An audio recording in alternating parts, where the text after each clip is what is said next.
We are now on the record. This begins DVD number 1 in the deposition of James Elmer Mitchell in the matter of Salim versus James Elmer Mitchell and John Bruce Jessen in the United States District Court for the Eastern District of Washington.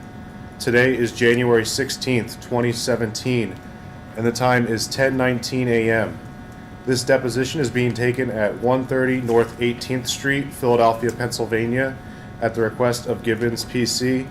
The videographer is Benjamin Neat of Magna Legal Services, and the court reporter is Connie Kent of Magna Legal Services. All counsel and parties present will be noted on the stenographic record. Will the court reporter please swear in the witness? Sir, would you raise your right hand for me, please? You swear the testimony you're about to give should be the truth, the whole truth, and nothing but the truth, so help you God. I do. Thank you, sir. Thank you. At the outset, I'd like to say that I'm Andrew Warden from the United States Department of Justice, and I represent the United States government in this case. On behalf of the United States government, I have here with me today Joseph Sweeney, an attorney with the CIA Office of General Counsel, Cody Smith, an attorney with the CIA Office of General Counsel, Heather Walcott, an attorney with the CIA Office of General Counsel, Megan Beckman, paralegal with the CIA Office of General Counsel, Antoinette Shiner, an information review officer from the CIA. On behalf of the Department of Defense, I have Richard Hatch, an attorney with the Office of General Counsel, and Thomas Ellis, a senior program analyst with the Joint Personnel Recovery Agency. The government's not a party to this case, but we are here today to represent the interests of the United States. We understand that the questions in this deposition will cover topics related to Dr. Mitchell's career with the Department of Defense and later as a contractor with the CIA. Given the sensitive nature of the positions Dr. Mitchell held with those agencies, and the information he acquired while in those positions, we are here today to protect against the unauthorized disclosure of classified, protected, or privileged government information. At the outset, I'd like to mark as Exhibits 1 and 2 for the record, that would produce to the parties the classification guidance we've given from the CIA and the DoD.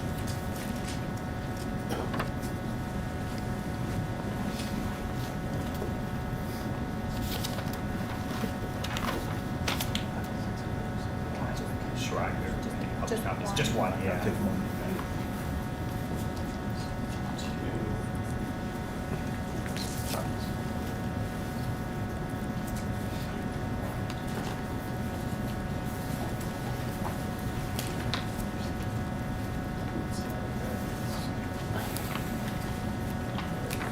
Thanks, Andrew. Is one the CIA guidance? It's the classification guidance. This one. One should be the CIA guidance, 2 the DoD guidance. I've marked as Exhibit 1 and produced to the parties CIA guidance. It's stamped as U.S. base number 22 to 24 for the production date of May 20, 2016. Provides a list of categories of information about the CIA's former detention and interrogation program that remains classified, and a list of categories of information that is now unclassified. Exhibit 2 is Department of Defense classification guidance. It's marked as Bates 2169 to 2170, production date of January 14, 2017. It provides a list of categories of information about DoD's survival, evasion, resistance, and escape training program that remains classified, categories of information about that program that are now unclassified. The government would like to issue an instruction to the witness continuing throughout this deposition that in response to any question, the government instructs the witness not to answer with any of the information identified as classified in our classification guidance as Exhibit 1 and 2. We reserve our right to object to any specific questions posed to Dr. Mitchell, consistent with his non-disclosure agreements with the government, instruct him not to answer any more specific questions that would tend to call for the disclosure of classified, protected, or privileged government information. Thank you. Before we, just in furtherance of the housekeeping, my name is Jim Smith, and I represent Dr. Mitchell at this deposition today. Mr. Warden, I want to make sure that the record is plain here. And in keeping with my prior discussions with you, we intend to do everything in our powers, our client, to protect classified information. But I want to make sure that you understand that we believe the onus is on the government to advise the witness if his answer may require him to disclose classified information, and so instruct him. So that simply handing Exhibits 1 and 2 to the witness while he's read them, and he will do his best to follow them, you should be listening very carefully to these questions, and you'll know, because I won't, whether or not his answer may reveal classified information, and if it does, put him on notice of that. Because as you know, I don't know what the classified information is. So I'm unable to assist in this regard. So again, I'm just urging you to do that. And then just as another housekeeping matter, we agreed with counsel for the ACLU that for this deposition and for all depositions going forward, as a means to try to accelerate the process, just stating objection on the record will preserve any argument at a later date as to the basis for the objection. That's correct, and you don't even have to instruct your client, you may answer, just to save the time. If you object, unless you direct him not to answer, we'll assume that Correct. he's going to go ahead and Do you answer. understand that, Dr. Mitchell? I may be objecting from time to time. Even though I object, unless I instruct you not to answer, you should answer the question. Okay. And I do think we should put pauses between when we think counsel is finished asking the question and before you begin to answer it, to give the government time to process the scope of the question and allow the government to take whatever position it needs to take on the record. Yeah, I'll instruct, I'll give some Got it. quick instructions on that. Okay. Thanks, Mr. Smith. Thank you. So, good morning, Dr. Mitchell. Nice to meet you. My name is Larry Lusberg, and I work at a law firm called Gibbons BC, which is headquartered in Newark, New Jersey. Along with my colleagues who are here, there's a whole list, but I won't make them all introduce themselves. We represent the plaintiffs in this case. You're represented by counsel today, and I'm sure you've been well prepared, but I'm just going to go through some very quick instructions, and then Mr. Smith can clarify any that need clarification. First, there's a stenographer here, as you can see, and as well as a videographer. So you understand that what they're doing is recording what happens here today for potential future use at a trial, correct? Yes. Okay. One thing, let me just say now, I'm going to speak and I'm going to ask you questions. If you would make sure to just let me finish before you answer, and as Mr. Smith said, just pause a bit so that anybody who needs to object can, that would be better, okay? Okay. Well done.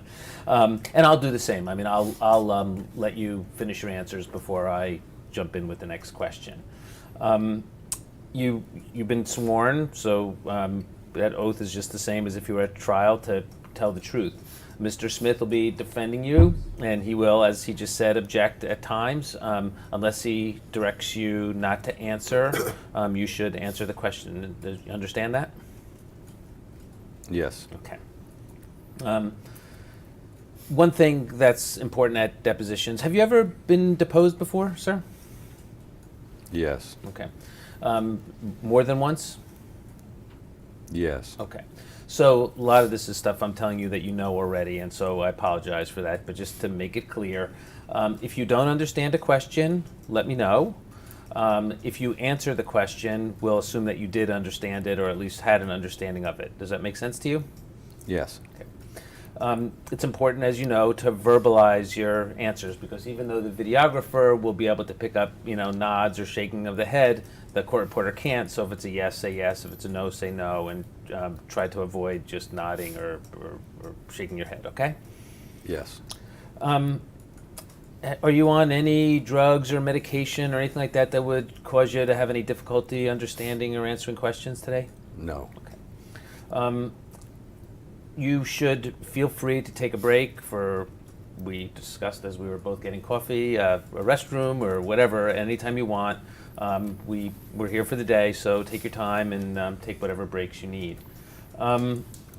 Okay, so with that, I'll get started, unless Mr. Smith, you have anything you want to add? Or Not at this time. okay, thank you.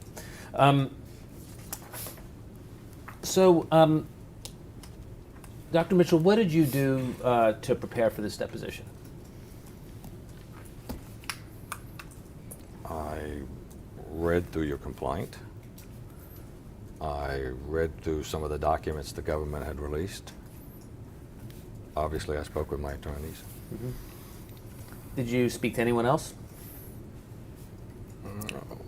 I'm not going to.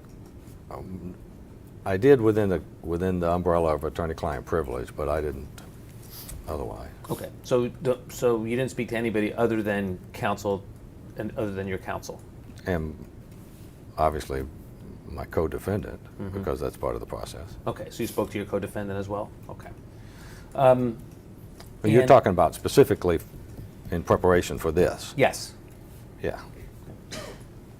When did you have a meeting with your co-defendant? I'm not going to go into anything that we discussed with our attorneys. So there were no meetings at which your attorney was not present. Is that right? Yes. Okay. Okay. Let's just start then with your background. Okay. If you could, just quickly summarize what your educational background is first. I want to be sure I understand the question. Okay. Do you mean just with respect to college? Yeah. Well, that's a good question. Let's just start with you can start with college education and post-college education. Just that kind of schooling education as opposed to other trainings you may have had. Okay. I have just a 2-year liberal arts degree from a community college. I have a 2-year degree in explosive technology from a community college. I have a 4-year degree in psychology. And what? I'm sorry to interrupt. Just if you could, what schools are those? The community You college. can start with the 4-year degree. University of Alaska in Anchorage. Continue. I have a master's degree in psychology from the University of Alaska in Anchorage. And I have a PhD in psychology from the University of South Florida in Tampa. Okay. Focusing on your the PhD first in psychology from South Florida. When did you get that? 1985 is when I completed everything except my internship, and you have to spend a year in internship. So I think 1986. It's been a while, but 1986. Okay. And did you have any kind of specialty or focus of your graduate education in psychology? The PhD is in clinical psychology. Okay. I have a minor in behavioral medicine. Okay. And just if you would briefly describe for the record, when you a degree in clinical psychology, what do you learn in that kind of program?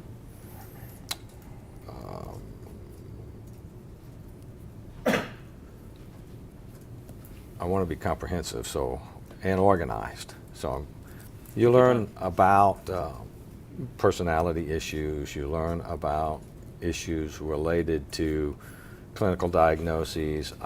I had a forensic psychologist who was a professor at my university, and I spent quite a bit of time with him learning about things like police evaluations and the use of psychological instruments for forensic examinations.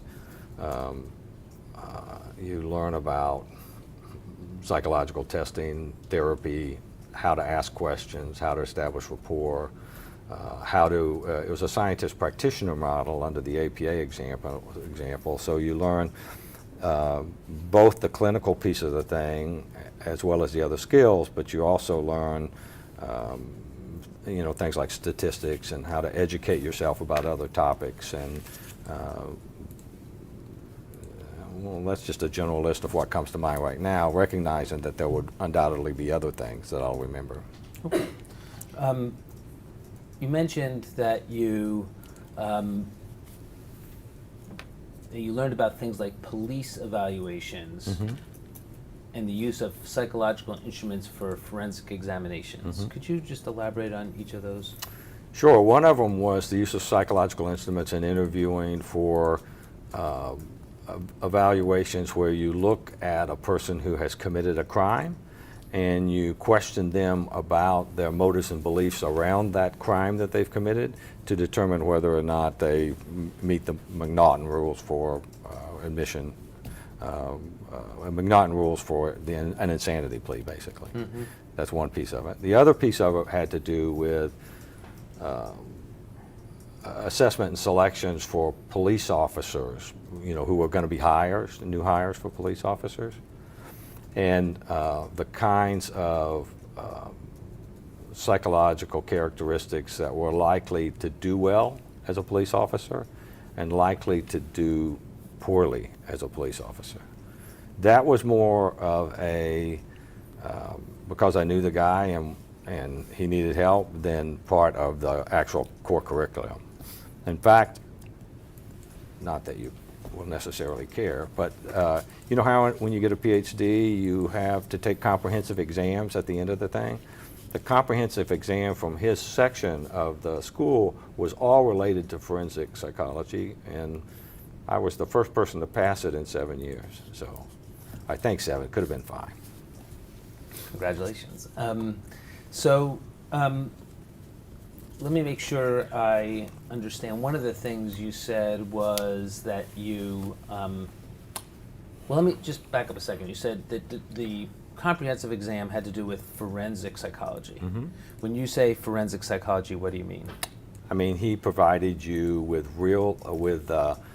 sanitized but real life psychological test data and interview data, and they ask you for a diagnosis and opinion that you could provide. Okay. You mentioned that some of the training you received was in talking to people and establishing rapport. Did I get that right? Not talking to people, you know what a psychologist does. Mm. A psychologist asks questions, establishes rapport, gets people to reveal things about themselves that they'd rather not talk about, Mm-hmm. helps them understand the impact of that on their life, Mm-hmm. and help make suggestions about how they can improve their life. Okay. And is that something that you would do practices on and, sort of role playing or that kind of thing during the course of your education? Are you talking about when I was in college? Yeah, no, well, I'm talking about for your graduate degree. I'm talking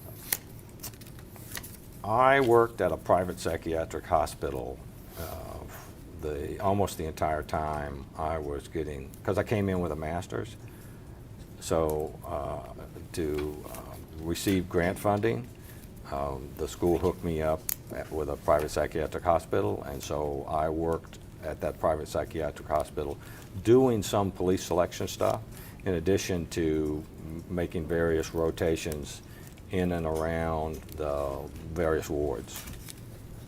Okay. Just back to your education for just a couple more questions. Mm-hmm.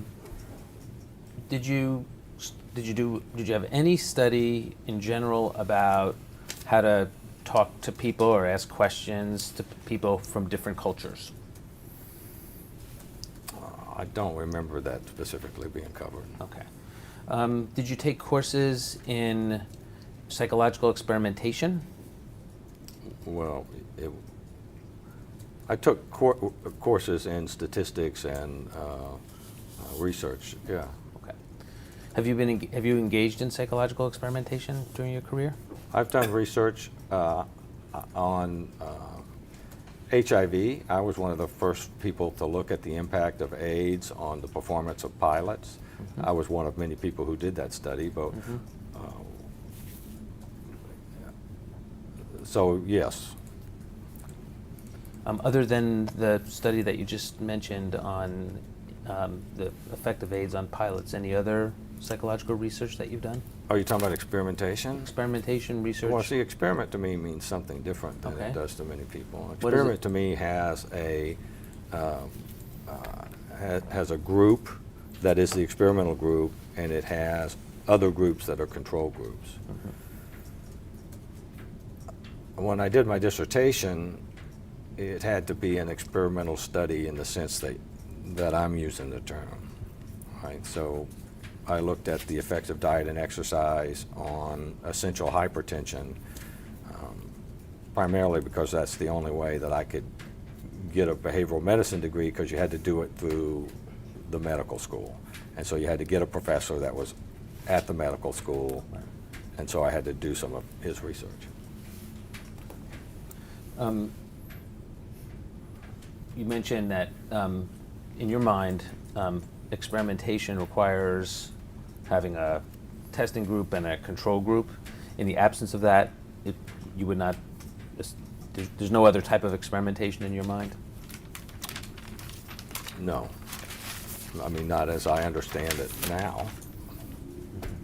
I mean, you can do single subject experiments, right?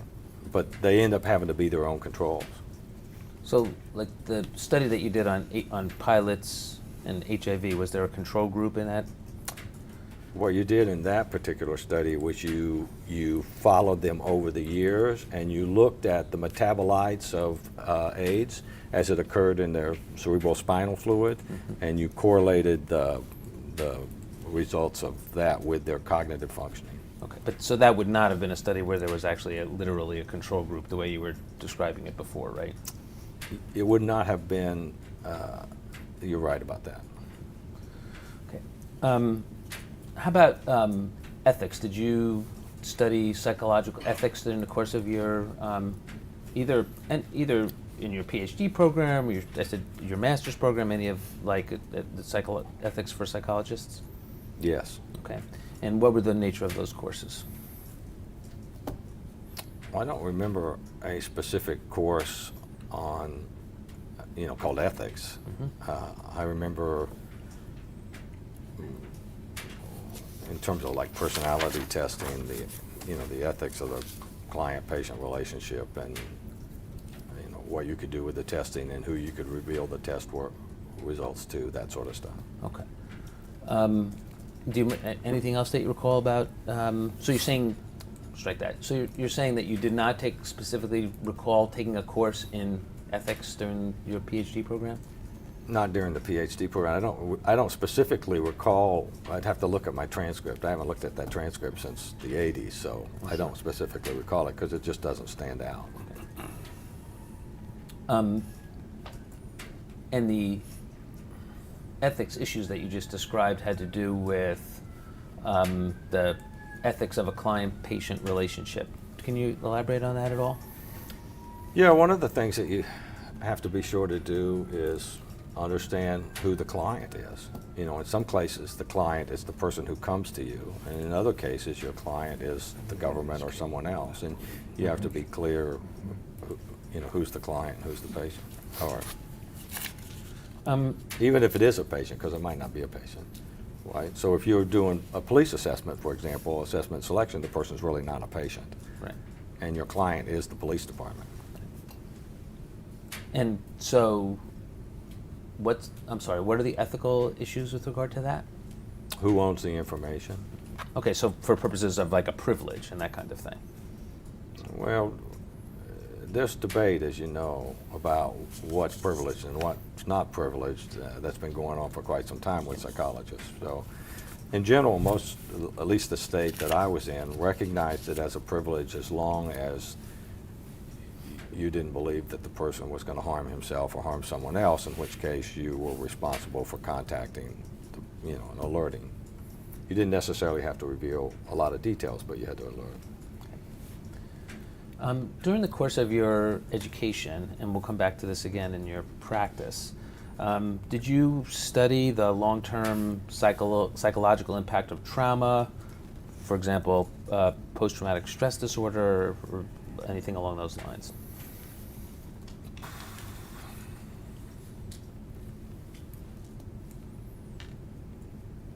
Yes. Okay, so what did you study about? Well, my minor was in behavioral medicine, and so what I was interested in was human coping under stressful conditions, and the impact that it has on the physiology of the body and their immune responses and their psychological and mental responses.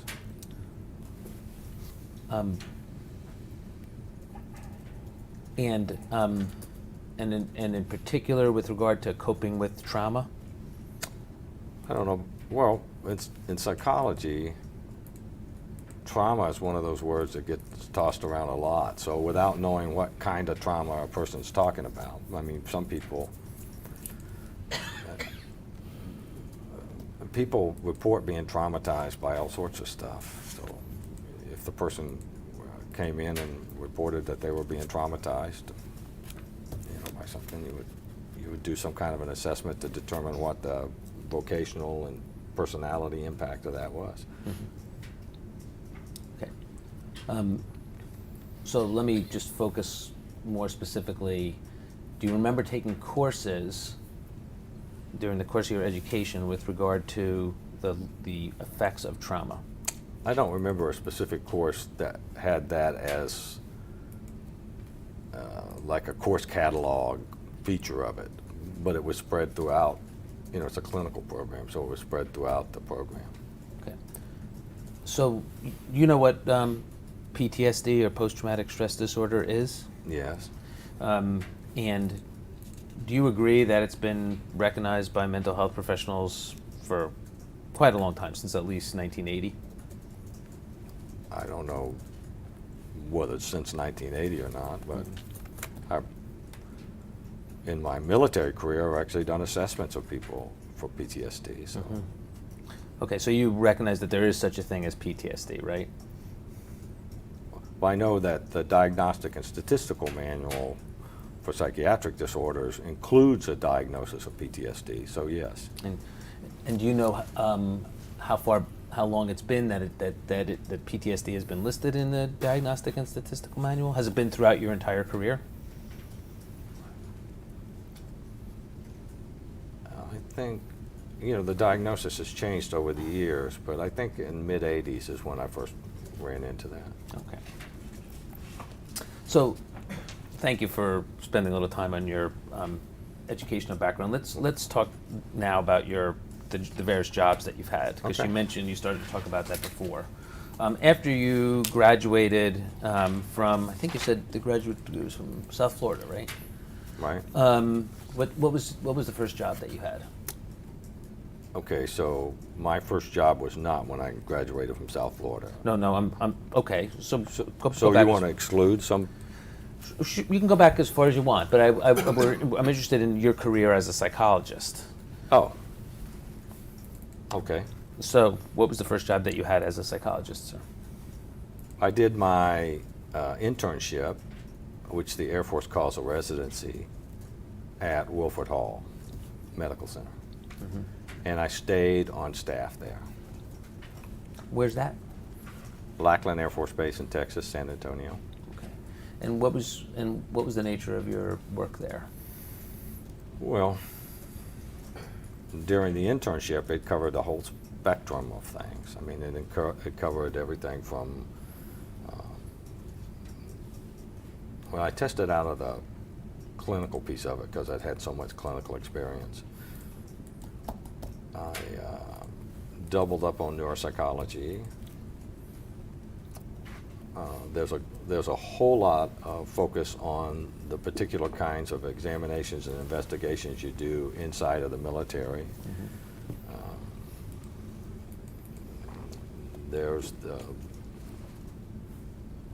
It's just basically the way a clinical psychologist operates inside of the military. You basically are a functioning clinical psychologist under the supervision and control of a person who is, on staff and licensed. Okay, and how long did that internship last? The internship was only a year. Okay, and did you stay at Lackland after that? I did. And what position did you have after your internship? I had a variety of positions. I was, I think, the chief of outpatient adult psychology. I don't remember the titles, but I was all over the place. I was the acting chief of neuropsychology. And so let's talk about each of those two things. I think the first thing you mentioned was the chief of adult outpatient psychology, right? What were your responsibilities in that position? Generally related to people who either came into the ER complaining of psychiatric emergencies or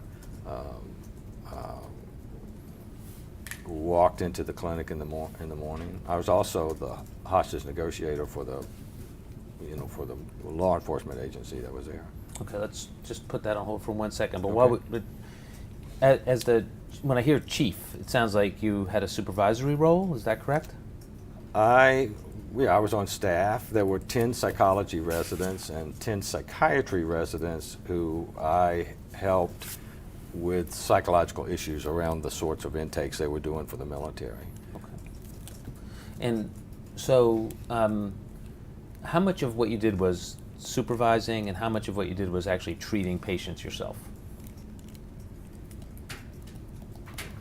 Probably about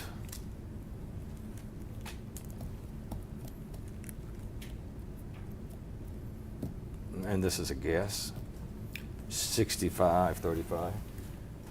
Dr. Mitchell, guessing is not a good thing at your deposition. I don't know You can that. approximate, but a guess has no evidentiary value. Well, in that case, I'd say approximately 65% of the time. Approximations are accepted. Did any experimentation while you were at Wilford Hall? Where we did that study on HIV. Oh, that was there. hmm Any others? I think I applied for the human subjects to do a study of the psychological effects of finding out that you're HIV positive, but we never did the actual study. But it really wasn't an experiment, and again, it was one of those things. When I think of experiment, to me that's different than research. Research is where you look to see what is there, and an experiment is where you manipulate variables, which you end up, when you do that sort of collective stuff that I'm talking about, where you correlate things, you don't actually manipulate the variables in real life, you do it statistically, so it's a different sort of thing. So you draw a distinction between experimentation on the one hand and study on the other. Research study, yeah. Okay.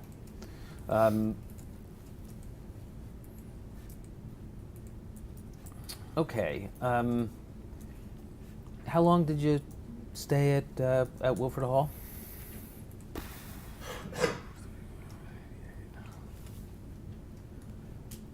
Including my residency, Sure. 4 years. And what was your next position after that? I went to the Air Force Survival School. And you refer to that as the SEER school? And just so the record is clear, SEER stands for?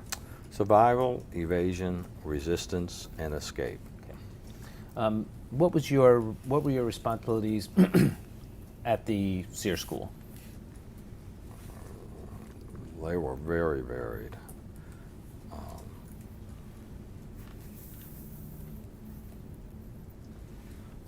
One of the primary things that I did was work in the resistance training laboratory. And I had two primary jobs there. One was to make sure that the instructors didn't engage in what we called abusive drift, right?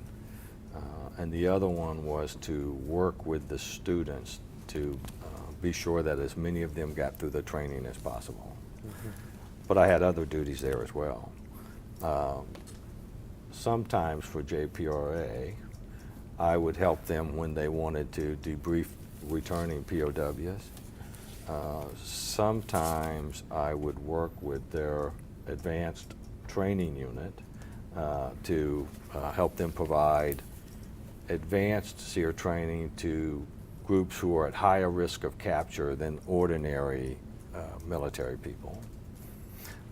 Sometimes I would engage in special projects that my commander required that I do. Like, for example, I helped them, they asked me to study the injury rates when they were restructuring the school after the first Desert War. And so I got with JPRA,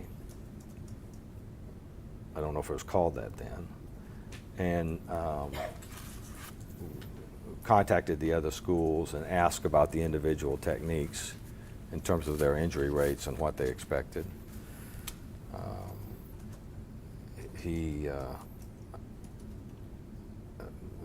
I mean, they deployed me to hurricane zones to do things. They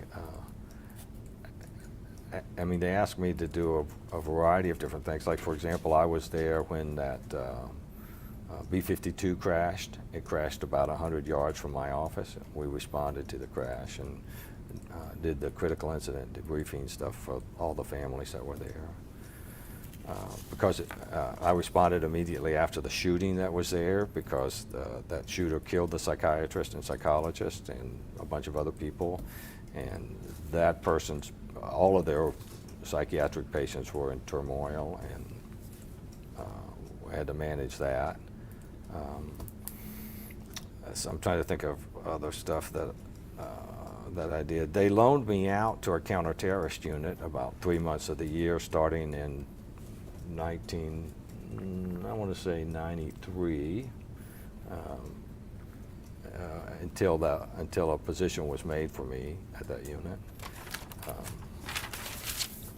And I'm sure that's not all of it, because, but my duties were to get familiar with the different ways that different organizations, different approaches, did interrogations, including foreign enemies and domestically, law enforcement types. And let's see what else we did. I did some training, working with JPRA.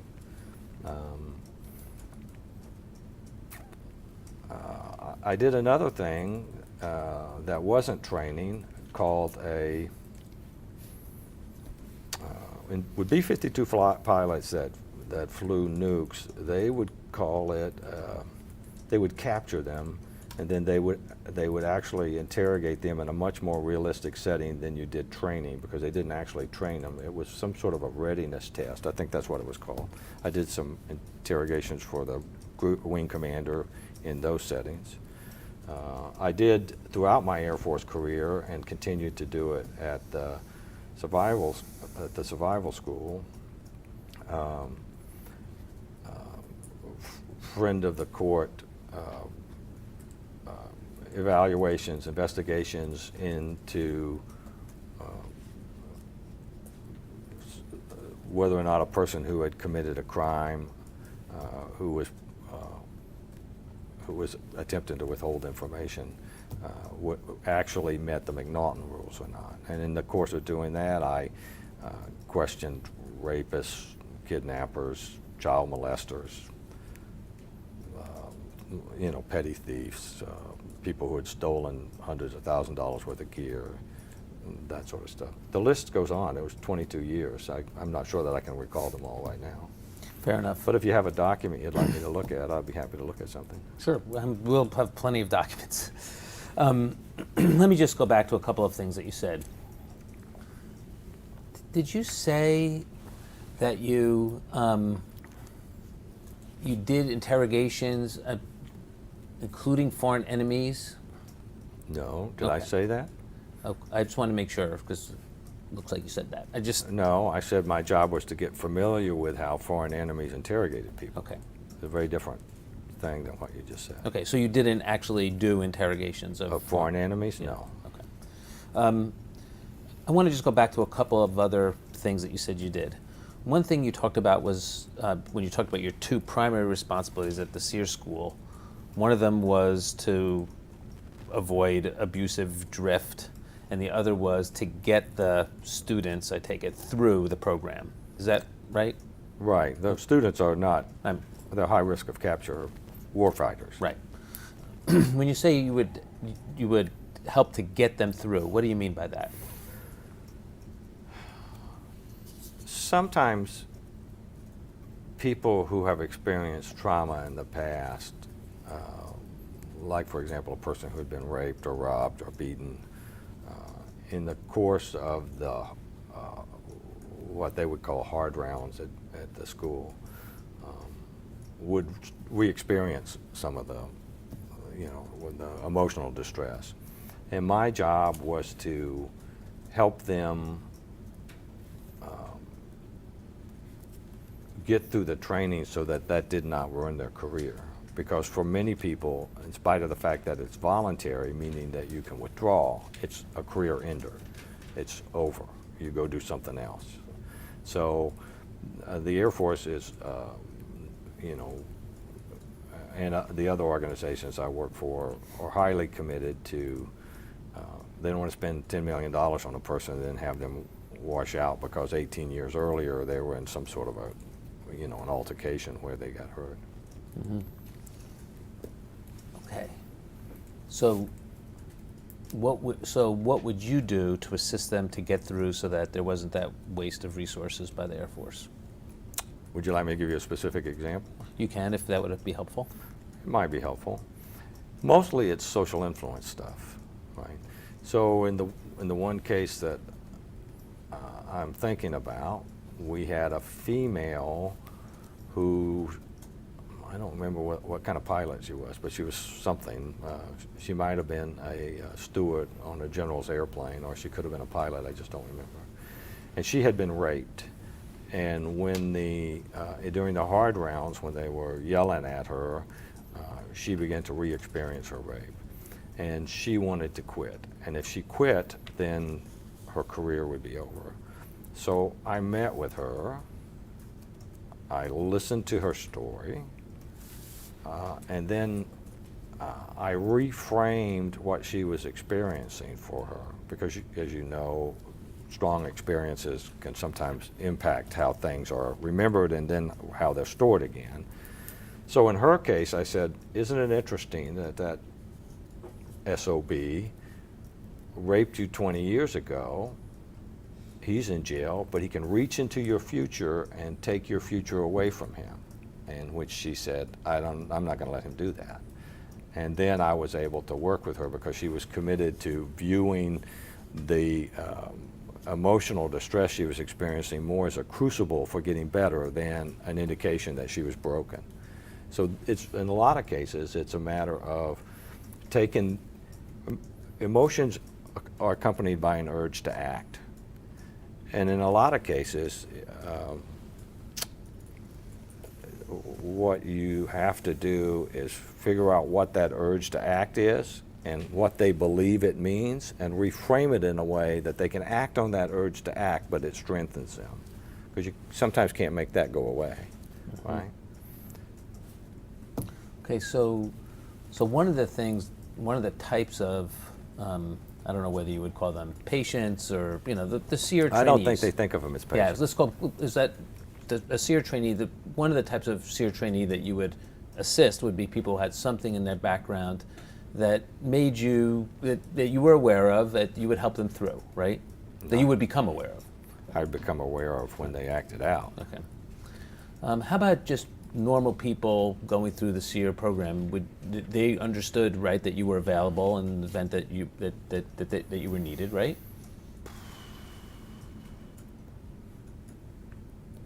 I don't know if going into the program whether they knew a psychologist was there or not. Mm-hmm. I don't know. I know they knew afterwards, mm-hmm. right? And if they used a safe word like flight surgeon or whatever it was, I knew they knew that during it. But they make a point of having the medical personnel dress and act like the other folks, so that I don't think they're aware going in that there is a psychologist there, mm-hmm. or a PA, because they just use it. Well, they don't even use PAs. Okay. So your first interaction with SEER trainees would then be if there was some sort of reason for you to assist them. Is that right? That would not be my first interaction with them. That would be their first interaction with me. What do you mean by that? Meaning I'm there. I watch. I'm there the whole time. They can't distinguish me from another person in the group. But if they have a problem, they become aware of me. Okay.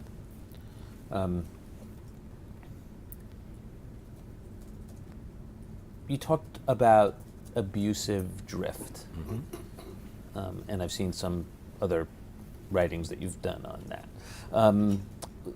Abusive, if you could, just for the record, explain what you mean by that. Okay. In some instances, what happens is that people who take on the roles of interrogators in the case of the SEER program forget what it was like to be a student, and they escalate the amount of coercion they use.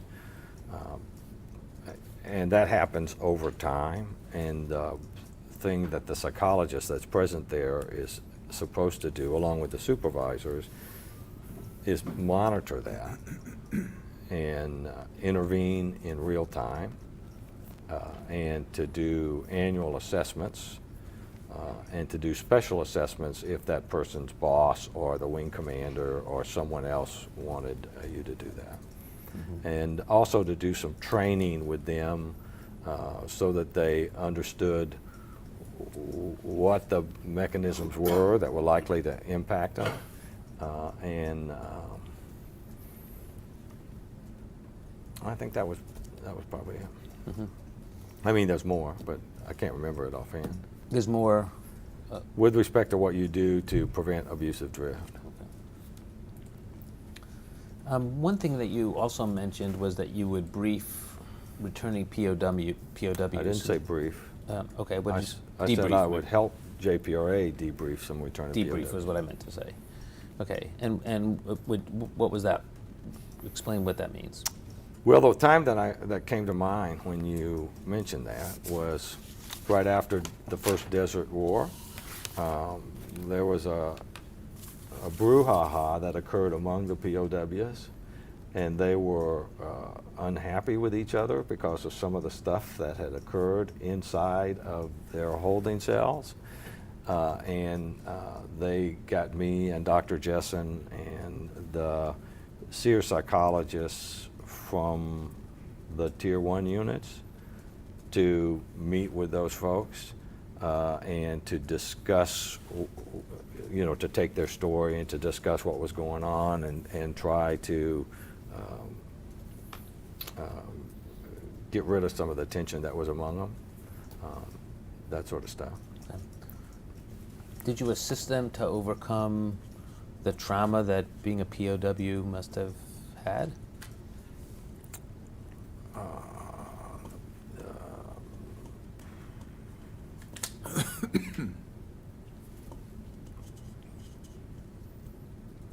I don't know if I assisted those particular people in that particular issue.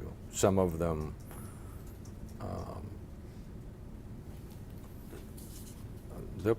they were pretty hardy. I don't remember them expressing a lot of PTSD symptoms. I don't remember that. I do remember that that there was a lot of emotional distress, and we certainly talked about that. And there was feelings of betrayal, and we certainly talked about that. I don't remember. And that would not have been something I did anyway. So. Why is that not something that you would do? Because I was on loan from the Air Force SEER School, like the other SEER psychologists were, to JPRA, and JPRA has its own psychological director of psychology. And if they had asked me to help with something like that, I would, but if they didn't ask, I wouldn't. So if there had been issues of trauma, then the JPRA psychologists would have dealt with that. Is that what you're saying? It really depends on the service, doesn't it? So I don't recall. I just don't recall that being an issue. Just my colleagues are reminding me, just so that the record is clear, JPRA stands for what? Joint Personnel Recovery Agency. And what is that? That is the executive agent that is tasked with making sure that the various SEER schools and the various other forms of advanced SEER training or uniform and follow the policy guidance established by the executive agency.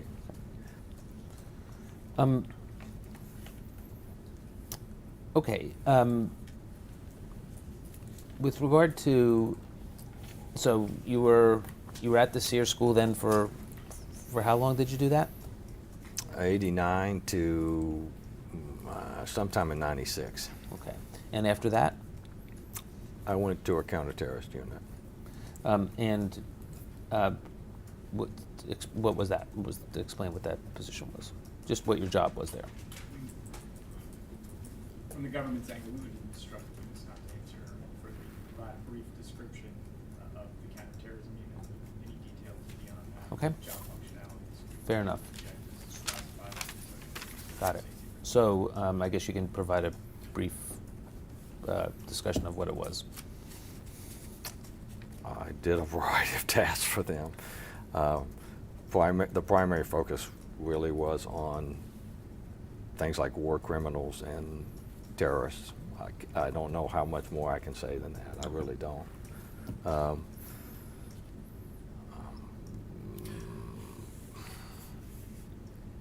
Let me pipe in here, Dr. Mitchell. I don't want to do trial and error here.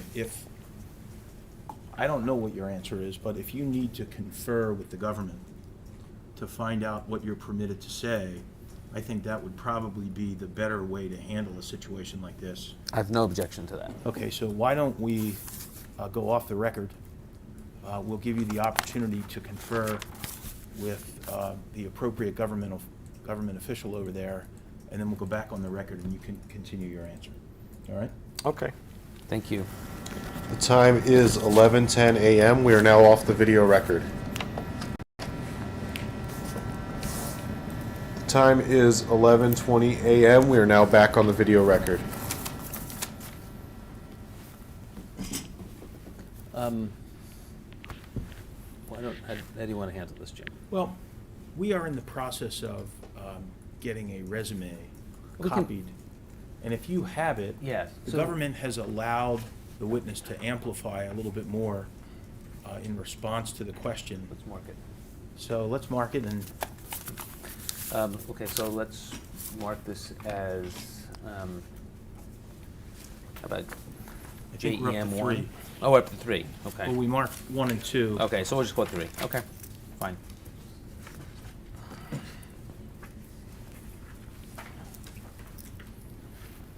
Thank you, sir.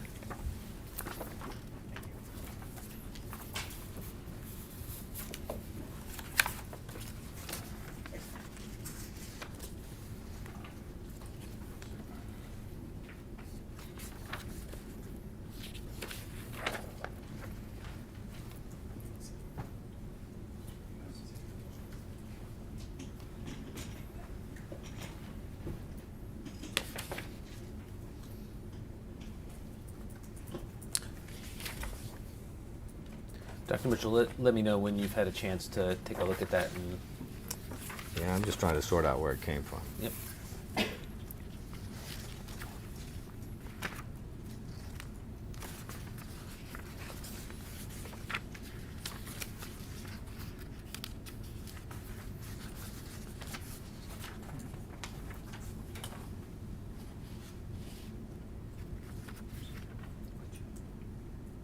Okay.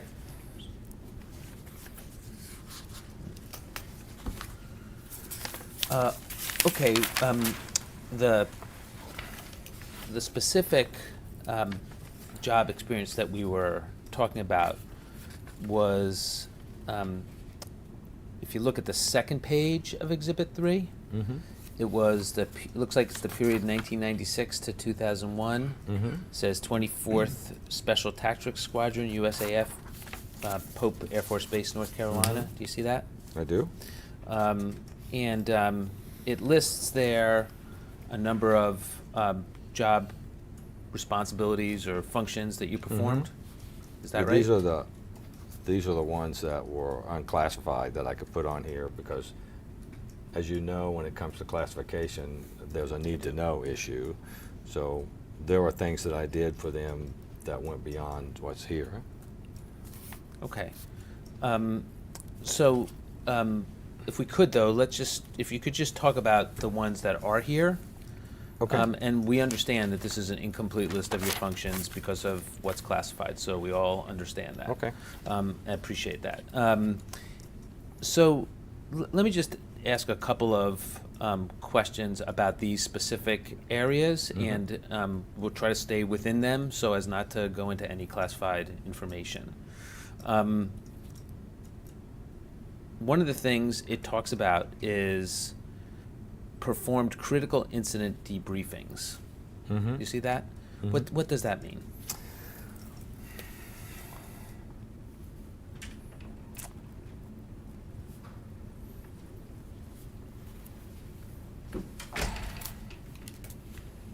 There's two things that come to mind when we're discussing that. Thank you.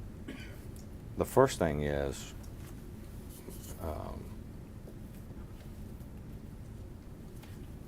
when there was people died, I would meet with the team leaders and the team and the other people who were responsible to help them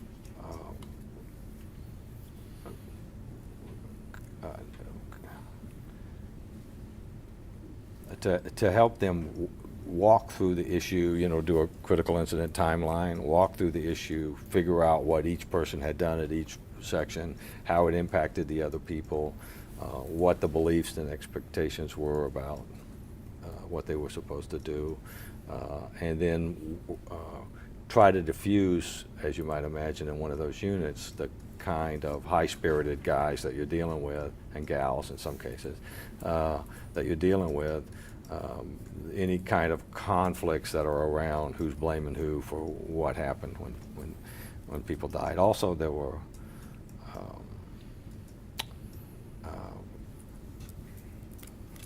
other incidents where something had happened and they felt like it was necessary to have someone, again, do some sort of a timeline of what had occurred, and I took a course in aircraft accident investigation, so it's almost the same sort of procedural template where you try to set up a timeline of what occurred and who was doing what and what they were thinking and what they were doing, and try to work out the details so that the teams can function smoothly. And did any of that work have to do with dealing with post-traumatic stress that people might be experiencing as a result of those events, either deaths or accidents or whatever? Yes. Go ahead. No, I'm sorry. I'm done. Okay. And so would you provide psychological counseling as a psychologist to people who were experiencing post-traumatic stress under those circumstances? Sometimes it depended on the classification of the problem and the incident around it. So if it was a highly classified setting where it occurred and the person needed to talk about the setting, I might do it. If it was an incident like our guys were shot up in Mogadishu, I would probably refer that out to the hospital. And when you would refer it out to the hospital, would you do it with your recommendation as to a diagnosis of PTSD, or would you be referring it? Oh, yeah, if you could just answer that. Well, you refer it for an evaluation. You say, rule out PTSD. Okay. And do you recall actually doing that in some circumstances? I recall back when I was at Wilford Hall, I recall treating people for PTSD who were in Desert One. I don't know if you're familiar with that. Pardon me? Desert One? Mm-hmm. That was when they tried to rescue the hostages Right. that the Iranians had, and there were all those mishaps on those planes. I worked with some of the flight engineers off the C-130s that had burned up, and I did, PTSD counseling with those folks. Okay. And I guess just one definitional thing. I was looking at this resume. It says Chief Psychological Applications. Right? What does that mean, psychological? That means applications? anything your boss tells you to do that at all brushes up against psychology. That's what I thought it might mean. Okay. It means, it doesn't mean, it's not a clinical position. It's a special operations position. I was a clinical psychologist with a background in special duty that was assigned to this unit. Mm-hmm. But you were not a clinical psychologist in this position. I was a clinical psychologist in that position, but it wasn't a psychology clinic position. That's what I'm saying. It's Okay. not the same thing. I understand.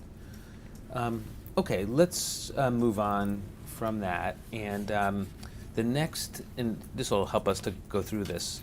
If the next position that's listed here, it says in 2001 to present, Knowledge Works LLC. Before I ask you about Knowledge Works, do you know, looking at this resume, what to present means? In other words, any idea when this resume was written? Well, it probably was written for the government, so I don't recall specifically when it was written. You know, I don't recall specifically when it was written. Okay. What did Knowledge Works do? Knowledge Works was a LLC that did that did these sorts of things. Provided psychologists who could help with these things that you see listed. Mm-hmm. You know. Were you the owner of Knowledge Works? Yes. Were there any other owners of Knowledge Works? No. Okay. And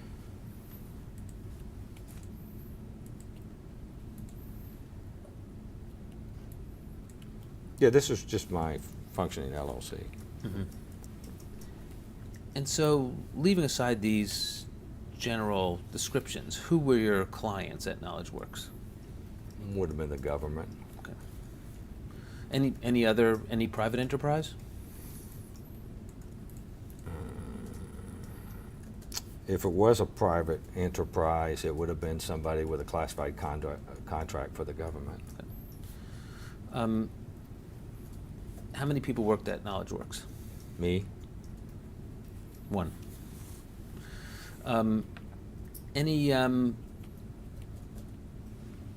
So, did you have any other, was that a full-time position? Let me ask it that way. It was my personal LLC. Right. Did you have other working for any other corporate entities at that time? Let's start there. I think I did do some, I don't know the date on this, so 2001, I probably did do some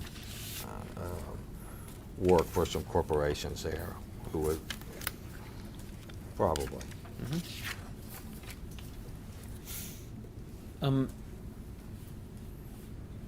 I want to try to fill out your job history quickly.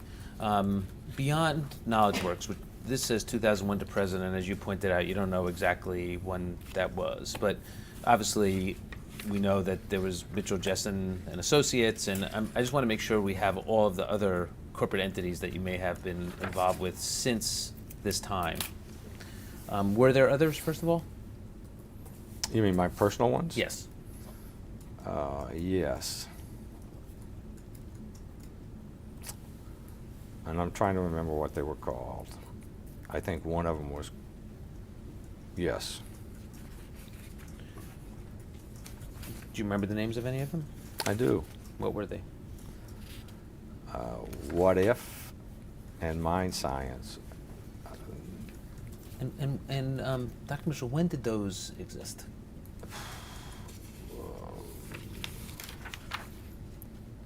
The Florida corporation, so it would have been after I moved from Sanford, North Carolina. Can you give me a year approximately?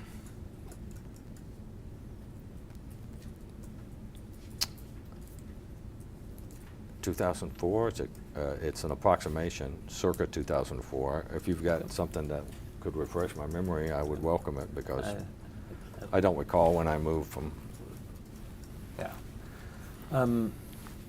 I would, if I had something, I would show it to you. When did Mitchell, Jessen and Associates form?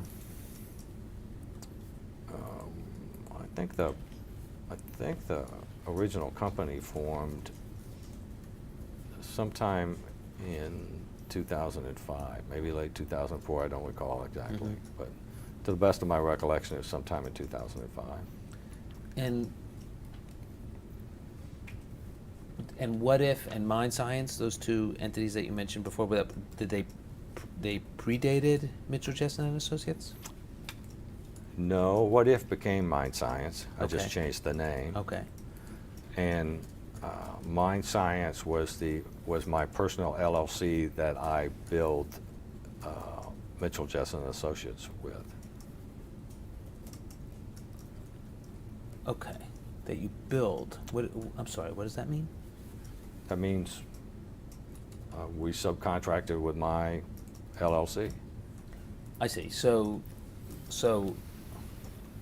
Mitchell, Jessen and Associates subcontracted with Mind Science.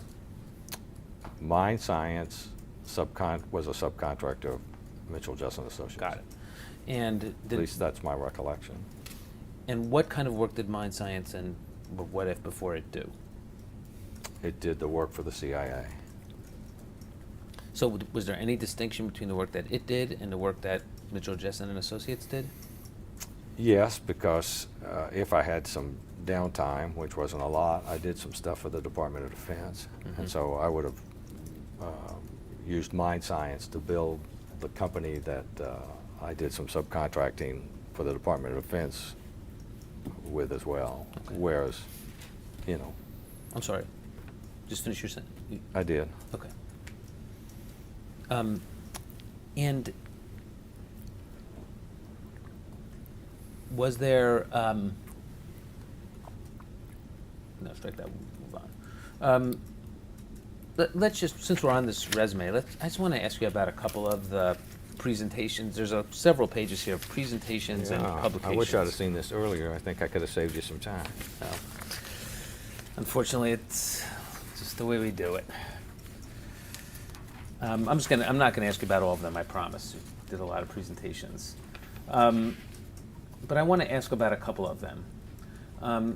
Just so directing your attention to the, let's see, 1, 2, 3, 4.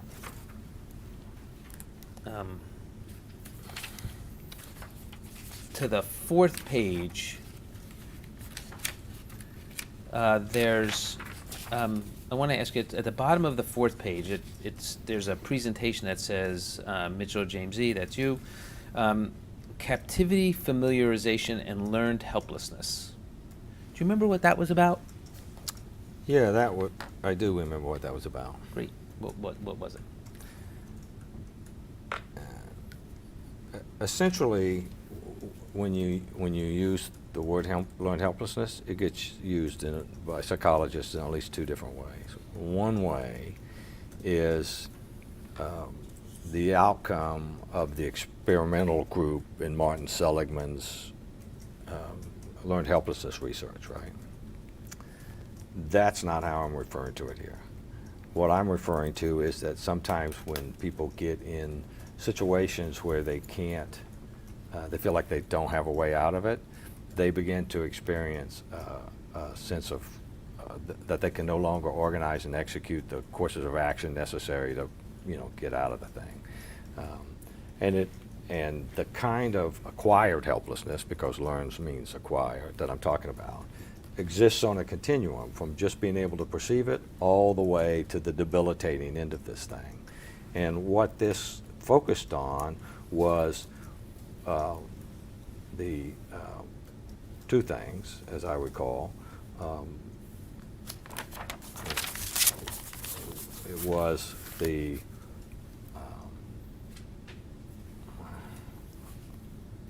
Actually, I don't know if it was two things.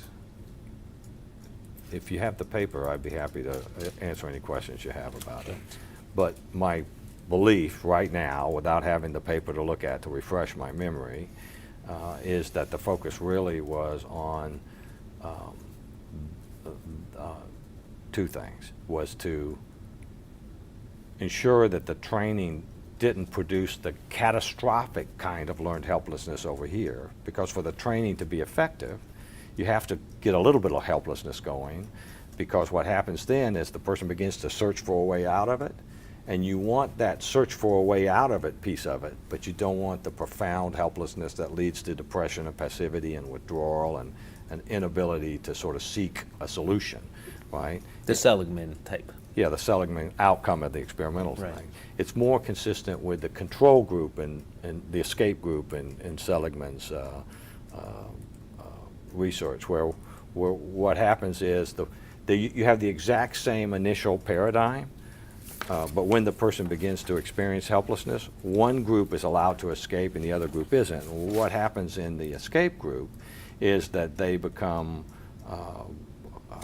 much more likely to use the same strategies to escape the next time. And so in order for training to be realistic, the person really has to experience disappointment in their performance. They really do have to experience some of the difficult emotions so that they can learn to bounce back and return with honor. And they have to experience those real emotions in that setting so that they can learn to use the tools that they're being taught in the presence of those emotions rather than being overwhelmed by them. And so what you have to do is kind of carefully monitor where on that continuum between just being able to perceive it and being overwhelmed by it. And I think that's what that paper was about. Okay. So the phrase captivity familiarization, what does that mean? The best of my recollection, SEER training used to be conducted this way. You would be a pilot. I would bring you, you'd be a fighter pilot.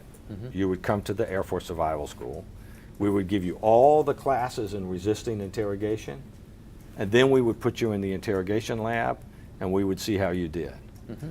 The problem that they ran into was that fighter pilots are a little bit cocky, and they just don't think the rules apply to them. And so what captivity familiarization refers to is the first thing you do is capture them with no training. I don't know if they still do this or not, but they did this after the revision while I was there. You capture them with no training, show them what they're up against, and then they're leaning forward in the seat when you're teaching them how to beat these guys, right? Mm-hmm. Beat them in the sense of employ the resistance strategies. And so that's what captivity familiarization is. Okay. It's the first step in the overall teaching of people to protect secrets. Mm-hmm. And so when it says captivity, familiarization, and learned helplessness, so how do those two concepts go together? That's what, because this one lecture, this one presentation says captivity, familiarization, and learned helplessness, and then there's also a paper called, from 1995, when you see your publications, it's actually unpublished. There's an unpublished manuscript at the bottom of the second to last page that says background paper on captivity, familiarization, and learned helplessness, which we also don't have, or I would be happy to show it to you. So that's why I'm asking you, how do those two concepts go together?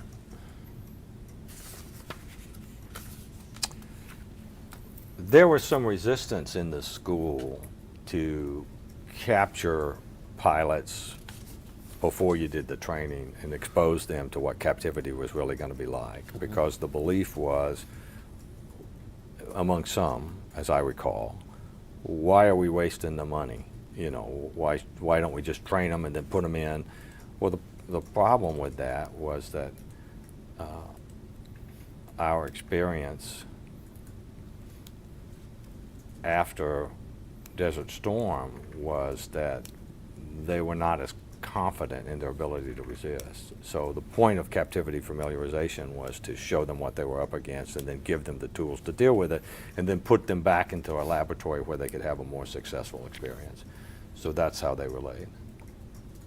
So the idea was to teach them not to lapse all the way into the Seligman type of learned helplessness where, Yeah, well, the profound piece of it, yeah. right. And also to caution people not to, go too far.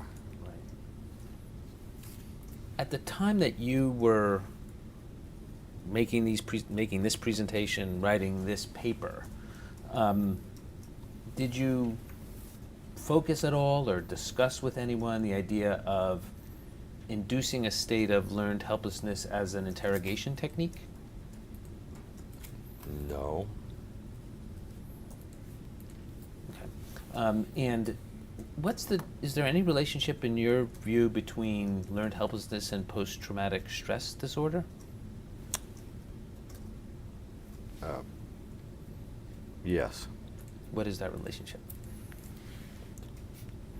Again, you have to imagine this continuum.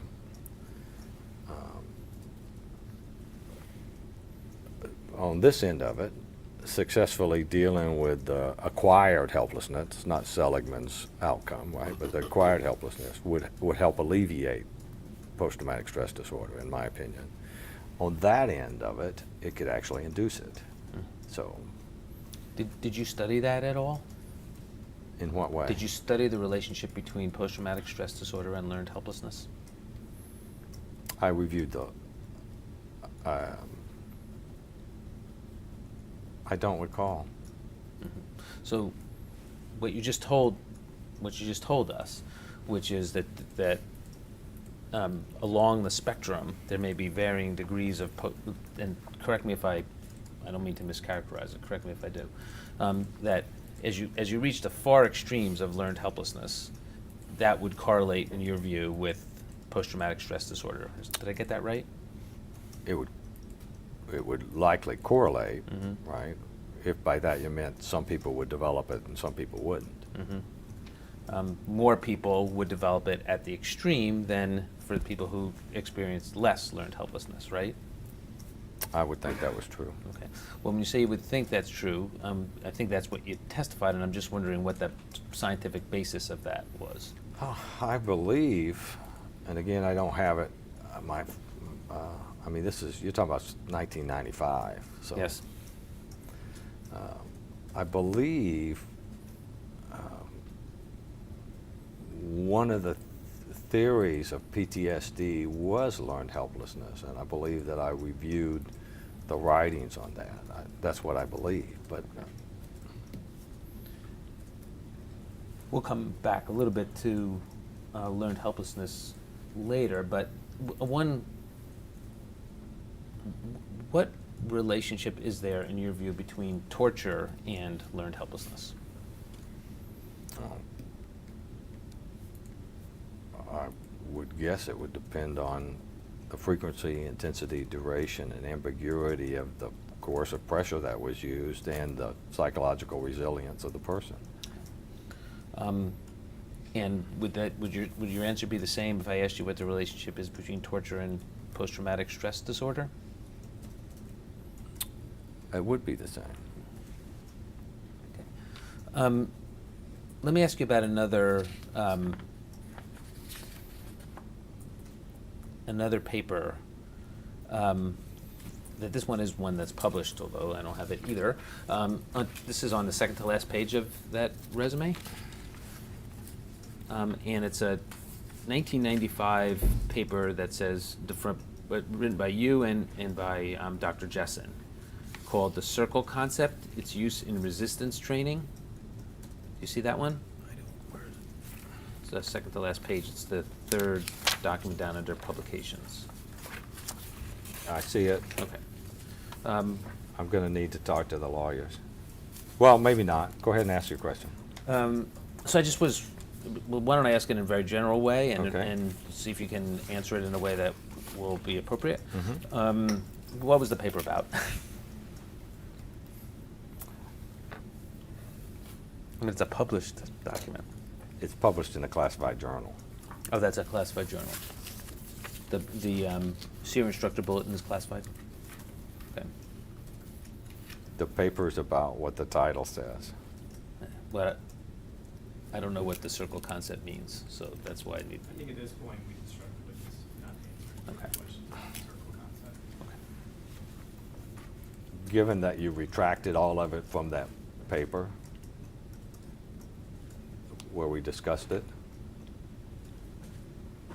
the CIA redacted as a paper where we used this metaphor, and you guys redacted all of it.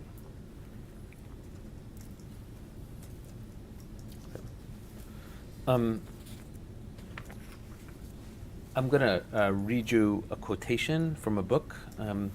The book, so you know, is The Dark Side by Jane Mayer. You familiar with that book? I know she wrote the book. I didn't pay much attention to it. Okay.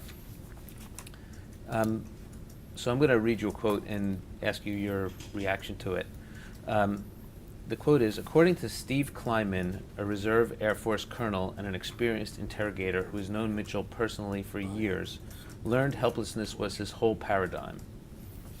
Mitchell, he said, draws a diagram showing what he says is the whole cycle. It starts with isolation, then they eliminate the prisoner's ability to forecast the future, when their next meal is, when they can go to the bathroom. It creates dread and dependency.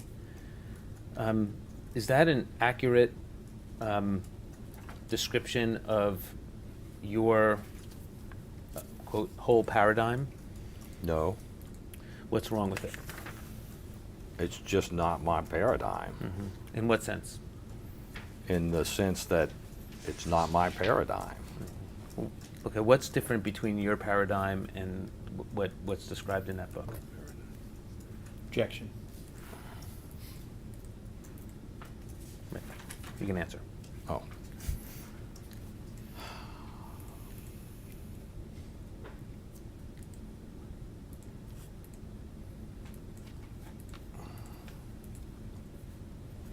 Read the quote again. Sure. Okay. According to Steve Kleiman, a reserve Air Force colonel and an experienced interrogator who has known Mitchell professionally for years. Let me stop right there. You know Mr. Kleiman? Yeah, I offered him a job in 2005, just before. Oh, he asked me for a job in 2005, just before this article and book was published, and we turned him down because we thought he was a glory hound. You thought he was a... He was seeking glory. He wanted to be a talking head, and he was just trying to fill out his resume. Okay. So I interrupted the sentence. I apologize. According to Steve Kleiman, a reserve Air Force colonel and an experienced interrogator who has known Mitchell for years, learned helplessness was his whole paradigm.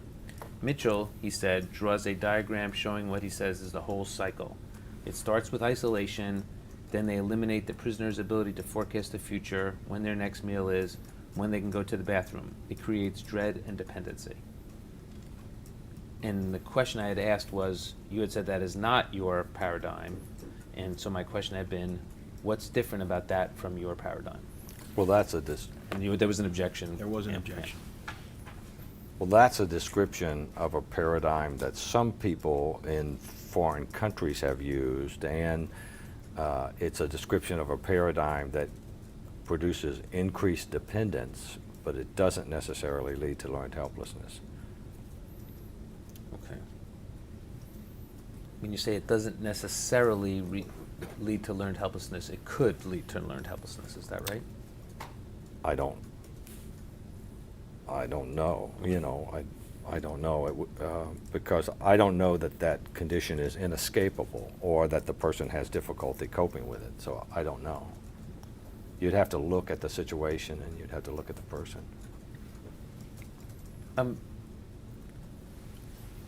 Just a couple more I want to ask you about on this list of presentations. Sure. One of the presentations, and I'm sorry this doesn't have page numbers on it, but it's from 1994. And it's actually, if you go to the, hold on, third to last page is the one right at the top.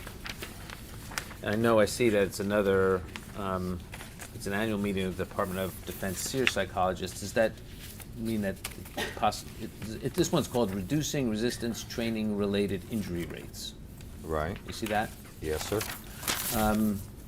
And my question is, what kind of injuries were occurring in resistance training?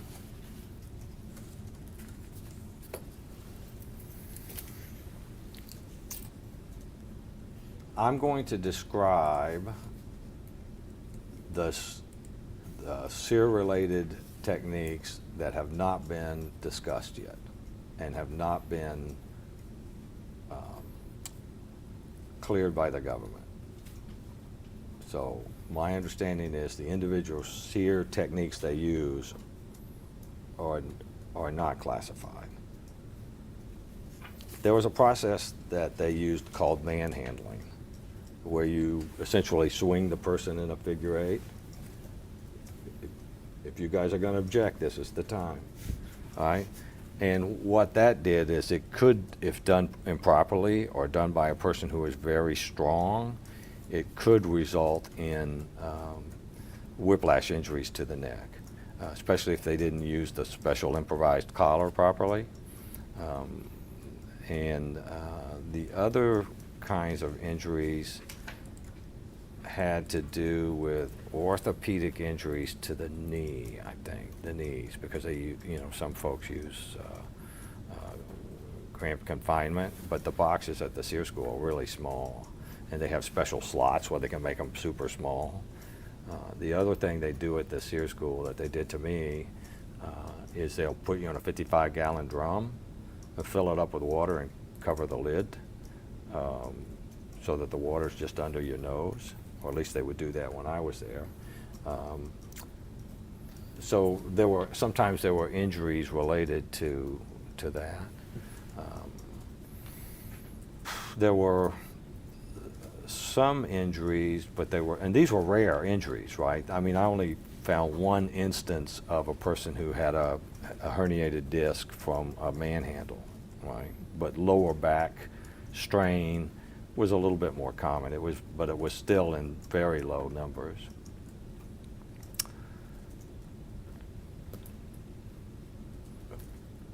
Any of the other techniques caused injuries? Occasionally, a slap, if it was done improperly, could injure an eardrum. But again, that was really rare because the way they do the slaps, it's with the fingers and it's against the cheek, really, if you aim it properly.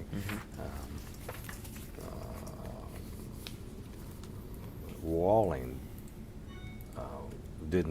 I don't recall it producing any injuries. I don't recall, there's a technique called the attention grab. I don't recall it producing any injuries. I don't recall any injuries from the approved stress positions that they used. Sometimes when instructors made up their own stress positions, there could be injuries. One time an instructor decided to punish a student by having them drink water and actually managed to induce water intoxication.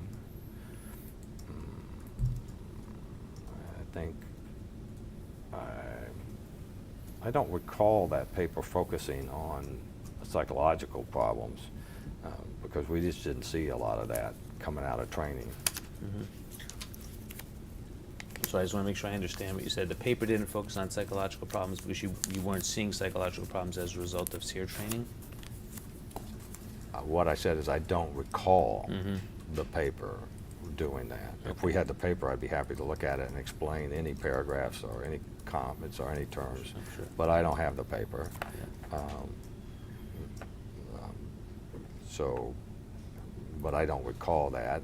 I would have listed in that paper, since it dealt factually with the kinds of, I went to the hospitals around and the military ones, and actually asked them what kind of, we followed a group of folks who had come to training, and then we followed them for some weeks afterwards to see whether they reported to the clinic, reported problems, that sort of stuff. So the paper focused primarily on following the rules and following the standard procedures and what would happen if you didn't.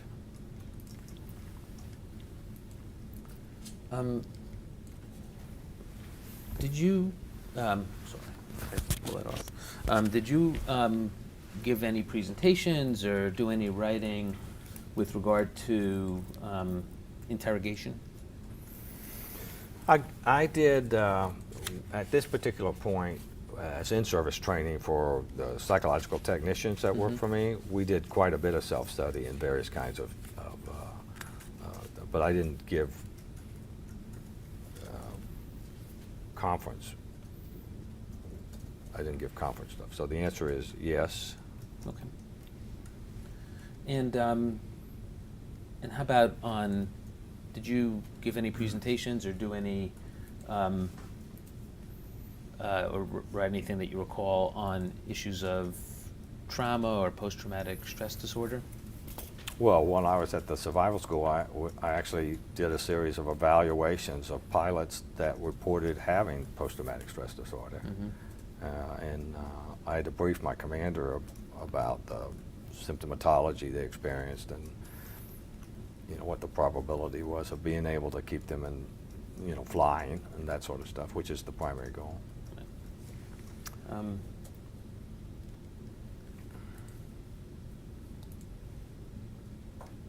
Okay, let me just give me 1 second.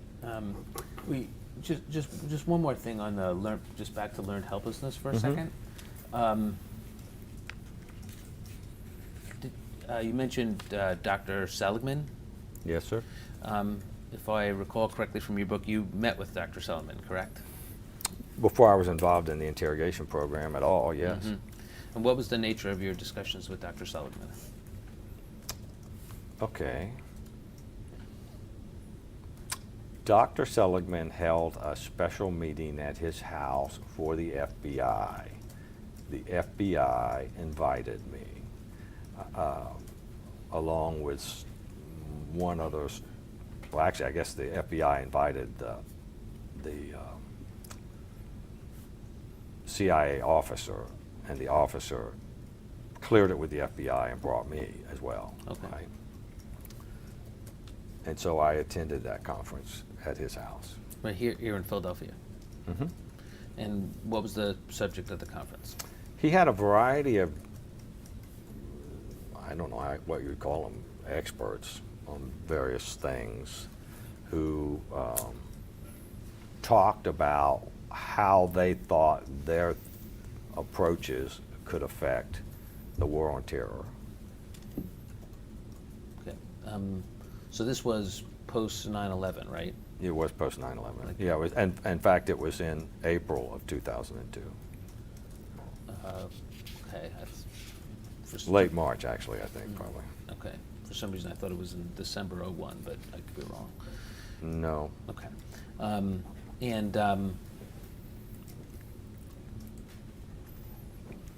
you said that there were experts who talked about how they thought their approaches could affect the war on terror. What do you mean by that? They wanted to talk to the FBI about how the various theories they had, research they had, could be used to convince terrorists that they shouldn't commit terror attacks, or address what some of them thought were the inequalities in income and opportunity that lead some people to pursue jobs in terrorism, or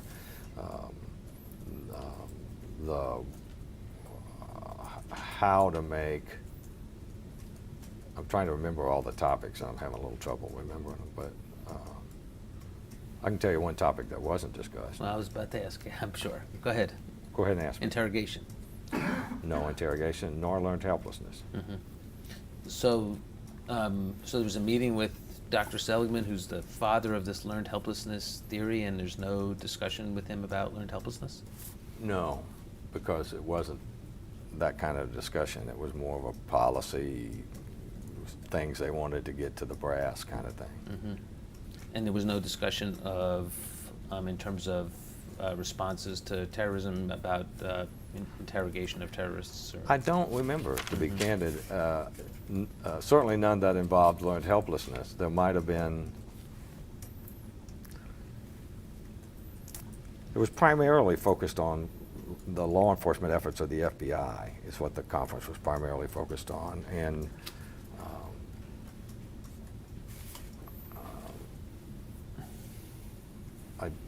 I think he published, I think he put out some kind of a summary of what they discussed there. So my memory is not the right judge. I would suggest you get a copy of that. Let me see if I have something.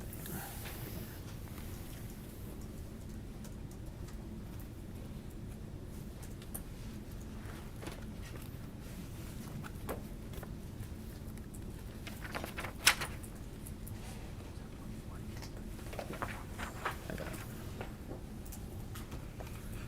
it.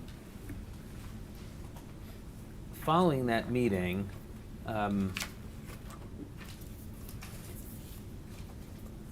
you invited Dr. Seligman to make a presentation, correct? Yes. Where was that?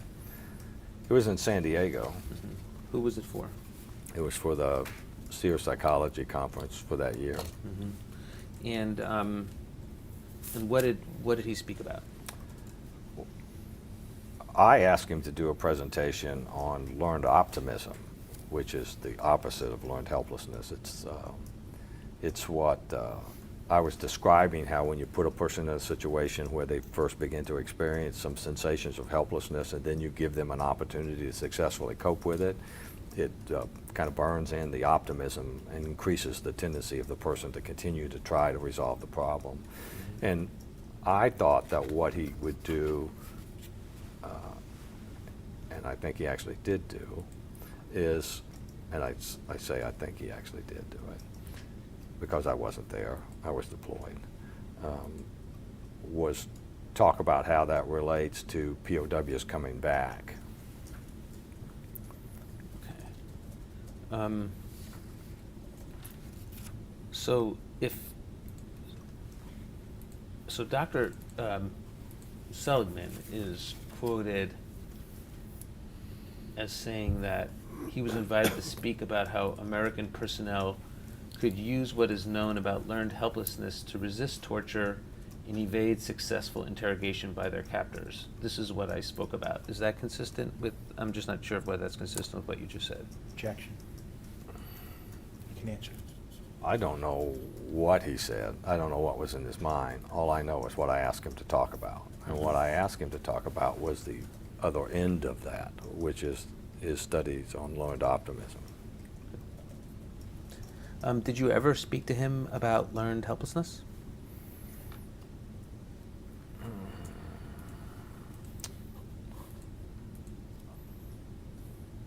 I think I might have mentioned to him in that first meeting that his theory was a useful way to think about what happened in the SEER schools, but I don't think we had an in-depth conversation. I mean, he seemed pleased that I was talking about it, but I don't think. Okay, if you would, just explain what you just said, that his theory was a useful way to think about what happened in the SEER schools. What do you mean by that? Well, you want to prevent learned helplessness. You want them to experience a sense of helplessness, but you want to prevent that profound thing that happens over here, right? So what you really want to do is train them to be optimistic about their ability to resist to the best of their ability and then bounce back. And the way that you do that is literally evoke different kinds of emotions, which will be different for different people, you know, and give them an opportunity to successfully cope in the presence of those emotions, but they have to be real emotions. And so his learned optimism theory, which is kind of the opposite side of the other one, is what I was talking about, really. So explain something to me about this that I've not understood. If one experienced learned helplessness in a setting where you were a captive, if I understand the study of the dog, the dog study that Dr. Seligman did, one would capitulate, right? You would try to find no way out, right? Objection. I don't know. I don't understand.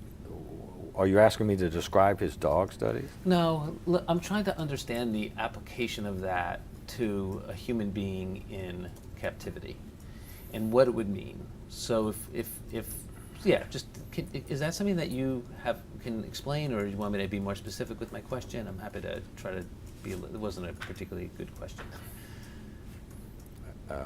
I would like you to be more specific. Sure, with your okay. question. So, if a person experienced learned helplessness, you said the far end of the spectrum, and they were in captivity, then under those circumstances, presumably, even if they were given a way to remedy their situation, they would do nothing about it, because that's what the dogs did in Seligman's study, right? No. Okay, so tell me why that's wrong. He found that you could completely reverse what was going on for most of his dogs by helping them escape, and that eventually they began to do that again on their own. Okay, That's my recollection of the study. okay. Because what I was thinking is if somebody was experiencing learned helplessness, then they couldn't be induced to give any answers or provide any information, because they would just accept the punishment that they were being provided and be totally passive in the face of that. Is that? You're asking me to speculate about something. I'm asking what your understanding of Dr. Seligman's studies were, and you were familiar with them, right? You have to answer. Yes. No problem.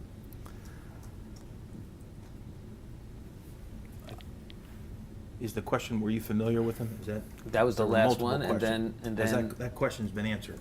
So I why got don't it. we wait for the next one? Okay, so I'm going to the prior one, Okay. which is, if you could just stop, I'm good. Based upon your understanding of the studies, if a person was experiencing learned helplessness, then they would do nothing to remedy their situation. Is that right? Isn't that what learned helplessness is? What sense are you using that? My understanding of what, if I'm misunderstanding learned helplessness, you'll tell me. At that far end of learned helplessness, where you're completely passive and do nothing to remedy your situation, under those circumstances, you would, for example, not answer questions because you saw no way out either way, right? That's correct. And in fact, that's what I warned the CIA about. Early on, when I discussed learned helplessness, and in fact, there's a document they have right now that I'm trying to get cleared, where we warn against that specific problem, that if you were to induce profound helplessness, you actually impair the ability of a person to provide intelligence.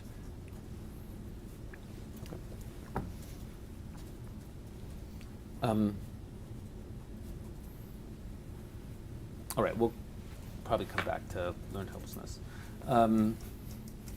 Before 9/11, did you ever write or give any presentations on how sear resistance training techniques might be used in actual interrogations? No. Did you write anything about that, or have discussions with anybody about that prior to 9/11? No. Okay, I want to show you some language from your book and just ask about it. It'd probably be easier if we, Okay. I mean, you'll be familiar with it because it's your book.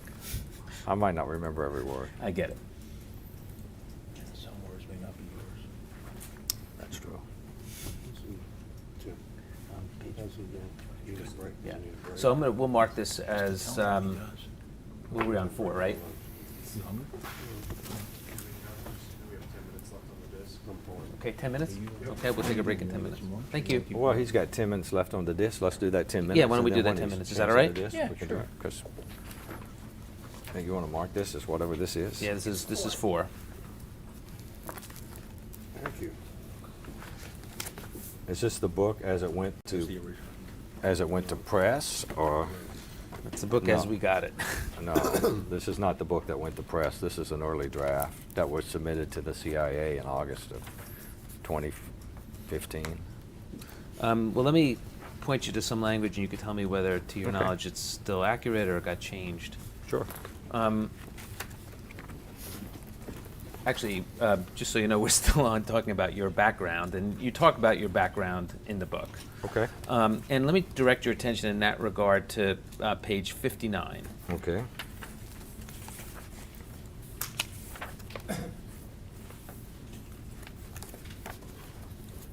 So the bottom paragraph beginning on line 20. See that?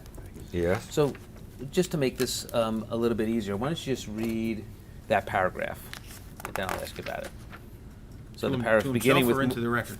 No. So you can read it to yourself.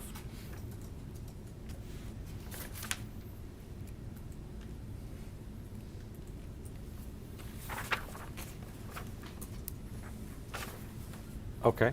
Okay.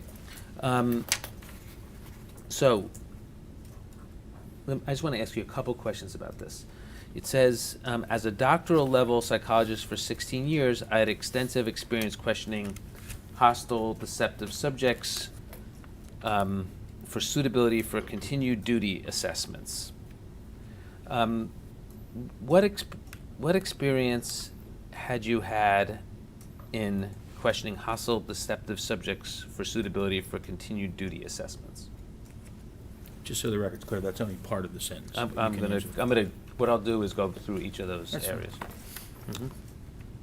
Well, when a commander refers either a special operator or a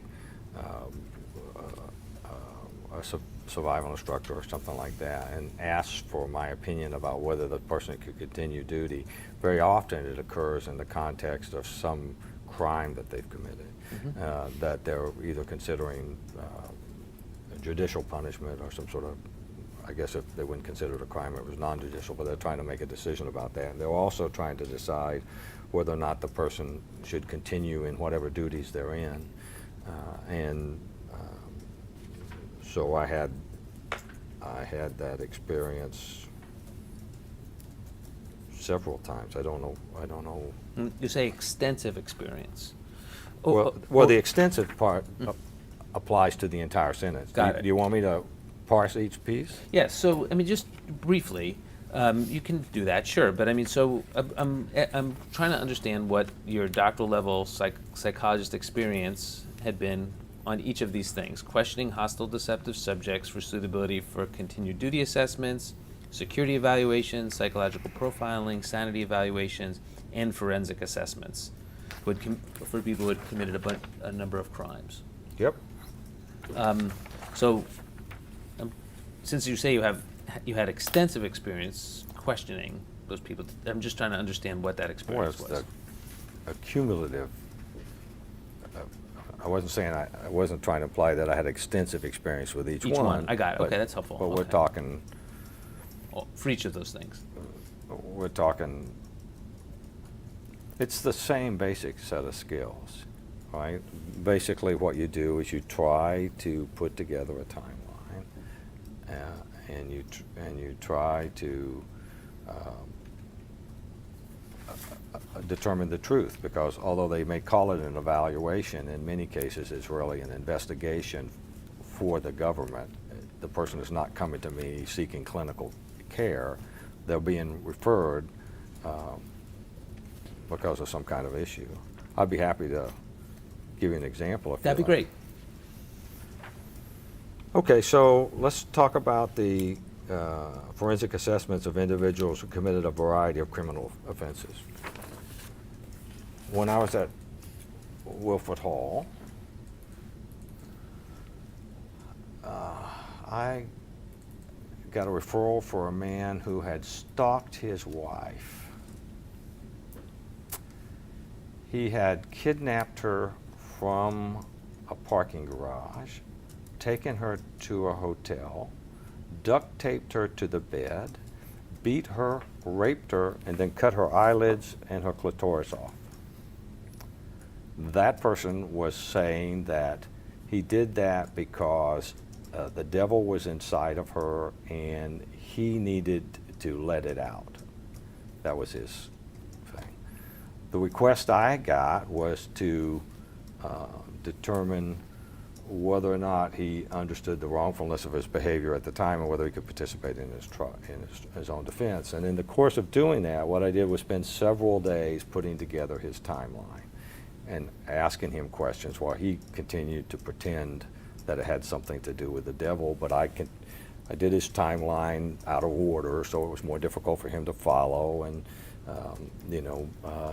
sometimes I would use a theme where it sounded like I was understanding why he did the sort of things that he did, because people can be difficult, and he was very hostile towards me because he was busy to protect it. He even threatened at one point to hit me with a lamp, I think, that was in my office. And then finally, when I told him, after I got the timeline completed and walked him through it and said, this is what you were thinking at each stage of this thing, he leaned forward and told me why he really did what he did. And I'm reluctant to tell you what that is, but I will if you would like, because what he said was, the bitch left me, so I knew I would never get any more sleep. So I took her eyelids so she couldn't sleep either. And I couldn't imagine her having sex with another man, so I took her clitoris so she wouldn't enjoy it. In my mind, that didn't meet the McNaughton rules. Why? Because he clearly understood, because he had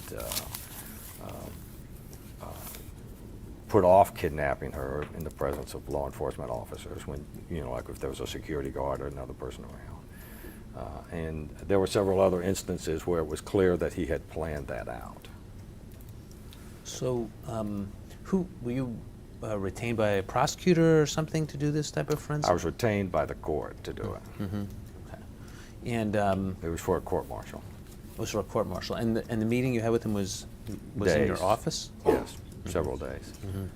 He was on release pending the trial. Mm-hmm. Okay. And that's just one example. And is that a typical example in the sense of, I mean, not in terms of the specific facts, but that's the type of assessments that generally you were doing that you're referring to here? I can give you another example if you'd like. Sure, give us two is better than one. I got a request to do an assessment of a person who had sexually assaulted an 8-year-old girl with spinal bifida. Specifically, what he had been alleged to have done was have her masturbate him up to the point of almost ejaculating and then quitting. And his position was that he couldn't control himself. But in the course of the several days that I talked to him, putting together his timeline where he lured her to the basement and he did all this sort of stuff, he indicated that he had stopped just prior to ejaculation. And my reasoning was that if he could stop at that point, when most people would concede that it would be difficult to stop, he could have stopped anywhere down that chain, up to that point. And again, he's another one of those people who was trying to hide the actual events that had occurred and why he had done them. And so you essentially have to do, it's very similar to the kinds of investigations I learned to do in psychological autopsies and airplane crashes. And when I was a bomb guy, I used to be a bomb disposal guy, and we learned to do those kinds of investigations there. It's a similar sort of thing. When you use the phrase psychological autopsies, what does that mean exactly? In some federal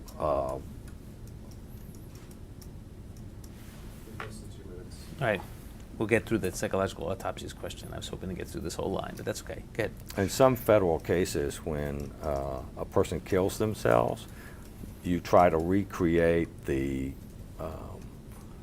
last couple of days before they killed themselves, and you do that by interviewing witnesses and by looking over records and by asking questions of people sometimes who are trying to hide their complicity in what occurred. Mm-hmm.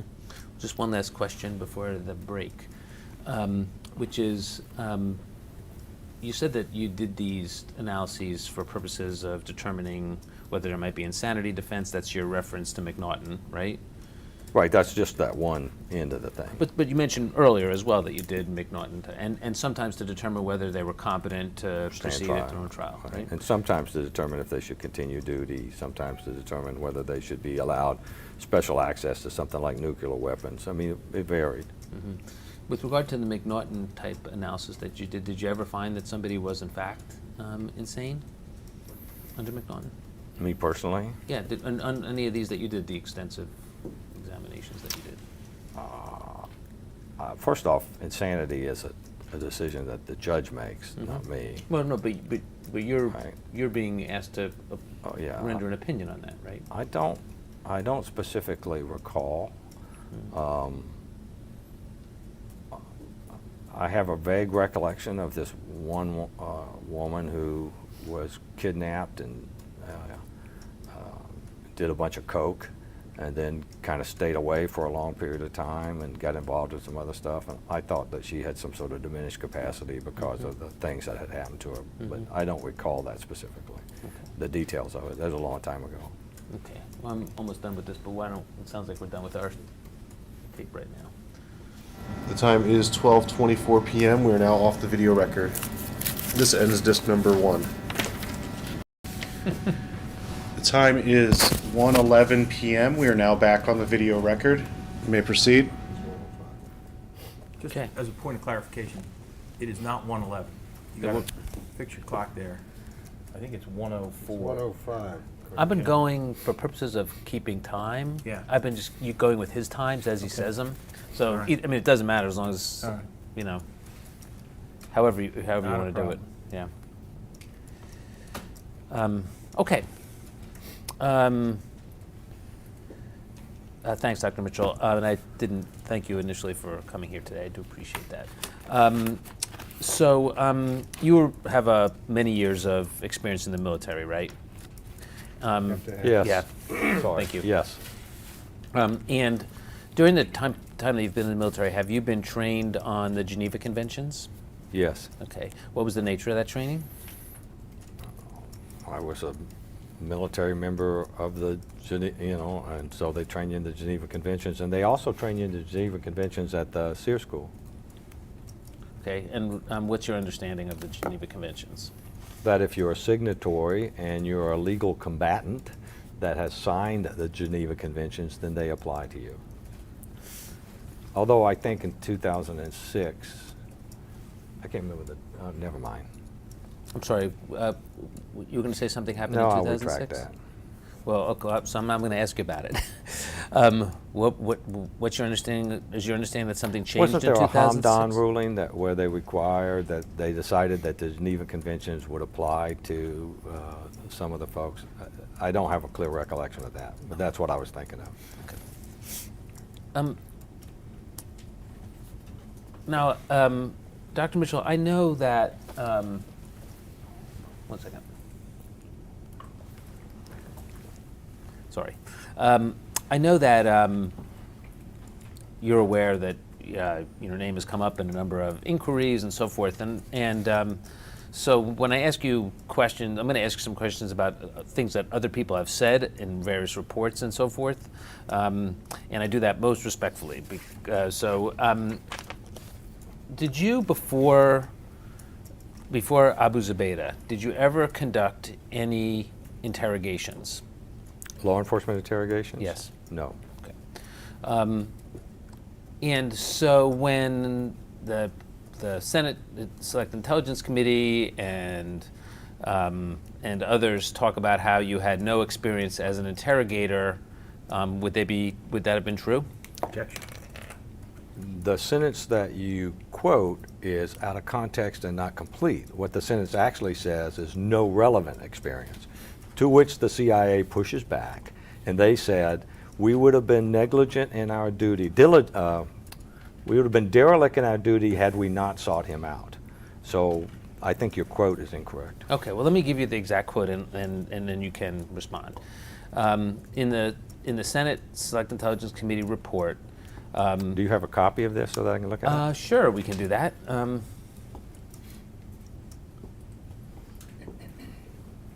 So as you know, this is just the executive summary because that's all that's publicly available.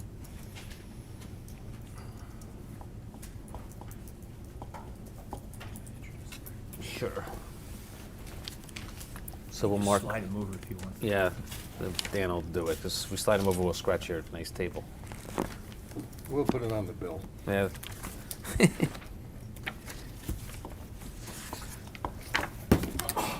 And this So is, mark this as. Mark this is as. this my copy? Mark it as 5. Is that right? Correct. We're up to 5. Okay.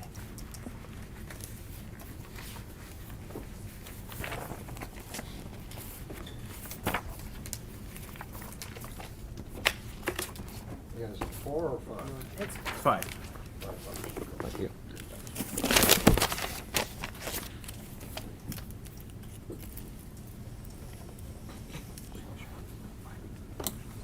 What's that? Yeah, yeah, okay. So I'm just going to point you to it's obviously a very long report. So why don't I just point you to a couple of passages that I want to ask you about? Let's start with on page 11 of 19 and this refers to the findings, I believe. So page 11 at the beginning.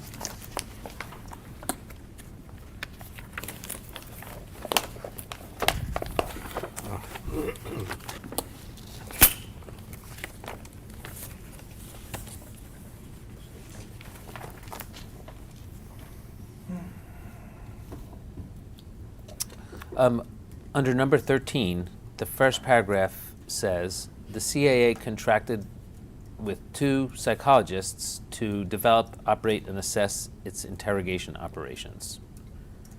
The psychologist's prior experience was at the U.S. Air Force Survival, Evasion, Resistance, and Escape SEER School. Neither psychologist had any experience as an interrogator, nor did either have specialized knowledge of Al-Qaeda, a background in counterterrorism, or any relevant cultural or linguistic expertise. Do you agree or disagree with that statement? I disagree with it Why? because I had over 6 years of experience in counterterrorism. Okay. Were you finished your answer? No. Oh, I'm sorry. Thank you. The problem I have with this thing is I don't have a timeline. So are they talking 1995? Are they talking 2006? When are they referring to? Do you follow? I completely understand your question as I read it, and you can tell me if you read it differently. I mean, the words are what the words are. It says the CAA contracted with 2 psychologists. So my assumption is that they're talking about as of the time of those contracts. As of the time that both of us were contracted? You have the same access to the words as I do. Well, if they're referring to the time that both of us were contracted to do what came to be known as EITs, then I had spent 90, maybe 100 days getting briefings every day on Al-Qaeda, briefings on what the intelligence requirements were, briefings on what was known about the organization of Al-Qaeda by the experts in the CIA, if that's the time that they're referring to. How about at the time when you first began working with them? Then? I was aware of Al-Qaeda. I did get briefings from them when they asked us to take a look at that Al-Qaeda training manual, that resistance to interrogation training manual, but nowhere near the depth that I got when I deployed in April. So prior to you being asked to review the Manchester manual, is that what you're referring to, sir? Yes. Prior to your being asked to review that, did you have any quote-unquote specialized knowledge of Al-Qaeda?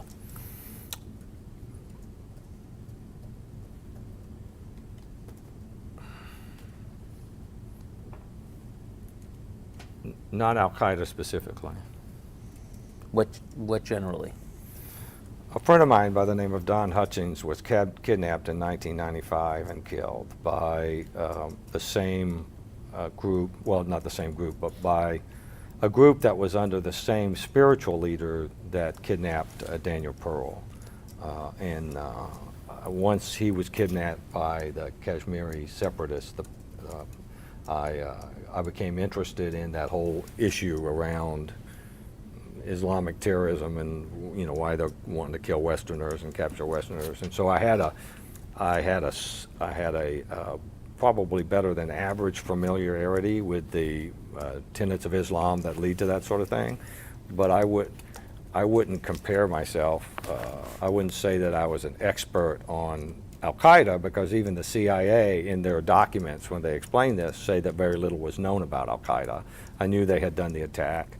But beyond that, I didn't know much more. Okay. And how about the part where it says neither psychologist had any experience as an interrogator?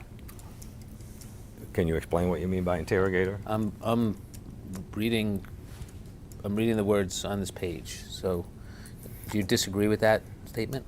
I didn't have any experience as a law enforcement interrogator at all. And if what they mean is law enforcement interrogator, the answer is I didn't have any experience. If what they mean is the Merriam-Webster definition of interrogator, which is asking criminals, the people who've been charged with crimes, questions when they might be seeking to, withhold information, then those things that I discussed earlier have skills that, but no, in terms of law enforcement interrogator. Okay.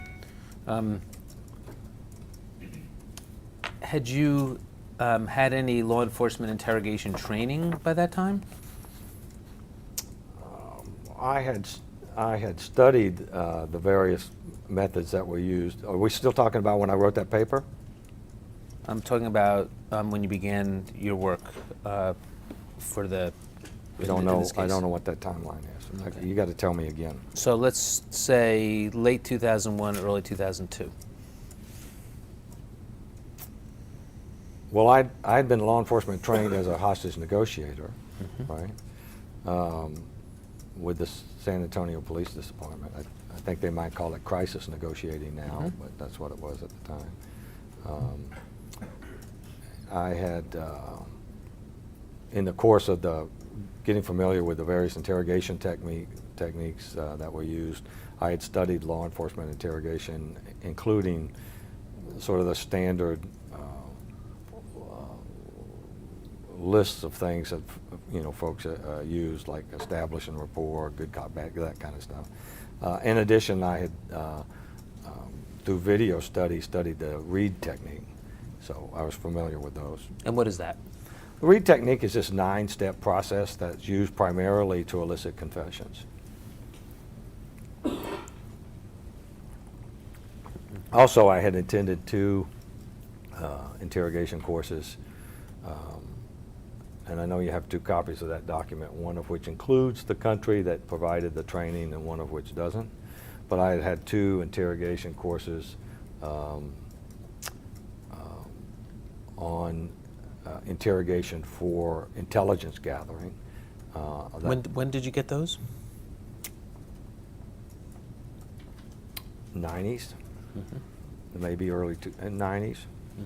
Had you ever actually performed any intelligence gathering interrogations before this? No. Okay. Were you finished with your training? I've actually lost track of what I said. Well, we can have the court reporter back. Would you? I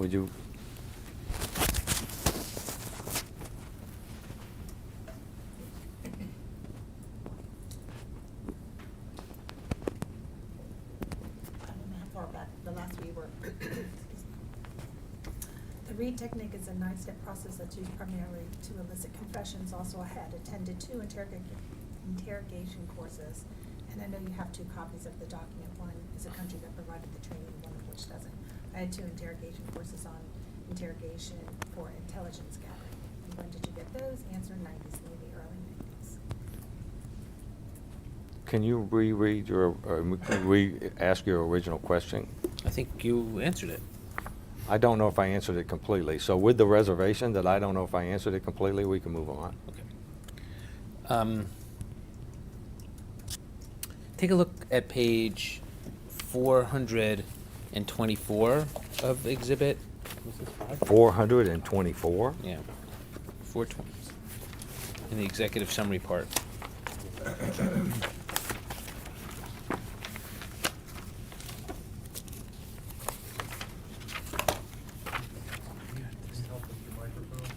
Yeah, I'm gonna work on it.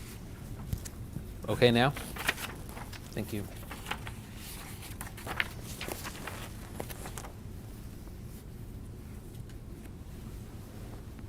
Okay. At the top of page 424, it says that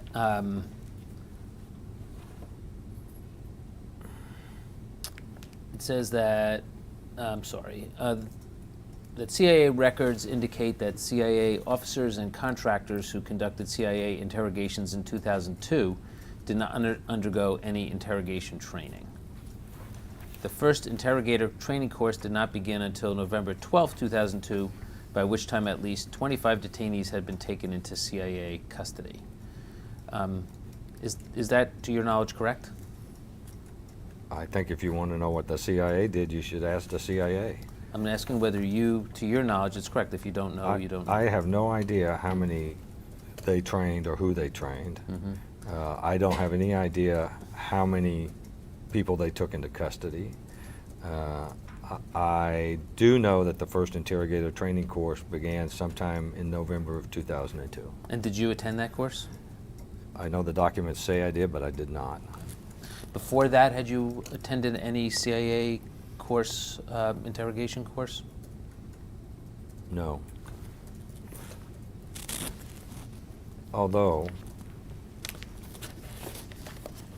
we had a law enforcement interrogation specialist deployed with us with Abu Zubaydah, and he conducted on-the-spot kind of seminars around the law enforcement issues that were involved.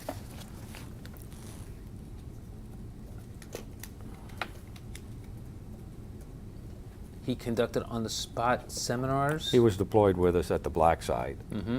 and he would say, okay, these are the kinds of interrogation techniques I would use with this guy, and then we would get feedback afterwards. Okay. And you said we would get feedback, so you took advantage of, I don't mean in a bad way, you availed yourself of his advice in that regard? I think you couldn't avoid it, but I did avail myself of his advice. Previously, I mentioned to you this book, The Dark Side by Jane Mayer. You said you had not really read that. Mm-hmm. In that book, it says, I'm just going to quote you one sentence, I can show it to you if you want, but it says, according to one colleague who was an interrogator, Mitchell had not even observed an interrogation. This is prior to questioning Abu Zubaydah. Is that true? No. I was deployed. No. Finish your answer. You want me to finish it? Go ahead. No. I was deployed with the CIA and the FBI, and I was there every single day. And with the exception of those things that took place in the hospital, I observed every single interrogation that was done. Literally, by the time that man gave that piece of advice, I had watched him do over 100 interrogations, and he had watched me do 0. Mm-hmm. That man? Whoever gave you that piece of advice, if he said that he was there and I hadn't done any, then hadn't observed any, then he's not telling you the truth. Mm-hmm. Okay, I'm going to mark another exhibit 35. So this is fine.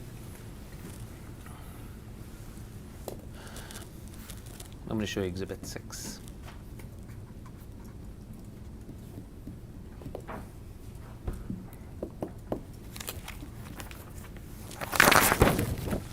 Are we done with this? But keep it, because we'll come back to it. Thank you. It's a bit unwieldy. It is Yes, huge. it is. This one's shorter. Oh, Ollie Sufan. So I was right about which man it was. Is this one mine or yours? Either. So, just so you know, the court reporter marks the official one for the record. That's the one you should be looking at.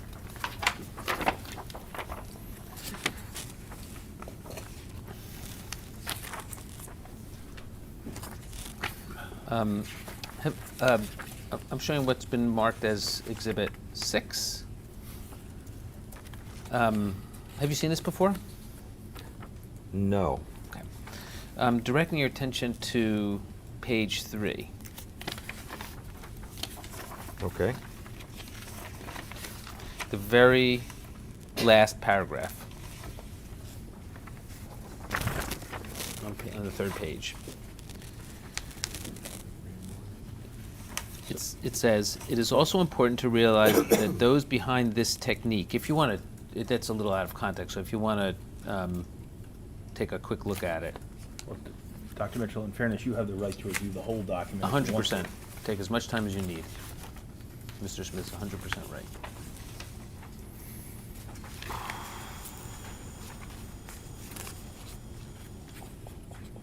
But just to orient you, I'm going to ask you about that paragraph that I just... Okay. I think I'm ready to proceed. Okay.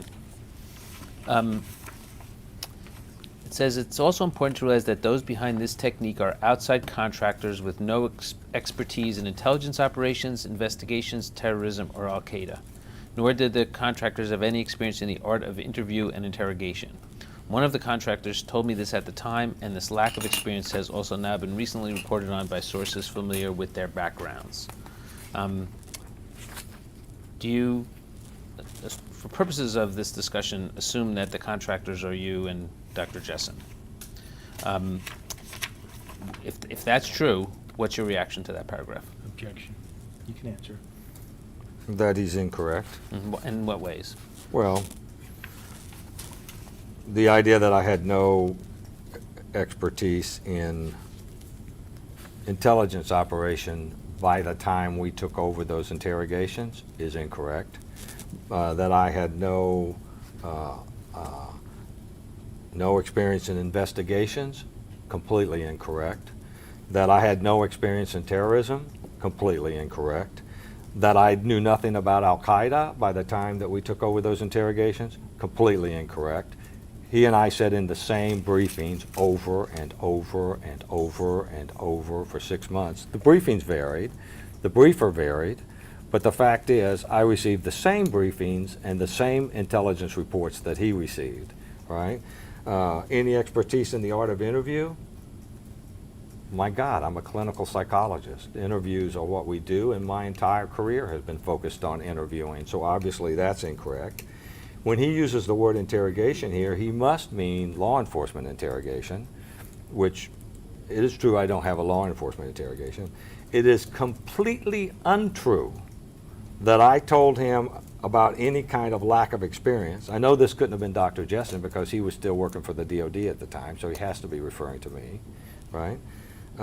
And these recently reported sources familiar with their backgrounds, I don't know who they would be, because Kleinman claims that he knows me, but he really knows squat about me.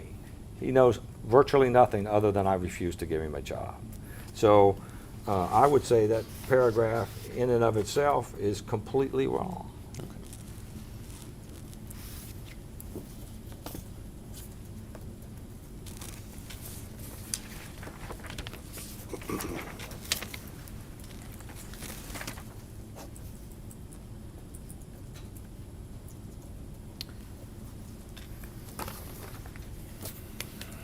Are we done with that document? Yes, we are.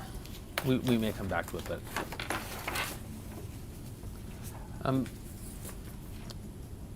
is it? Ask me a question. Do you want to speak to your counsel? You can. Just slide over here and put your hand over the Or just take this out.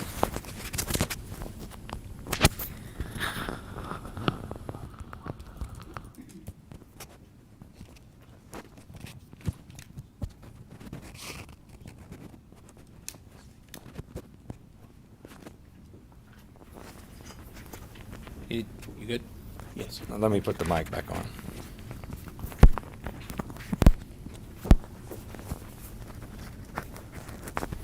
I wanted to give you more information, but Okay. Now you can't say that and not have Did me I follow. screw What up? what additional information do you want to give me? that Alex Soufan heard me say something to Jennifer Matthews, who is an expert on Al-Qaeda, where Jennifer asked me, what do you know about Al-Qaeda? And I said, next to you, virtually nothing. This was several weeks into me getting briefings every day, but she was the foremost expert on Al-Qaeda, and he overheard that conversation. And my belief is that he has spun that into this. Now, Dr. Jessen, while there's no question, or Dr. Dr. Mitchell. Mitchell, while there's no question pending, your job today is to just answer his questions, Got it? okay? You will have an opportunity to tell your story when we go to trial, okay? Got it. So let's today just answer his questions so we can get on our way here. Okay? Got it. Thank you. On the other hand, if you feel like telling me stuff, I'm happy to hear it. Got it. If you feel like telling him stuff, you should ask to speak to me outside so that I can have a more pointed conversation with you. Got it. Okay? Thank you, sir. As of in May 2001, according to your manuscript, you turned down a CIA job. Do you recall that? Yes. Okay. If you need, if you need, I can refer you to the page of your manuscript. No, I believe you. Okay. But you said that you wanted to focus on starting your own business at that time. Is that right? Yes, sir. Why is that? I didn't want to live in Washington, D.C. I wanted to be a contractor. I wanted to do more than, just one set of things. Mm-hmm. And what was your idea as to what kind of business you were setting up at that time? I wanted to do some consulting work for JPRA because those opportunities were available. I Mhm. wanted to be free to, at that time I was doing some consulting to subcontractors with the FBI on things like what to do if a hostage is wired into a nuclear device where this galvanic skin response of the person is part of the firing system. I was interested in continuing to do that sort of work.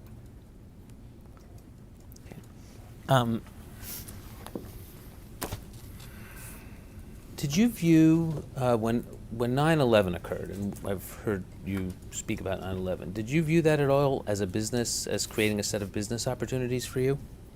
No. Okay. So, if, I'm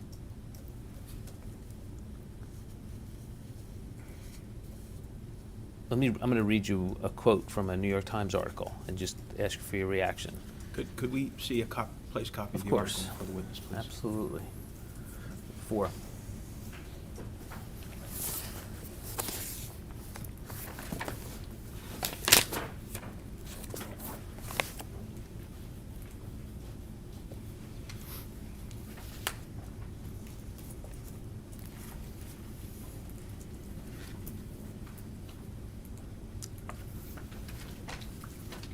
Exhibit 7? 7. Thank you. Thank you, ma'am.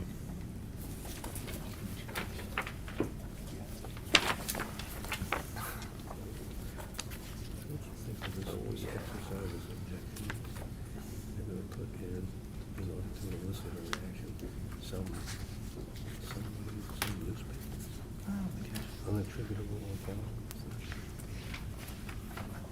Dr. Mitchell, let me know when you're ready. No, but you could adjust it. Is there a particular paragraph you're referring to? Yeah, I'm going to refer to page 3. At the bottom, towards the bottom, there's a section called a career shift. And it's the 3rd paragraph from the bottom, starting with, but for someone. Let me read it. But for someone with Dr. Mitchell's background, it was evident that the campaign against al-Qaeda would produce opportunities. He began networking in military and intelligence circles where he had a career's worth of connections. Is that correct? Objection. I have no idea what he's referring to.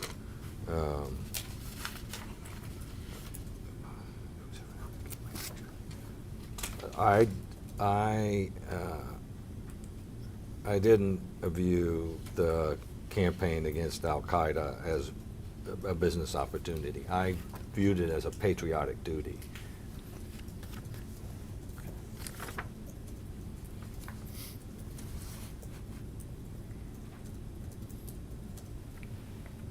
Okay. I'm going to move on to another topic, which has to do with the American Psychological Association. Did you belong to the American Psychological Association? At what point? Did you ever belong to the American Psychological Association? Yes. Did you resigned at some point? Yes. When was that? I think it was 2006. And why did you resign? I didn't like the stance that they took on the involvement of psychologists in custodial interrogations of detainees. And what in particular did you not like? They changed their rules, and it was negatively impacting the military. You know, so I just thought it was, I just didn't like it. I didn't want to support it. Okay. If you would, in what way had they changed the rules? It's been a long time. My recollection, without looking at their documents, is that initially they had been more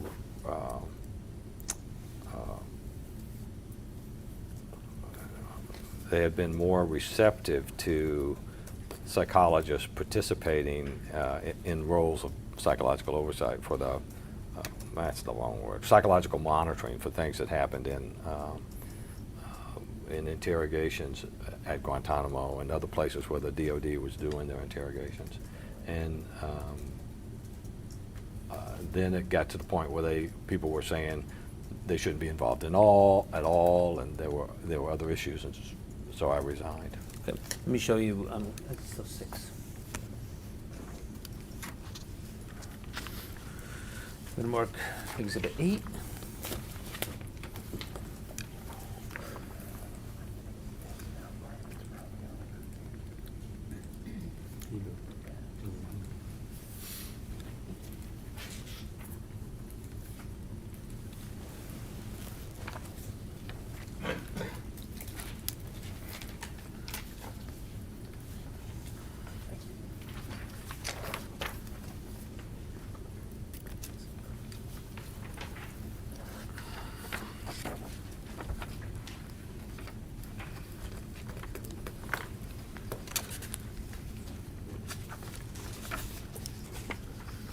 I'm sorry for the very small print. I can direct you to a particular place I'm going to ask you about if you want. But I don't want to, you can read all of it if you wish.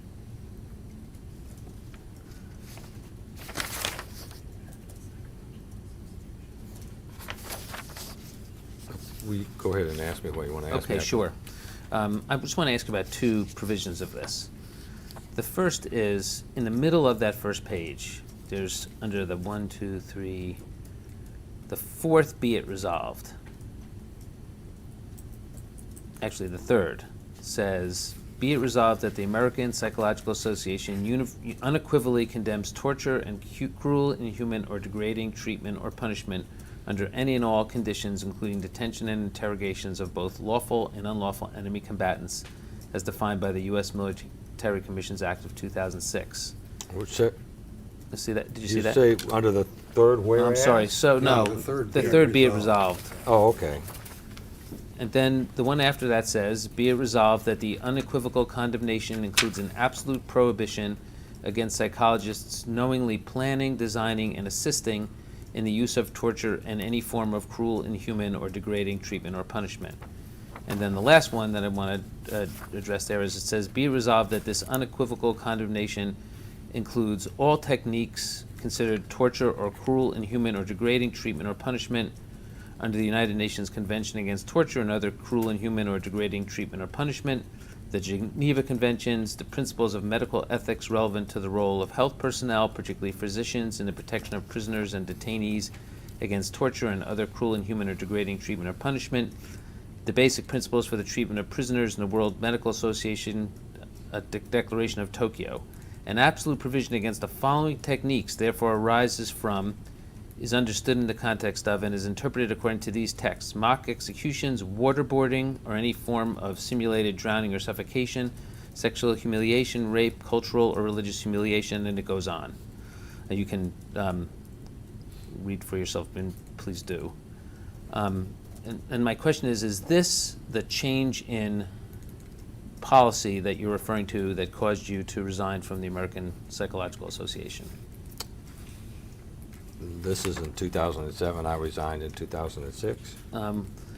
Okay, so if you go up above in the 4th whereas clause, It says, whereas in 2006, the American Psychological Association defined torture in accordance with Article 1 of the United Nations Declaration and Convention Against Torture and Other Cruel, Inhuman, or Degrading Treatment or Punishment. And then it defines torture to mean any act by which severe pain or suffering, whether physical or mental, is intentionally inflicted, and so forth. Right, Is so I that- was not, go ahead. I'm sorry.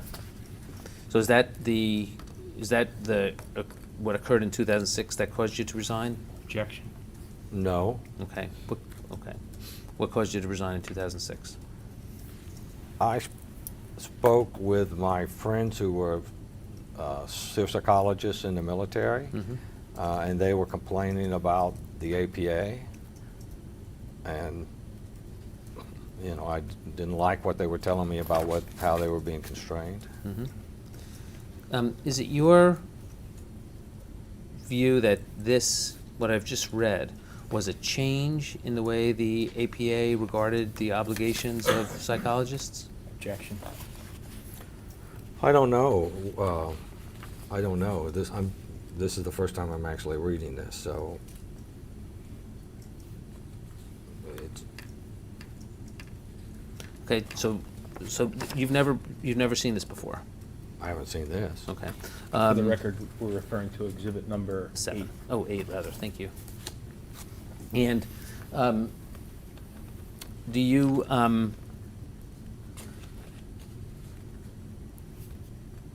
sorry. Do you know then whether the paragraphs I've read reflect a change in the APA's view of the obligations of psychologists? Do you know whether it does or not? Well, it looks like it looks like a change from the earlier stuff that I'm familiar with. Okay, what were you familiar with before? What's the earlier stuff that you were? That basically you tried to resolve whatever issues that you had and balance your obligation to the law, and if you were functioning as a psychologist, your obligation to the people that were involved. But I think they already had a prohibition against torture, which was not something we did. So. And the prohibition against torture, did it define torture the same way as this? I don't know. If you give me the documents, I'll look and see for you, but I don't recall. Okay. So this defines torture as any act by which severe pain or suffering, whether physical or mental, is intentionally inflicted upon a person, and so forth. You can read the entire definition. It's in the 4th whereas clause. Okay. Does that, is it your understanding that reflected, that was a definition that was the same, or that had changed? I don't know. I don't recall. I don't recall the documents. Okay. In the 5th be it resolved paragraph, it mentions a number of techniques in which you engaged, including waterboarding, stress positions, physical assault including slapping or shaking, sensory deprivation, and sleep deprivation. Is that correct? Objection. Are you asking me if the paragraph includes it? The paragraph includes those items. And were those actions in which you engaged as part of your Under the direction? You gotta let him finish his question. Oh, okay. That's fine. You can go ahead. No, I don't want to. What I was asking is, are those activities in which you were engaged in the course of your conduct and working with the CIA? Objection.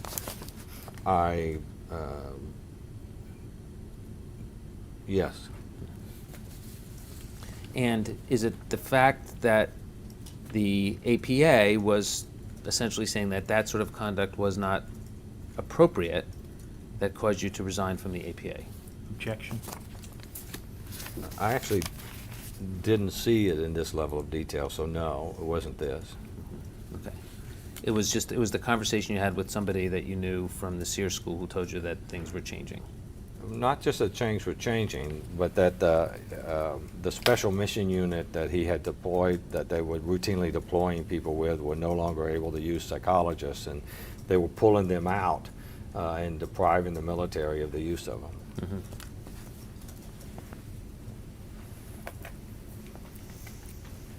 Okay. You want to have a conversation? No, no, just put that down and wait for the next question. Okay. Okay, let's talk about your involvement. I'm sorry.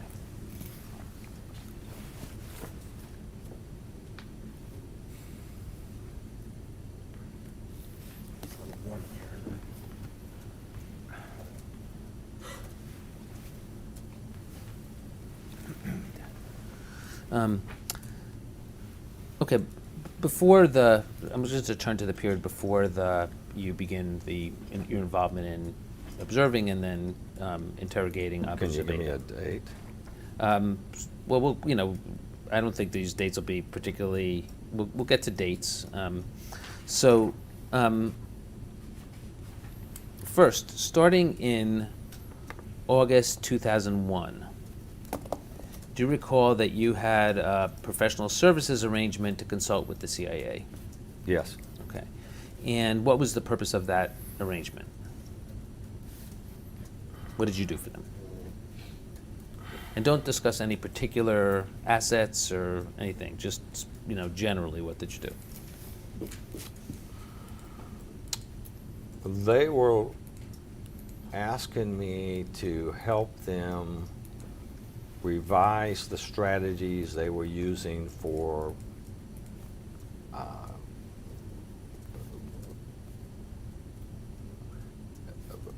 surreptitious validation of potential assets. For surreptitious validation. Does that mean just assessing assets? Without them necessarily knowing. Got it. So then, after 9/11, I think you mentioned earlier that you were commissioned to review the Manchester Manual. Yes, sir. Is that right? Why were you chosen for that, if you know? Because of my background in resistance training. Mm-hmm. And in that capacity, you worked with Mr. Hubbard? I worked with Dr. Jessen. Mm-hmm. Were you approached by Mr. Hubbard to take that position? He was my contract manager. Mm-hmm. Which meant he did what? Means he was in OTS and he managed my contract with him. He told me what to do. Mm-hmm. And that's the same Mr. Hubbard who worked for you afterwards? He eventually came to work for us, yes. Mm-hmm. And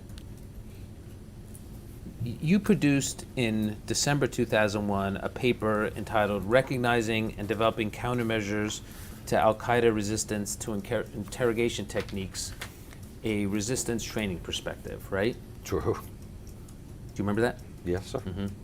Mm-hmm. Actually, We have the document. Yep, I'm about to show it to you. So if you could get that, it's 9. So this is Exhibit 9.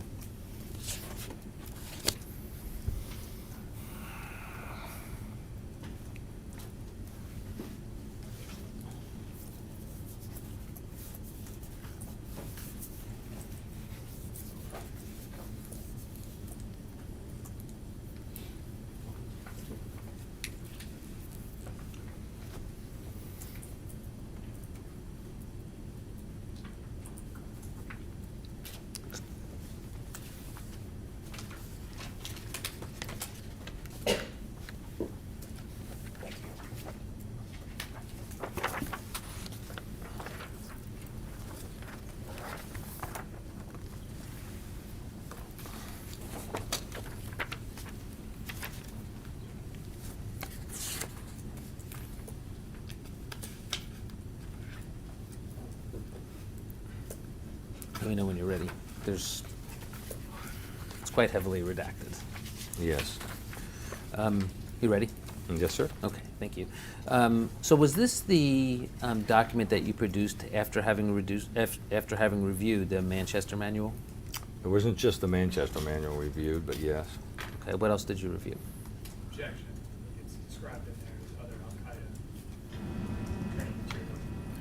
Mr. Warden, we're having trouble hearing you down here. Objection, we would instruct witnesses not to answer beyond what's in the scope of the document, which I believe describes it as the other Al-Qaeda.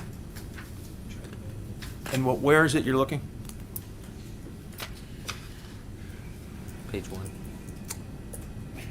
I- So maybe I can help out here. Do you mean where it says this paper discusses the techniques and strategies for resisting interrogation described in captured Al-Qaeda training manuals and other documents? Is that what That's you mean? correct. In fact, the Manchester Manual is one of those documents, it's a public acknowledged, unclassified fact. Any further discussion, of the other documents that form part of this, instruct witnesses not to answer. No problem. So the record's clear. You have information, but you're protecting the government's classified information. Is that Yes, right? sir.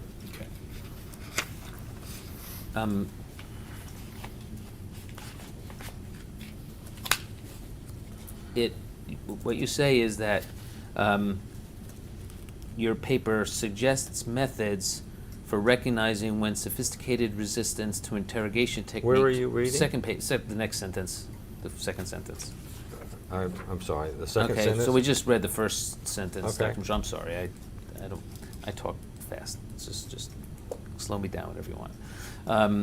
It suggests methods for recognizing when sophisticated resistance to interrogation techniques are being employed by captured Al-Qaeda operatives from special terrorist cells and outlines strategies for developing countermeasures.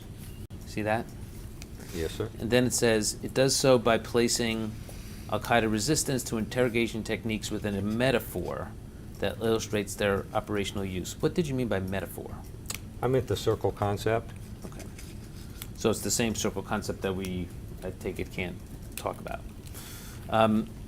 It says, our perspective for reviewing this material is based on 32 years of combined experience, by which you mean combined meaning your experience and Dr. Jessen's experience, right? Correct. And then it says, we are not experts in Arab culture or the organizational structure of Al-Qaeda. However, we have found that while culture does affect perception and behavior, the cardinal dynamics of resistance to interrogation and exploitation are not culturally dependent. Is that correct? It says that there. So if the FBI, including Mr. Soufan, says that cultural aspects are important to understanding how to overcome resistance, you disagree with that? Objection. You can answer. I think he's emphasizing the wrong piece of that. And what? I disagree with, I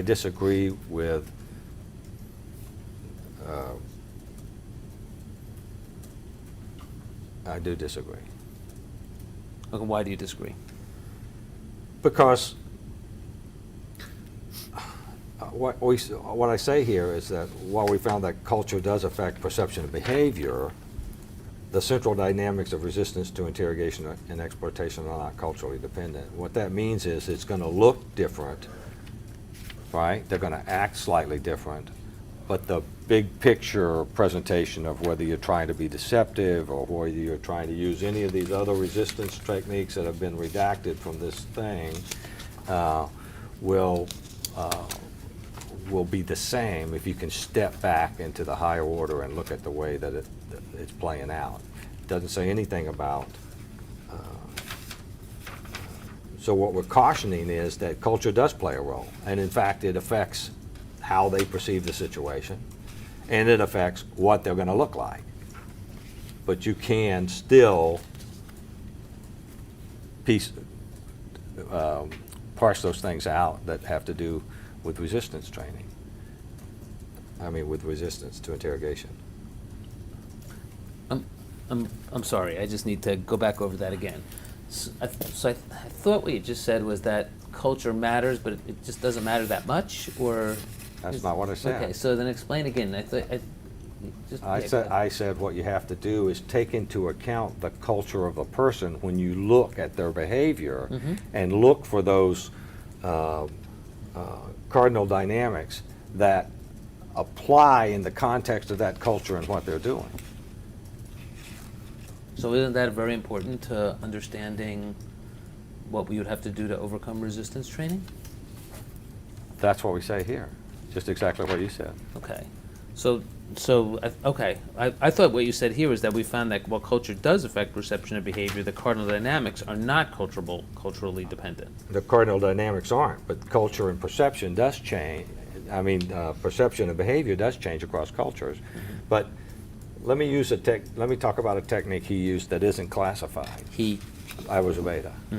Well, never mind. I won't do that. So I'm telling you, you're mischaracterizing the sentence. I don't mean to mischaracterize the sentence. I just explain the sentence so it's very clear for the record. Because Objection. The sentence speaks for itself. The meaning of the sentence is apparent in the sentence. We found that while culture does affect perception and behavior, the cardinal dynamics of resistance to interrogation and exploitation are not culturally dependent. okay.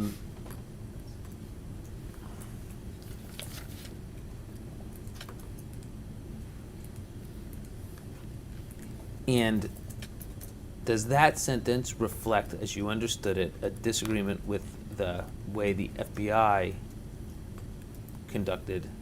I have This no I- idea what the FBI thought. Weren't you present when, to observe FBI interrogations of Abu Zubaydah? I was. And did you notice anything that would,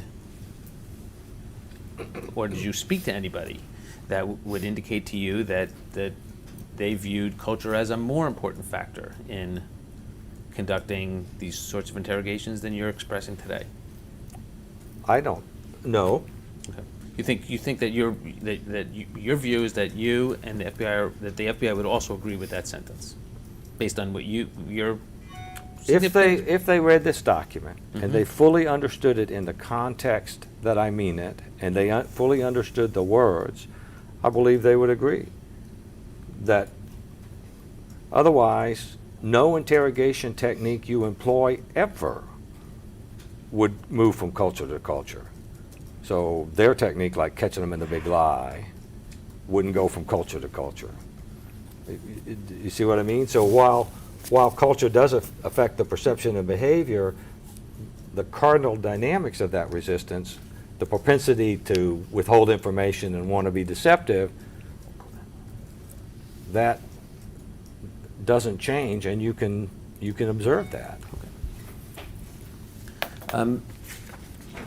Let me ask you about, go to page, so there's, it's a little hard to follow, but at the bottom there are Bates numbers. You see those Bates numbers? I see They're 'em. small. Okay. Go to the one that is hashtag 001153. Okay? And see where it says countermeasures? Yes. There's a sentence there that says skillfully crafted countermeasures can be developed in such a way that they do not violate the Geneva Conventions. Yes. What did you mean by that? I meant you can craft the countermeasures that we describe in the rest of this paper that is blank in a way that doesn't violate the Geneva Conventions. And so the countermeasures, without, obviously we don't know what they are, but the countermeasures were, your view is that the countermeasures here did not violate the Geneva Conventions. Objection, and in fairness, the witness does know what they are. They've been redacted by the United States government from Right. this document, and presumably the government is instructing the witness not to disclose them. I'm not Just- asking, If there's a question about what the countermeasures are, yes, you're instructed. well, I'm not asking what the countermeasures are. Well, I think you may have misspoke when you said we don't know them. Oh, well, He does know them. the we was wrong. We Got it. over here don't know. We Yeah. mean, me too. Yeah, Yeah, I know. but the witness does. Okay, I understand. Without in any way describing what the countermeasures were, your view is that the countermeasures that were set forth here did not violate the Geneva Conventions. Is that right? My view was that the countermeasures set forth here could be constructed in a way that they didn't violate the Geneva Conventions.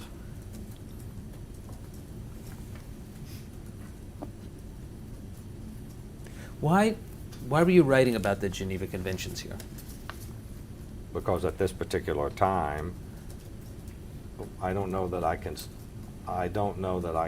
need to talk to the attorneys about that answer. Okay, Could we just repeat the question? what, yeah, the question is Could why? you read it back, Madam Court Reporter? Why were you writing about the Geneva Conventions here? Because a customer of the CIA requested it. Because a customer of the CIA requested that you write about the Geneva Conventions? No, requested this, that this particular manual be interpreted. I'm sorry. I do. So you had a specific. I'm writing about this because I'm asked to write about it. Mhm. And you're specifically asked to write about whether the countermeasures that are described and that are redacted violated the Geneva Conventions or not? No, I'm writing about them because I expect they will be applied in a situation where the Geneva Conventions apply.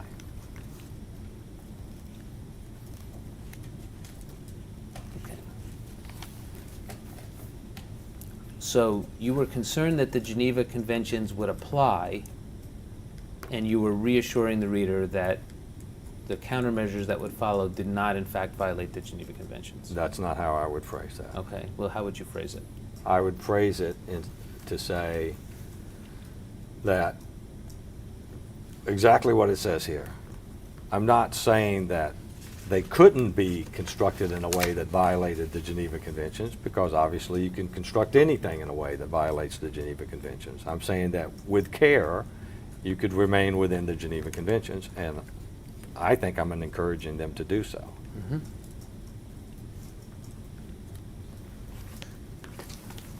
Can you pull this for me, please?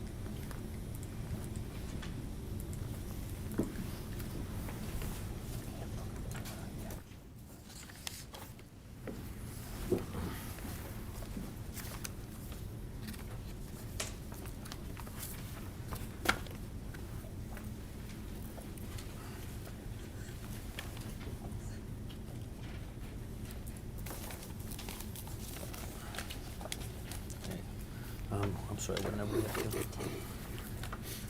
Exhibit 10.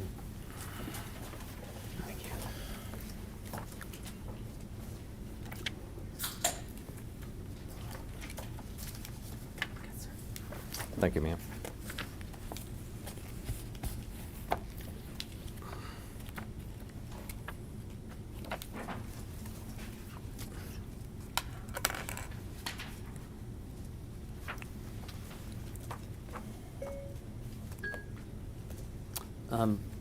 You have in front of you Exhibit 10, which is a report of the CIA Inspector General dated May 7th, 2004. Do you see that? Yes, sir. Have you seen this before? Yes. Okay. Directing your attention to page 13, paragraph 32. So we're clear, the page of the report 13 or the base page? The page of the report 13, thank you. Okay, Thanks thank for you. the clarification.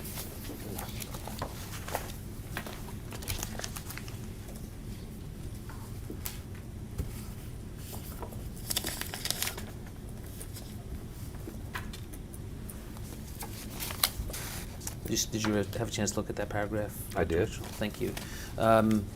So you can see that that paragraph this says that several months earlier, in late 2001, CIA had tasked an independent contractor psychologist who had 13 years of experience in the U.S. Air Force's Survival, Evasion, Resistance, and Escape SEER training program to research and write a paper on Al-Qaeda's resistance to interrogation techniques. Is that a reference to you? Well, the full sentence is a resistance training perspective. I'm sorry.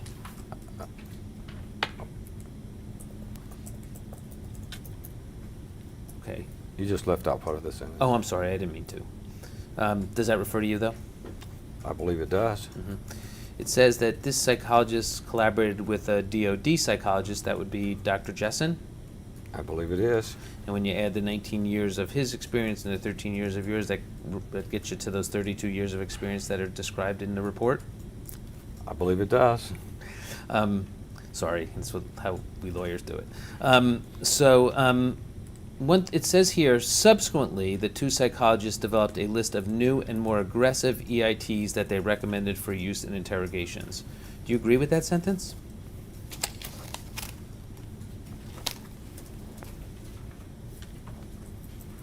The sentence, I agree with the sentence, but I want to comment. Go ahead. The sentence is true, but the way that the two are put together here, it makes it seem as if that document is somehow linked to this request. And what the paragraph does is mischaracterize the document. Which document? The recognizing and developing countermeasures for Al-Qaeda resistance to interrogation techniques or resistance training perspective. It makes it seem like subsequently the two psychologists developed a new list. While that sentence is true, the juxtaposition of those two sentences together makes it appear that the manual stuff was somehow related to the development of these, well, it's not even development, we provided them with a list. Makes it seem like the two are related when the two, in fact, are not related. Well, it sounds like, to me, tell me if this is wrong, that what it's saying is that the second list is more aggressive than what was in the original paper. Objection. Is that correct? In fairness, there is no second list, right? Well, yes, there is. It says, well, let me ask it. Thank you. Let me lay a foundation. Subsequently, the two psychologists developed a list of new and more aggressive EITs that they recommended for use in interrogations. Did you and Dr. Jessen develop a list of new and more aggressive EITs that they recommended for use in interrogations later? The answer to the question is asked is no, but we did provide them with a list of interrogation techniques that we did not develop. You did not develop it. Somebody else developed it? That were at the SEER school. They've been at the SEER school for 50 years. Mm-hmm. Okay. So then this sentence that says that the two psychologists developed a list is incorrect. Correct. Because of the use of the word developed. We provided them with a list. We didn't develop a bunch of new EITs. Okay.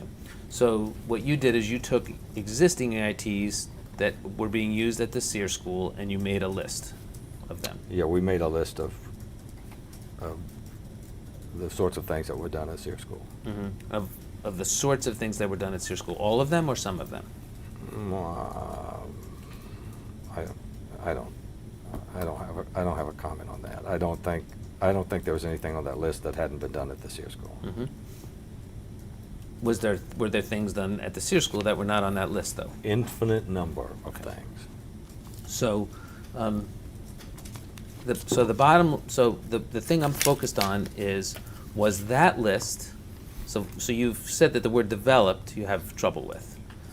What about that it's more aggressive than what was what was recommended in the paper?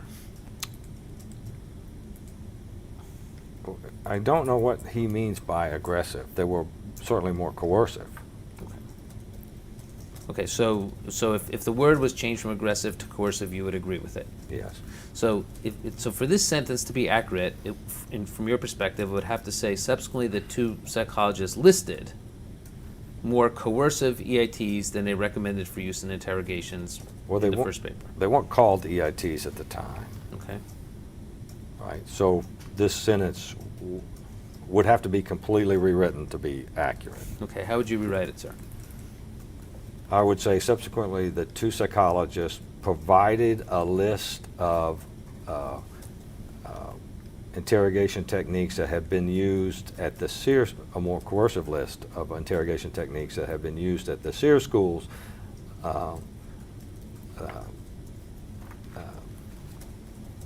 that eventually became EITs, and we recommended that they consider using them in interrogations.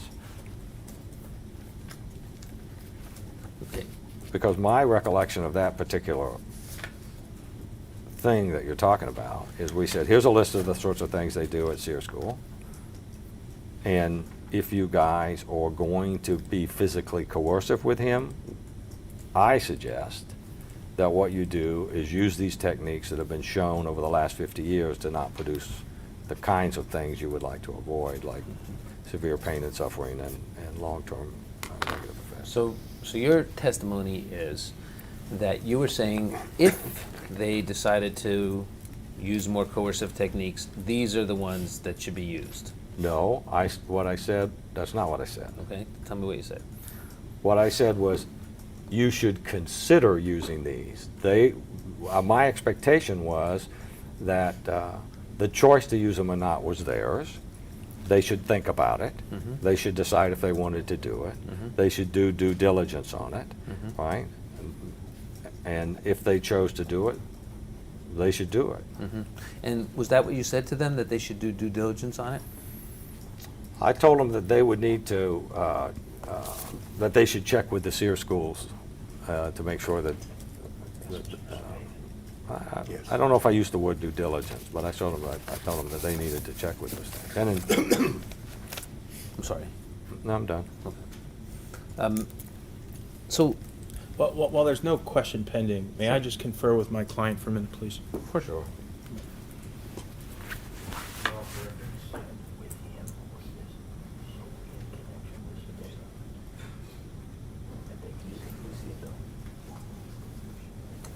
I didn't say that.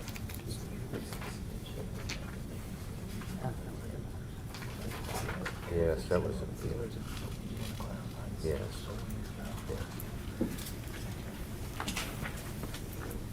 I need to make a point of clarification. okay, go ahead, sir. Hold that thought. Oh, no, hold on. Let's wait till your lawyer's ready.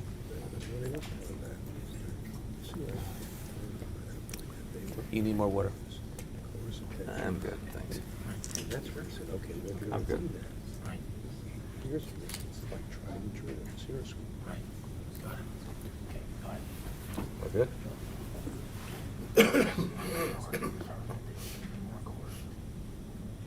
Yes. Okay. I need to make a point of clarification.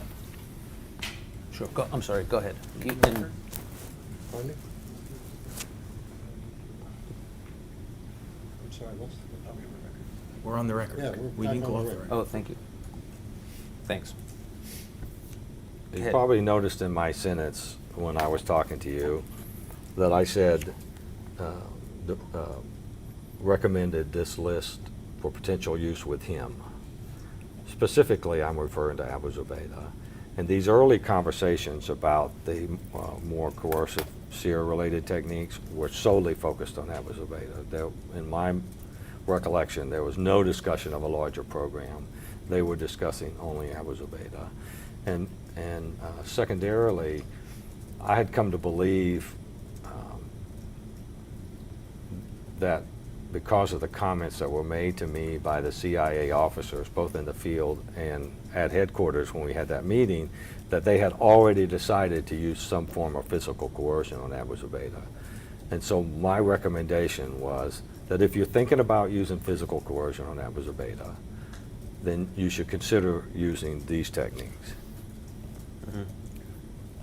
So let's just go to, you mentioned a meeting.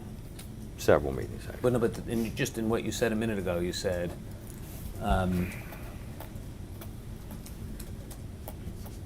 I'd come to believe that because of the comments that were made to me by the CIA officers both in the field and at headquarters when we had that meeting, that they had already decided to use some form of physical coercion on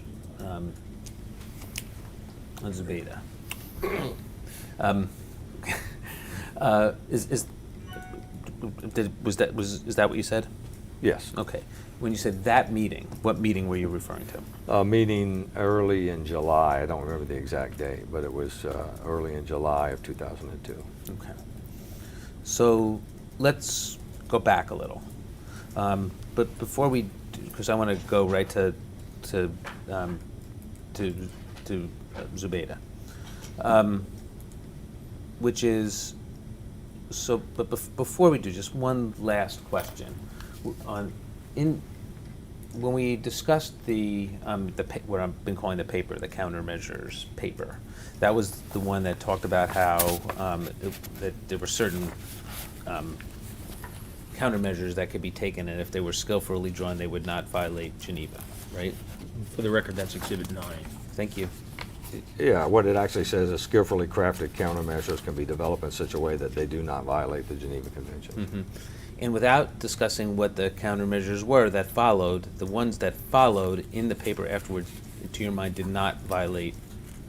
If crafted correctly. Uh-huh. Well, we're talking about the ones that you crafted that followed that followed after that statement. I discussed principles Mm-hmm. in this paper. Mm-hmm. So you didn't. So this paper did not propose certain countermeasures. I think what it says is it's not possible to provide a detailed cookbook, however, will provide a flavor for how this might be accomplished. Mm-hmm. So it's been a while since I wrote this, but my recollection is we probably provided a couple of examples. Mm-hmm. And the examples you provided were not ones that violated Geneva. I don't think they did, no. Okay. But you've described the ones that you then told them that they should consider as more coercive, right? Yes. And is it your view that those also did not violate Geneva? No, that's not my view. Okay. So it's your view that they did violate Geneva? It's my view that they could have, and they were going to make a determination about whether they were legal or not and whether they could be legally applied to the detainee. Mm-hmm. I abstain. I'm not a legal scholar. I'm not a constitutional scholar.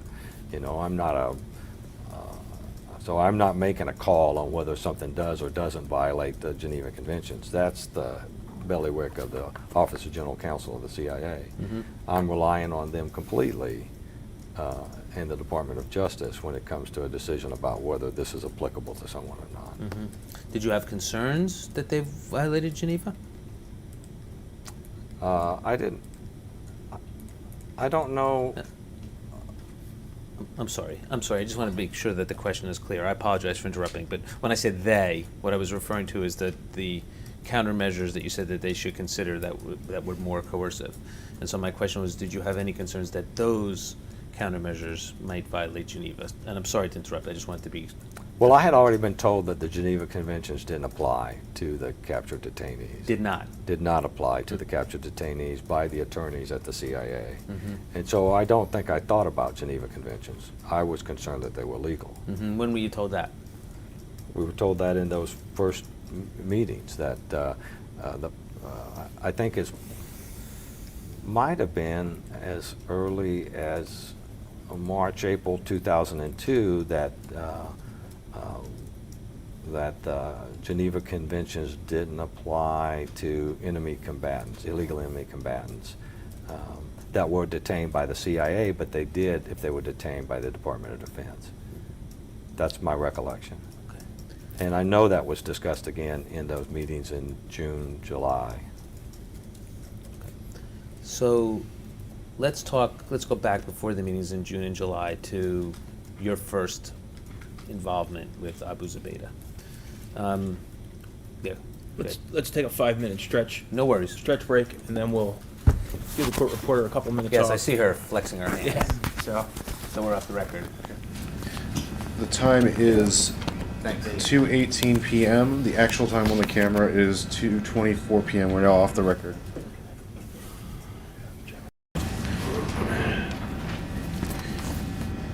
We're now back on the video record. The time is 3:25 p.m. You may proceed. This begins disc number 3. Okay. Real quick, back to the Senate Select Intelligence Committee report. Sure. Which report? 5, Exhibit 5.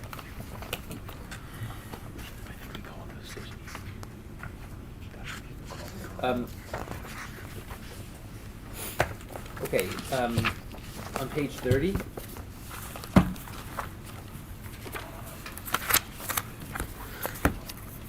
All right. I'm sorry.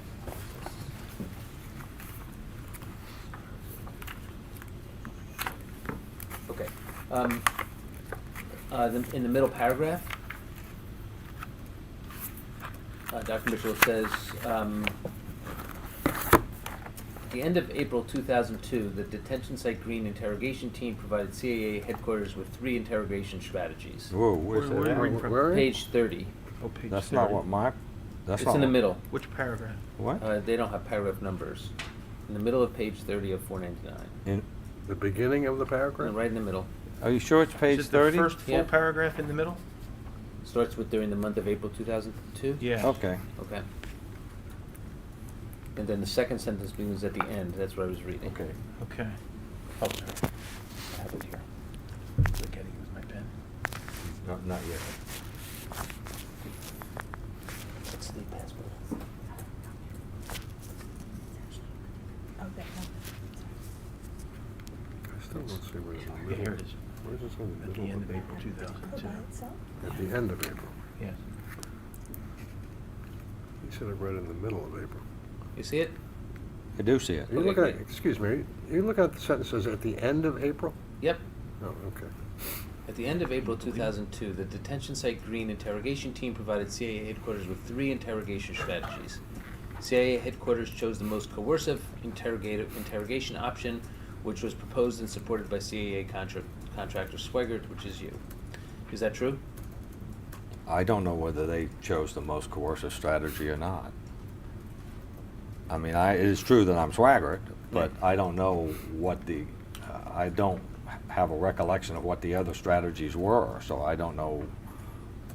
Real quick, please, that number 17, which is our number, which is now numbers.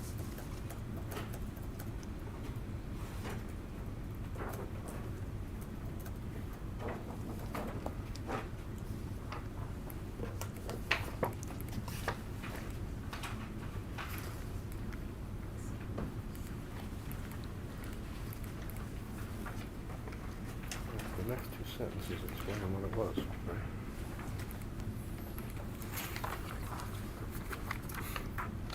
You want him to read through the rest of that paragraph? He doesn't have to. What it appears to me that the answer to your question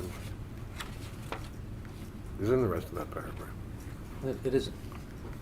I mean, he's saying he does not recall recommending the most coercive interrogation option.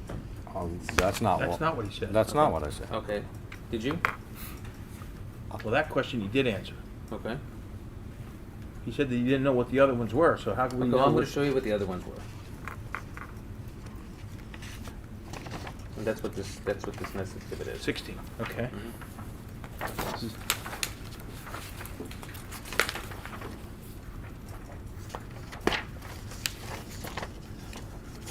To go to the top of the second page, you see the 3 options.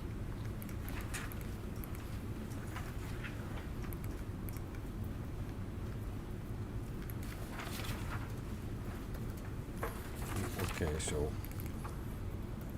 So, could we just identify for the record what this is that the witness is looking at?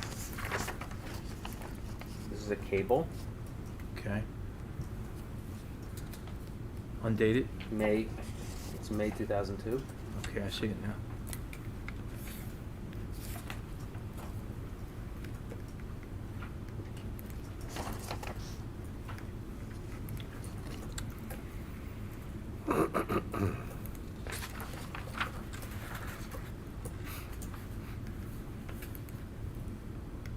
See that?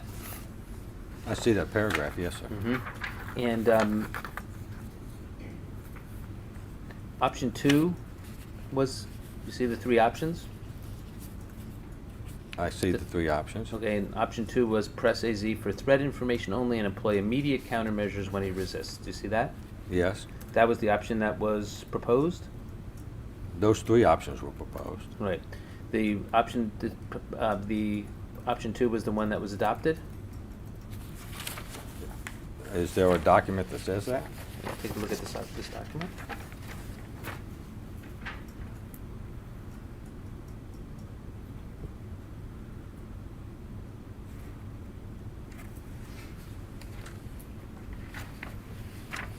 So you don't know whether that option was the option that was adopted?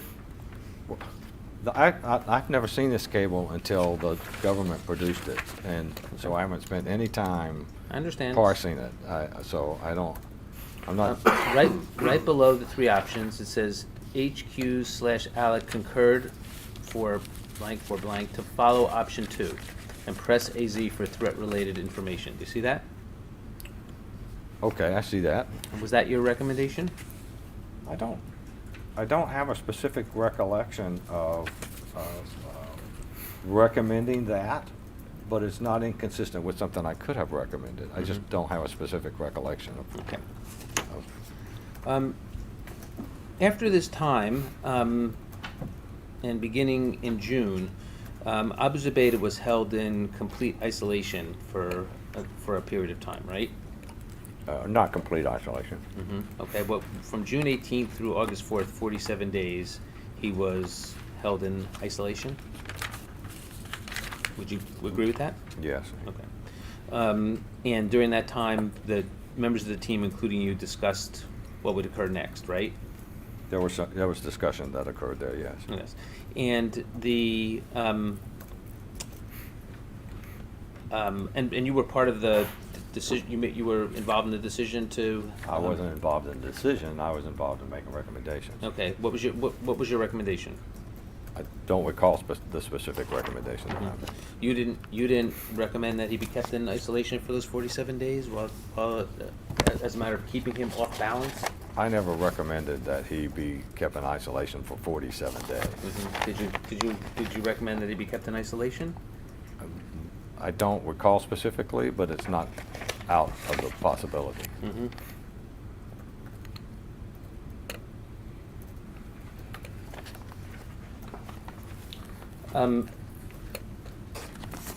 As of that time, in July, you had assessed Abu Zubaydah as uncooperative, is that right? It was my opinion that he was cooperative on some things and uncooperative on others. Did you assess him overall as being uncooperative? I assessed him as being cooperative on some things and uncooperative on others. Okay, once again, I just want to make sure if you look at the answer to the complaint, Sure. it's Exhibit 15 is the answer.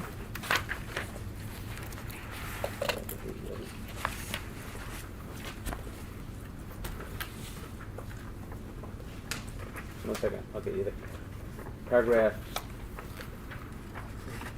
41. 41?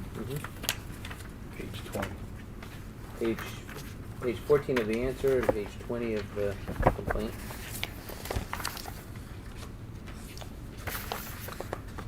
Right. I see the.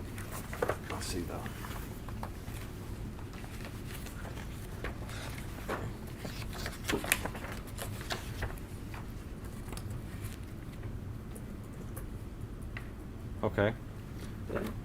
And if you'll notice in paragraph 41 of the answer, it says defendants admit that in July 2002, Mitchell and the CIA assessed Zubaydah as uncooperative.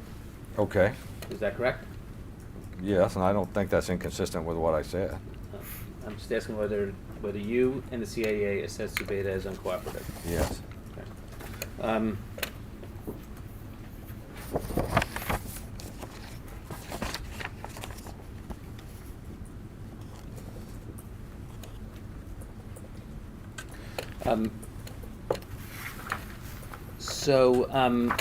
At that time, were you involved in several meetings at CIA headquarters to discuss the Zubaydah interrogation? Objection, at what time? July 2002. I think yes. And what was the nature of those meetings? The entire interrogation team, minus the OTS psychologist that stayed back there to monitor Abu Zubaydah, attended several meetings at CIA headquarters where they talked about, including the FBI, attended several meetings where they talked about where he was, what information they had gotten, whether or not it addressed the concerns about the potential attacks that could occur, and sort of next steps of what they were intending to do. Okay. That's my recollection. Okay. In your book, you say that you were asked by Jose Rodriguez, which is who? At the time, he was the director of CTC. He became the director of clandestine services. Was asked by him to accompany other senior members of the interrogation team back to the U.S. to attend a meeting at Langley, correct?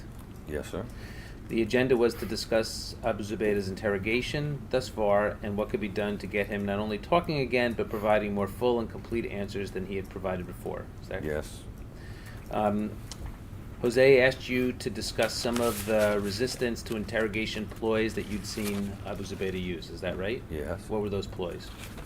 Oh, he would go on for hours about dead people without revealing that they were dead. He would talk endlessly about old Soviet plots against the Soviet Union when they were doing the jihad. He would, as I said before, play one interrogator off of the other. He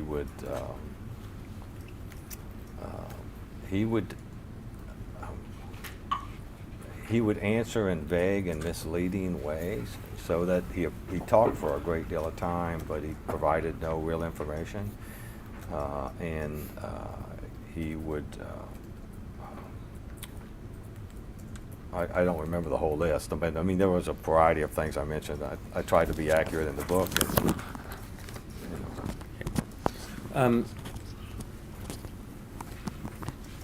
Since at that point, did you recommend that more coercive measures be used against Abu Zubaydah? I don't know that I recommended it. I certainly know it was part of the discussion, and I probably weighed in on it. And when you weighed in, what was your recommendation? I think that was at the time when I had already come to my own mind to believe that they were going to use coercive techniques, and if they were going to use coercive techniques, they should use ones that had been used in the SEER school. Mm-hmm. And so your view was that because the SEER school techniques did not cause any damage, and from what you had seen, then those techniques should apply to that could be applied to Abu Zubaydah as well without causing harm. Is that right? Objection. No. Okay. Tell me what's wrong about that. I never said they caused no damage at all. Okay. I said some of them did, and that and others could sometimes resolve if they were misapplied. And I don't remember the rest of his question. My question was just tell me what's wrong about that. But what I asked, so let's break it down. You recommend, understanding that the CIA apparently intended to use coercion, Mm-hmm. you proposed that techniques from the SEER school be used, correct? I recommended that they consider using them. That they consider using them. And that, and by this time, you said you weighed in and you believed that some coercive techniques should be used by then. I felt like he wasn't going to provide the information that they were looking for using rapport-based approaches. Okay. At least not in the time period that they were talking about. Okay. Because it's important to remember that at this particular time, although we didn't know it particularly who it was, there was a great deal of information about this upcoming threat that was going to occur. There was a suggestion in the immediate aftermath of 9/11 that there was the potential for a nuclear device, and the CIA has reported in other places that they already knew that UBL had met with the Pakistanis who were passing out nuclear technology to rogue states, and the Pakistani scientists had said to UBL, the hard part is getting the fissionable material, and UBL had said, what if we've already got it? And so there was just this press to do whatever was legal, whatever was within bounds, to take it, as the attorneys at the time said, the gloves are off and we need to walk right up to the line of what's legal. Mm-hmm. That was what the attorneys at the time said to you. Mm-hmm. But just back to what you said before, so I asked you whether you recommended that in the event they were going that way, that they should consider the SEER school techniques. I did recommend And, that. and I asked you, and that was because they weren't harmful, and you said, well, they could be harmful. Yes. Okay. Now, And again, at this particular time, they had not yet asked me if I would do the interrogations. I'm thinking I'm providing a list that they're gonna go off and do whatever they decide to do with, right? I'm not, you know, okay. But, so in any event, you did provide a list, right? by then, they had already asked me, the techniques I outlined before they asked me, after they asked me, and they brought Dr. Jessen on board, we actually wrote out the list of things I had suggested earlier on. Okay, so let's just show you that list. Just make sure we're working off the same list. Sure. This is Exhibit 17.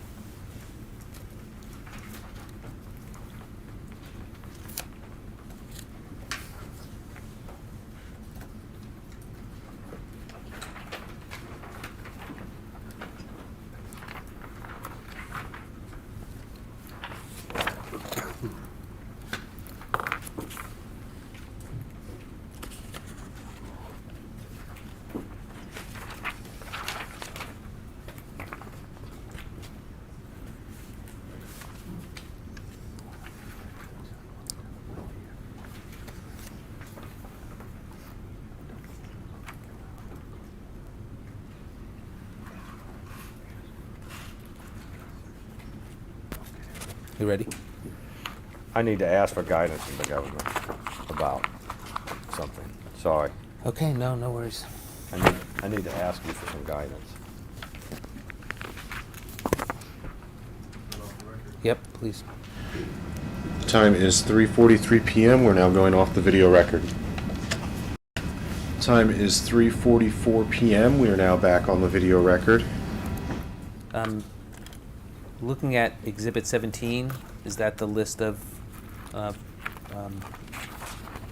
enhanced interrogation techniques that you provided to Mr. Rodriguez? They weren't called enhanced interrogation techniques, but yes. And Can I just confer while there's no question?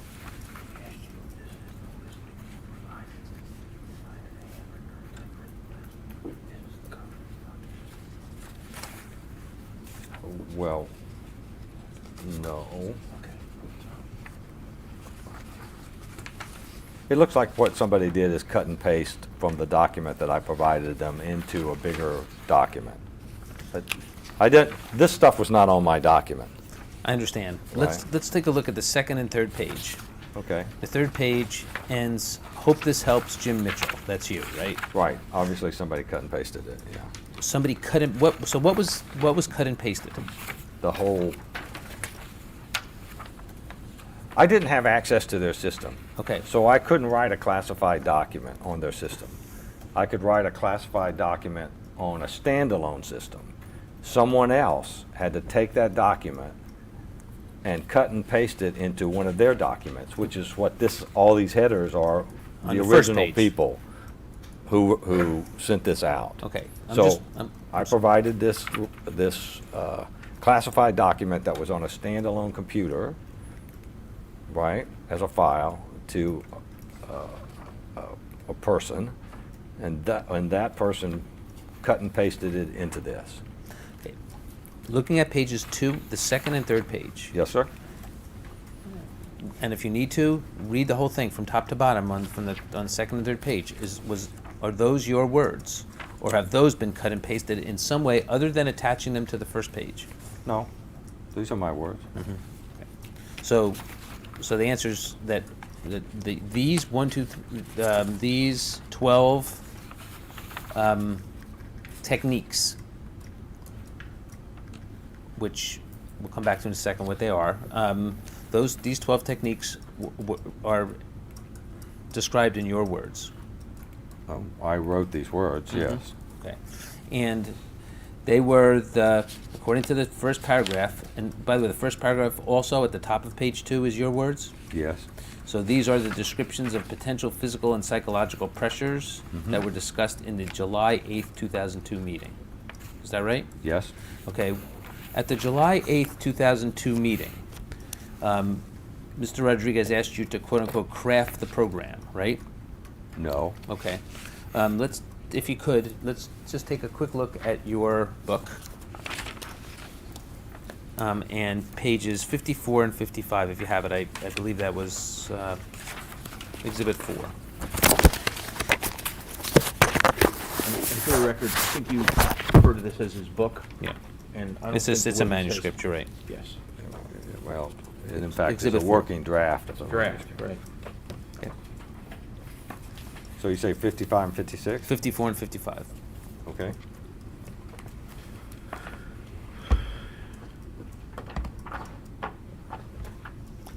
On page, actually, top of page 55. Okay. There talks, the day before, the page before talks about a meeting, and then it says a day or so later, so maybe it was a day or so later, Rodriguez asked me if I would help put together an interrogation program using EITs. A program for Abu Zubaydah. Okay. I told him I would, thinking I would remain in the role it occupied during the first few months, pointing out resistance techniques employed by the detainees and advising on the psychological aspects of the interrogation. But that's not what he had in mind. Jose not only wanted me to help them craft the program, he wanted me to conduct the interrogations using EITs myself. You see that? Right. Okay, is that correct? That sentence is correct, yes. Okay. And is that sentence appropriately read that he wanted you to craft No. a You gotta let him finish. Okay. He did not want you to help craft the program? You're inserting the word help now, but before you said wanted you to craft. Help? No, I'm using your word as help. Sorry to, when you're replying to me, Mm-hmm. you're using the words that I used. When you ask me the question, you're leaving the word help out. Oh, I understand. And you're just giving me the entire onus of crafting that program. Mm-hmm. He asked me to help him craft a program for interrogating Abu Zubaydah. Mm-hmm. He was the only detainee that was part of that discussion. There was no discussion at that time about a larger program involving multiple detainees No. or any of that stuff. Nor was it the case that he asked me to craft the program independently, but rather to help him craft a program. Okay. And I think the word help is important. Okay. When you drafted Exhibit 17, what role did Mr. Rodriguez play in drafting that? He asked me to draft this list of potential things for them to consider. Mm-hmm. Okay. But this is not the program. Okay. This is a list of potential techniques for them to consider. Okay. And we'll come back in a second to what parts of that become the program. But before we do, a few minutes ago you said that at this time you did not understand that you were going to also be doing interrogations. But in your book you say, Jose not only wanted me to help them craft the program, he wanted me to conduct the interrogations using EITs myself. You are, again, not following what I said. What Okay. I said was when I gave them the oral list that included these things, I didn't know that he wanted me to do the thing. Okay. When I gave them the written list, I did. Okay. And what was the difference in time between those two things? Days. Okay, a couple days, right? Yeah, I don't know how many days, but days. Mm-hmm. Okay.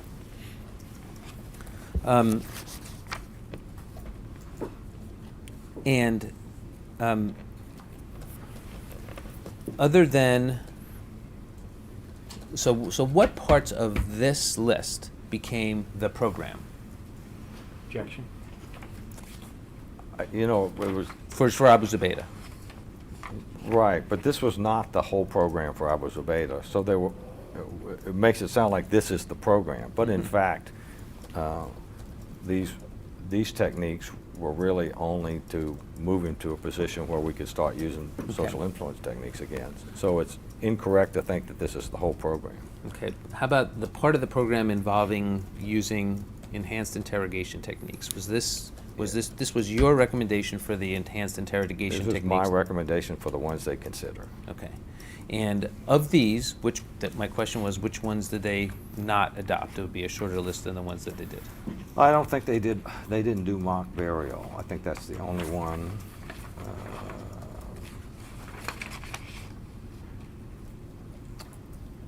I think mock burial was the only one. Oh no, I don't recall insects either. I think they did approve insects, but Okay.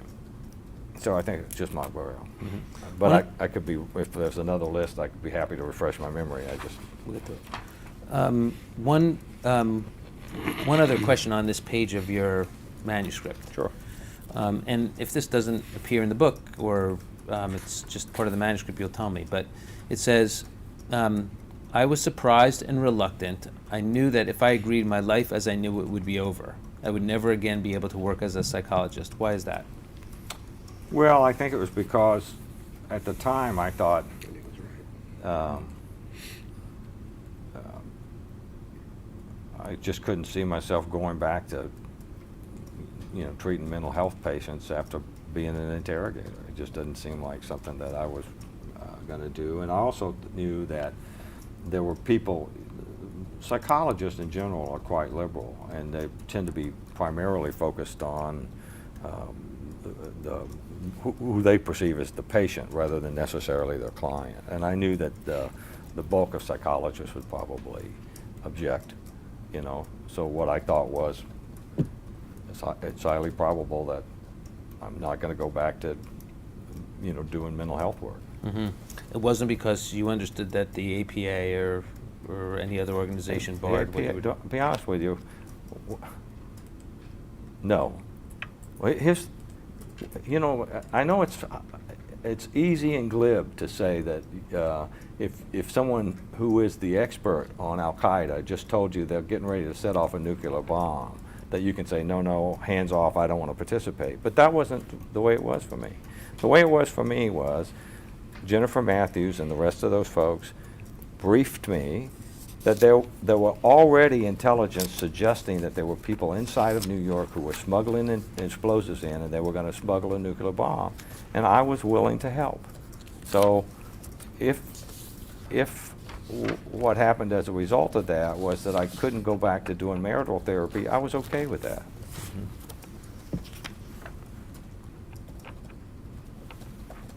On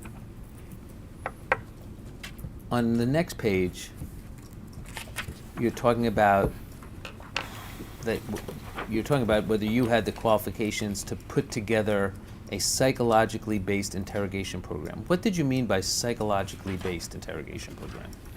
Well, I don't think that the EITs themselves are what's going to necessarily yield the information. I think there's a lot of misinformation about EITs, but what came to be known as EITs. But the whole point of those EIT was to move him into a position where he would cooperate, so that you could then use social influence stuff to get the greater details and the more information. So I think that primarily, even if you're using coercive measures, the point is to produce a psychological effect. Mm-hmm. A sentence or two, just a little bit later, and I'm on the bottom of page 56 of your manuscript. Sure.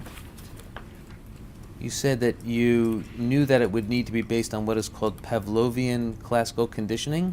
Right. In what regard were these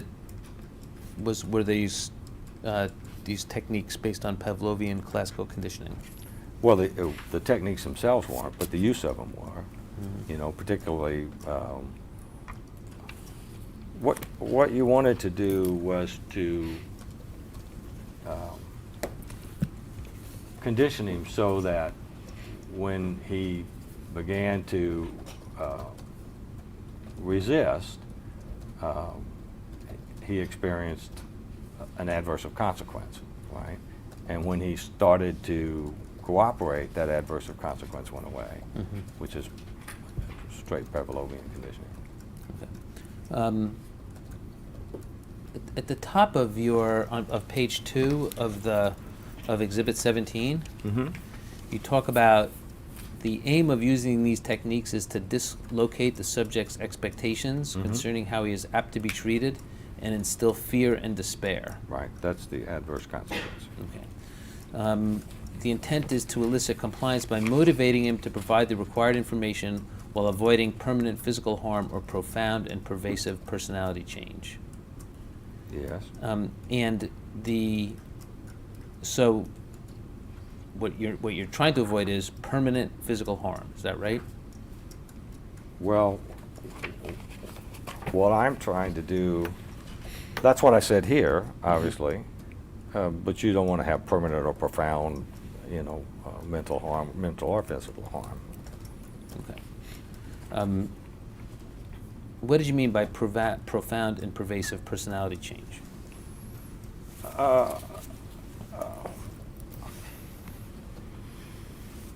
One of the things that happens if you use these techniques too much, and this is the warning that I provided them about Seligman's things. If you apply one of these techniques, the object, it's just the same. It's the same template that's used in the Army Field Manual today for the use of helplessness. Same template, different techniques, right?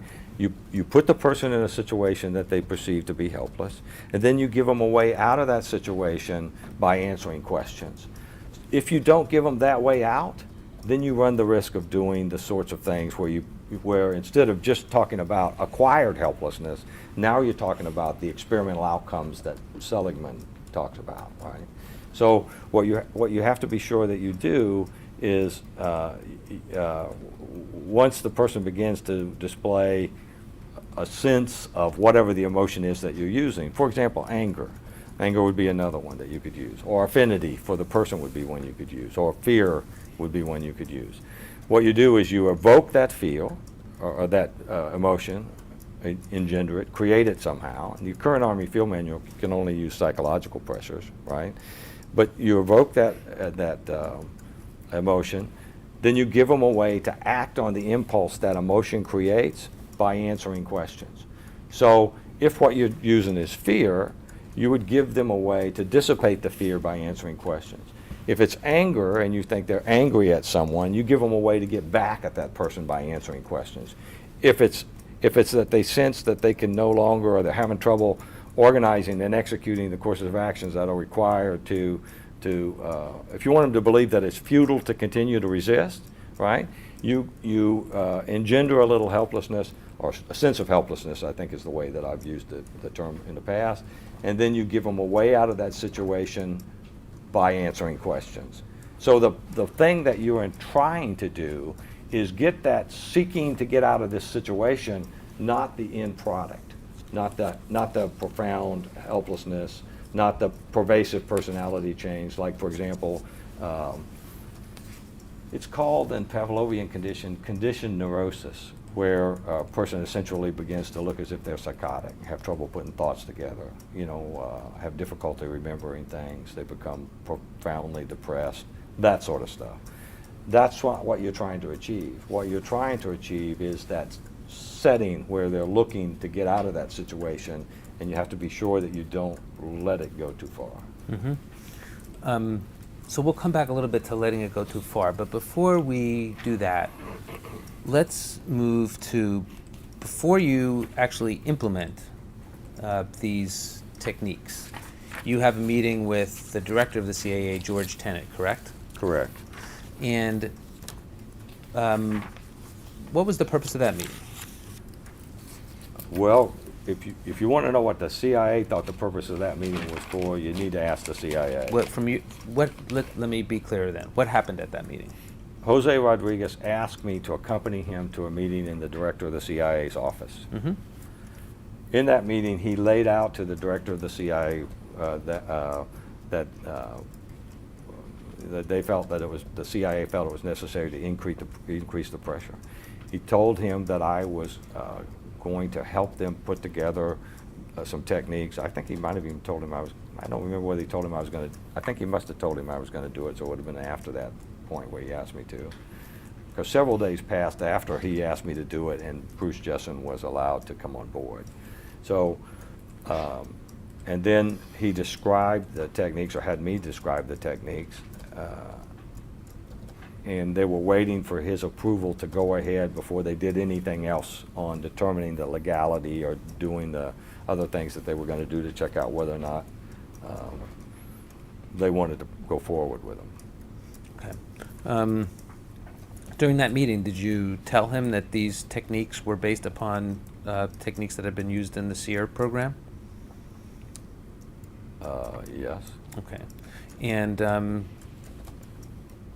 did he ask any questions about that? He asked me what they were, and I demonstrated what they were. I think I Mhm. demonstrated a couple of stress positions. I demonstrated an attention grab. I don't recall what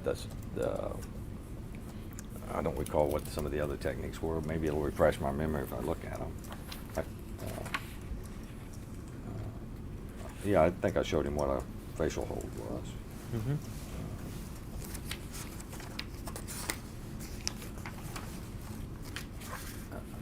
I'm sure they went over this. He clearly had been briefed before as to specifically what they were, because he seemed to know.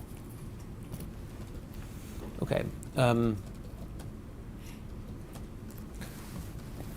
Is it during the course of? So let me just go back and make sure I understand. Was there discussion in that meeting of the fact that these were SEER program techniques? I believe so. Mhm. I mean, I don't know that I said it, but it was the sort of thing that Jose or somebody else would have said if I didn't. Mhm. Was there any discussion in the meeting about whether the use of these SEER techniques,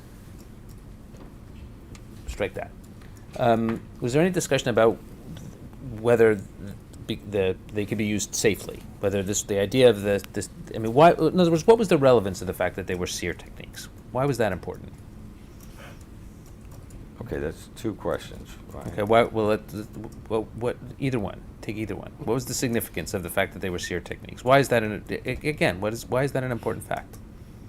I think it's important because they had been used for years without, producing significant problems. Mhm. Was there any discussion about whether the application of SEER techniques, which have been able to be used for many years without producing problems, might nonetheless produce problems in a different setting where the subject is not there voluntarily? I don't recall that discussion. Did you mention that? I don't recall mentioning something Mhm. like that. How about just going back to the SEER techniques for a moment? Are we still talking about the meeting with Director Tennant? If you want to be. No, I'm just asking you, when you say go back to the SEER techniques. No, I'm asking whether I asked you whether at that meeting it was discussed that somebody who was, well, let's be clear, right? I mean, when these are used on someone in the SEER program, that person is there voluntarily, right? In the sense that they can pull their volunteer statement and leave. Mm-hmm. And there's a safe word, right? There is a safe word, yes. And for Abu Zubaydah, he was not there voluntarily, correct? He was not there voluntarily. Mm-hmm. And he did not have, what was this, I think you said what the safe word was, didn't you? Flight surgeon is the Flight usual surgeon. one they Okay, use. right. He didn't have that available to him.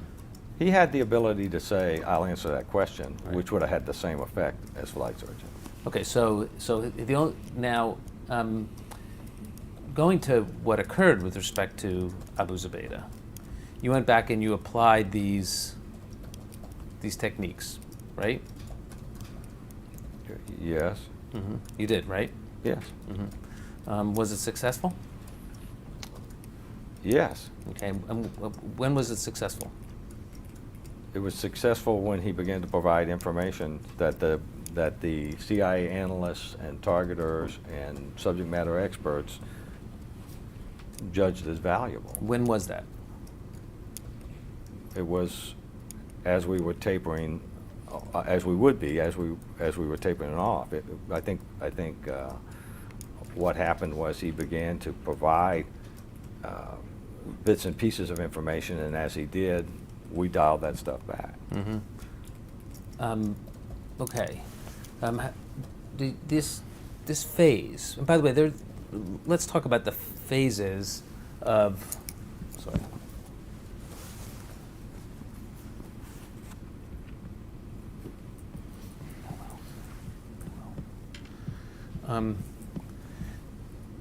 There's with Abu Zubaydah, at the beginning there's there's these different phases that he goes through, and this is the final phase, right, where you're applying these techniques. Before that, there was the isolation phase. Before that, there was the phase where he was being questioned with lesser techniques, as you described, or lesser adverse conditions, right?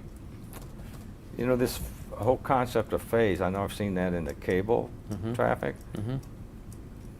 but I don't remember at that particular point calling them phases like that. I mean, that wasn't something that, I mean, I know they called it the aggressive phase, right? Right. But I don't remember it being orchestrated in the way that you seem to be implying that it was. I'm just asking. I'm not implying anything. Just take the words as I'm telling them. So there's this aggressive. Would you agree with me that there's this new aggressive phase when you go back and apply these enhanced interrogation techniques to Abu Zubaydah? Yes, it's more aggressive. And More does he immediately respond and provide information? No. Does he respond within 72 hours and provide information? I think he started providing information within 72 hours. And in what regard did you then dial it back? Because I'm reading these cables, and it looks like for 17 days he's being waterboarded and put in in a confinement box and put in stress positions and walled. Am I wrong about that? Objection. Okay. You're wrong in the sense that we don't have all of the cable traffic around that time, because there came a point when Dr. Jessen and I said, we're not going to continue doing this. You know, we don't think it's necessary to continue to waterboard Abu Zubaydah. And the CIA COB initially said, no, we're going to do this for 30 days. And then in conjunction with headquarters, they continued to order those sessions done in 30 days. And so, for 30 days. And at some point, we brought the COS, who is the chief of station for the country, the most senior CIA person in that country.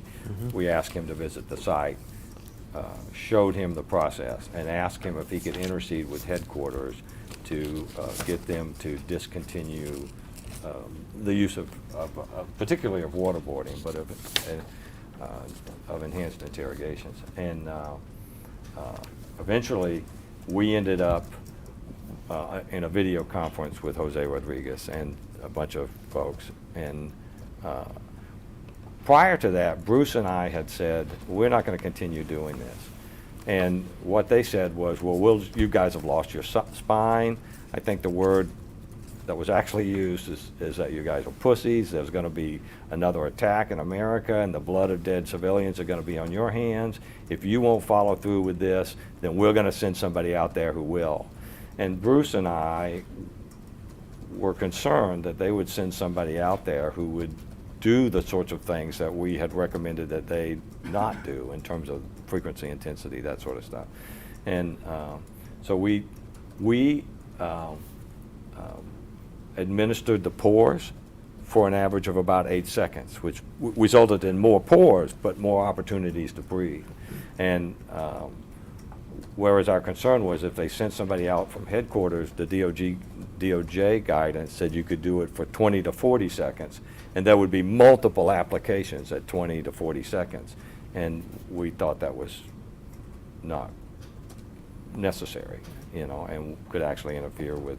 And we talked it over with the COP, and the COB chief of base, the person who was actually in charge, and we were working under that person's authority and control, and just told him we weren't going to continue to do this, and and so eventually we had this video conference, and they said, send your most skeptical person, who was the person that was sending those cables. Actually, I don't think they're cables. I think they were phone calls and emails. And somebody who has enough throw weight at the CIA, somebody who's a high enough SIS guy, that when he said, we don't need to do this anymore, he would be believed back home, and they did. So there was a period of days there where we didn't do any waterboarding, you know. and the way the authorization was written, this has been a while, but the way the authorization was written, you could have waterboarded several times a day. And I think we had one waterboard session in the afternoon and a normal using, I think, walling or something, which we actually were able to get away from pretty quickly then. So, does that answer your question? I think so. I have to just unpack it a little bit. First of all, let's talk just a bit about waterboarding. Okay. In your book, you discuss how you actually forgot about waterboarding, and then the night before you made the list, it suddenly came to you. Do you remember that? Yeah, it was the night before. I don't know if it was the night before we made the list, but it was the night before one of those meetings that we had. Mm-hmm. I mean, I could have the timing that's off in the book, or. Mm-hmm.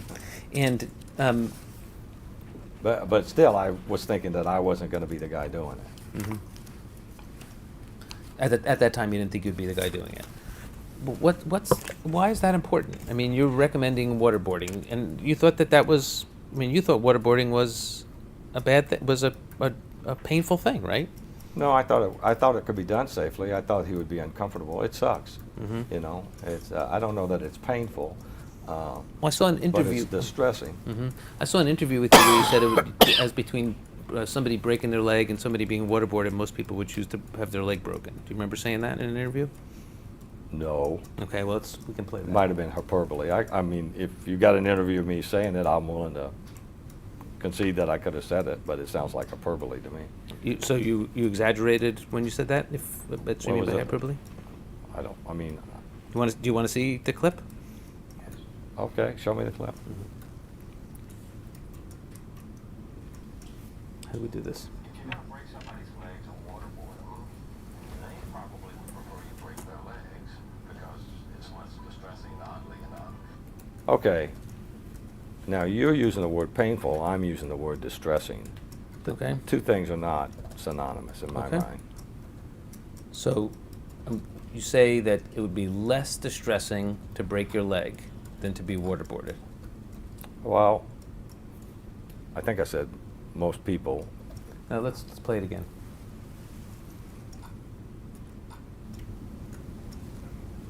To be candid with you, if you're gonna break somebody's legs or waterboard them, they probably would prefer you break their Okay. legs because it's less distressing, oddly enough. Right. I've broken bones. Mm-hmm. For me, it was not.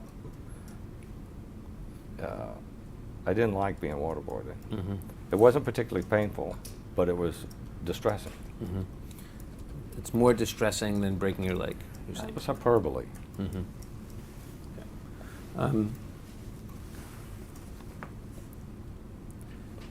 Okay, I want to take a look at page 88 of your manuscript, please. Sure.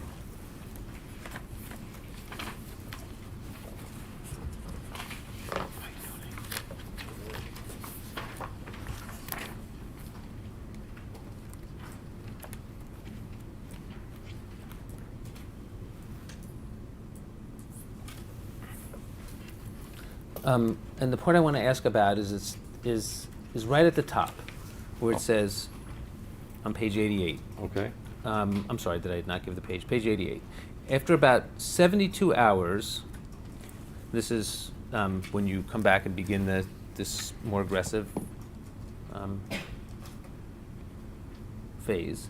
After about 72 hours, Abu Zubaydah gradually started answering our questions. But he did more than that, and you go on to say over time he provided information. Right. Why was he waterboarded after he started cooperating? You'd have to ask the CIA why they wanted to continue doing that. Bruce and I recommended to them that they dial that back, that they not do that. I could be wrong, but I thought I read in your book that there was only one time that you waterboarded him that you didn't want to. That is to say, there was only one time when you said you would waterboard him one more time, and am I wrong about that? Yes, Okay. you're wrong about how you characterize that. Okay. Well, just tell you tell it like it is then. Well, we didn't think it was necessary after about 72 hours. We knew he was still withholding information, but we thought social influence stuff and walling or something like that would probably get it. Or at least that's what we surmised. I don't know, we can't say you knew, but we surmised that. CIA made it clear that they were going to continue waterboarding him, and if we didn't do it, somebody else was. So it's your testimony that after 72 hours, you recommended ceasing the waterboarding. Is that correct? Well, I don't know if we recommended it right at 72 hours, but it was in that first few days after he began to cooperate. Mm-hmm. And would you agree that he was waterboarded for 17 days? No. Okay. How long was he waterboarded for? I'd have to see the cable traffic to refresh my memory, but there were several days there when they gave us permission to stop while they were waiting for that team to come out, right? And then that's when Bruce and I said, we will waterboard him one more time for you to watch it, but we're not going to do it again. So you agreed to waterboard him one more time so that they could watch, right? So they could do their assessment of whether or not they felt it was necessary. And you wanted them to be actually present in the room for that, right? Yes. And why is that? Because I didn't want them watching it on TV. I wanted them to see what it was really like. I wanted them to hear the noises that he made, and see the water, and see the whole incident. Because in my mind, it's easy for the people who have power and make those decisions to make those decisions when they're at arm's length. It's a lot harder for them to do it when they're right there with you. Because being present, you can see how much worse it is than just looking at it on a video, right? On a video screen. Well, yes, and how much worse it is in terms of distress, yes.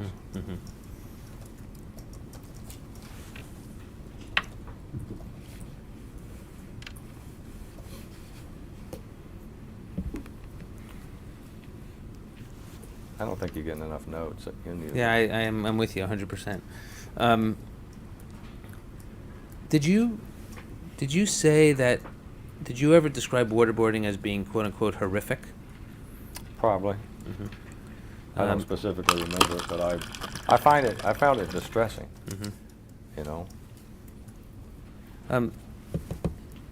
In your book, you describe it as. In fact, I might have said that to an attorney that wanted me to waterboard her. Maybe.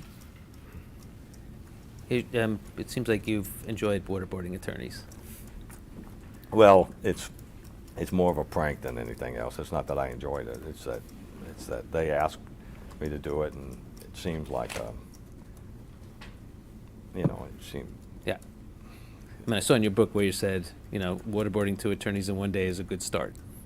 I did say that.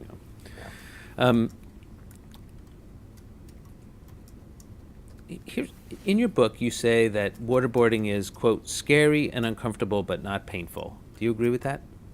I don't think I experienced it myself. I didn't find it painful in the sense of pain. Yeah. In the cables, Abu Zubaydah, he cries and whimpers and eventually completely capitulates to waterboarding. If it's just scary and uncomfortable but not painful, why is he crying? Objection.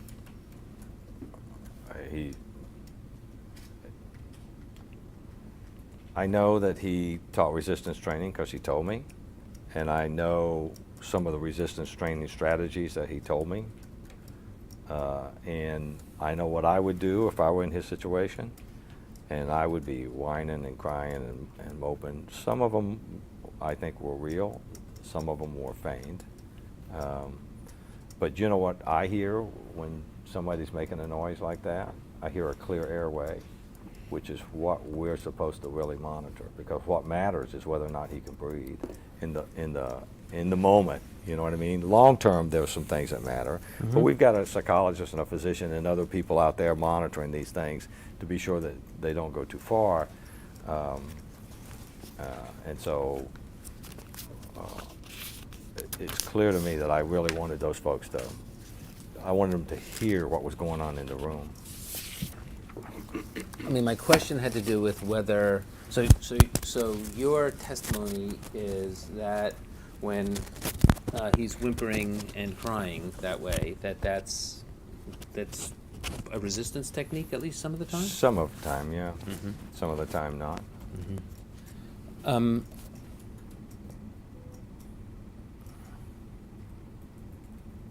Okay.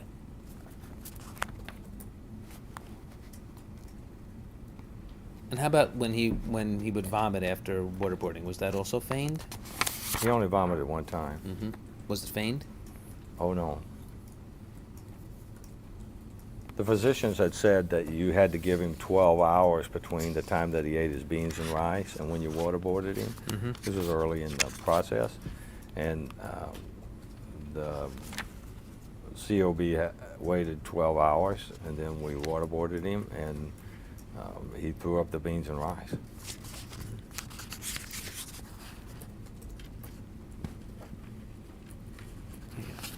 I just want to go back one more second to the SEER program and its applicability here.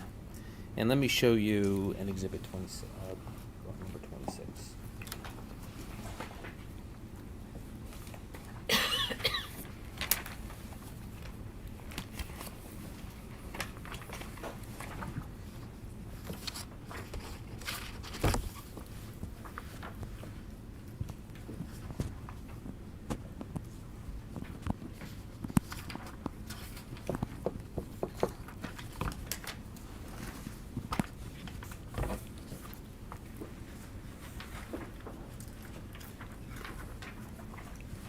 This is number, what, 18?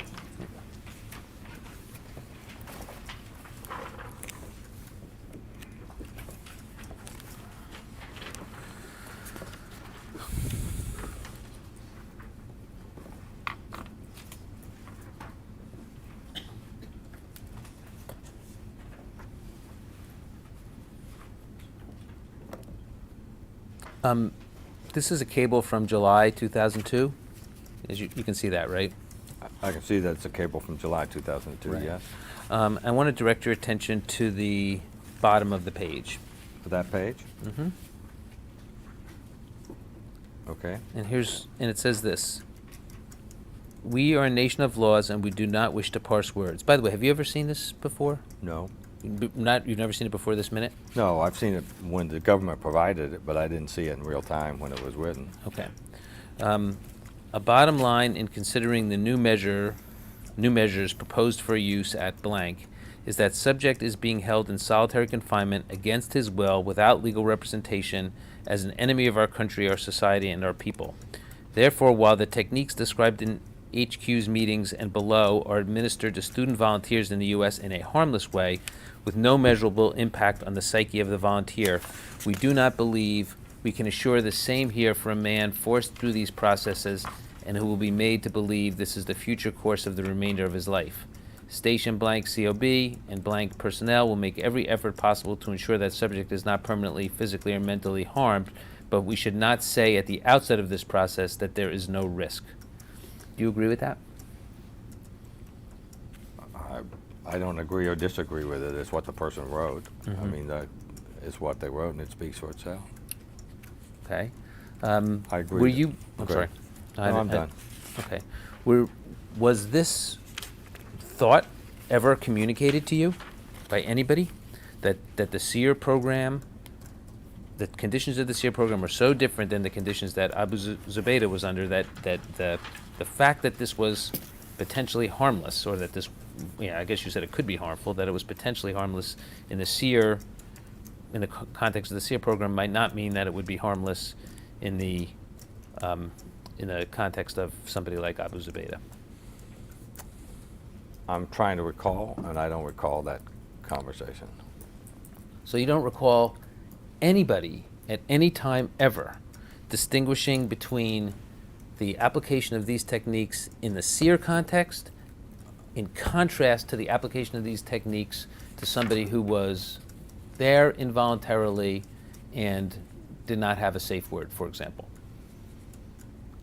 Well, the first time you asked the question, you asked me about this paragraph. This paragraph is written in a way that is, the connotations of the words he used, makes it seem to me like what he's trying to, or she, I think, it's a he, I think, that wrote this.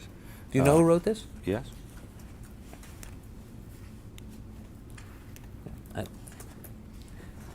I don't know if I can ask who wrote this. Can I ask who wrote this? You can ask, but I can't answer. Yeah, okay. So I'm asking, You are asking. yeah, who wrote it? Do you know who wrote it? Yes. Instructed witness not to answer that question on Okay. grounds of classified information. CT Richburg and CIA. Okay, I understand. Just as a point of clarification, that was a yes or no question, right? Do you know who wrote it? Thought he answered yes. I thought the question was. Did you answer yes? Yes. Okay. Right, but the next question was who, and that's what Andrew's objecting to.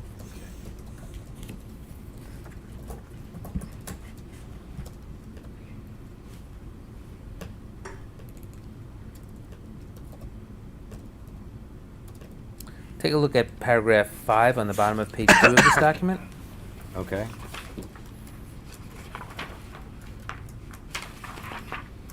It says, effective use of the waterboard overwhelms the individual's ability to resist. Do you believe that's true? It can.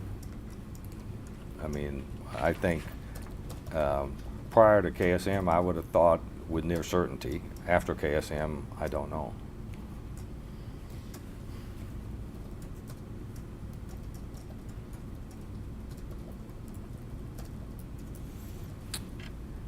In the middle of that paragraph, it says, ICSEER psychologists are not aware of any specific statistics regarding long-term mental health outcomes or consequences from use of waterboard in training. You see that? Yes. ICSEER psychologists in these cables typically describes you and Dr. Jessen. Yes. Do you remember being asked whether you were aware of whether there are any significant long-term mental health consequences of waterboarding? I don't remember specifically being asked, but it seems like the sort of topic someone would have asked me about. I don't remember a specific instance, but it seems reasonable that they would have asked me if I knew of any. And if they had asked you if you knew of any, what would you have answered? That I didn't know specifically what it says here. Any specific, let me read it. Any long-term mental health outcomes or consequences from the use of waterboarding in training.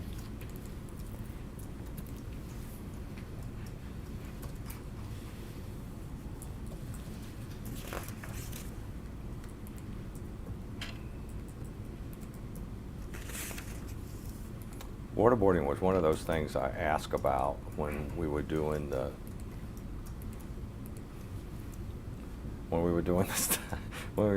study looking at injury rates. So I asked about the use of water and waterboarding specifically, and was told both by the Navy and by JPRA that they didn't have any long-term statistics suggesting there were long-term mental health outcomes that were associated with it. On the next page,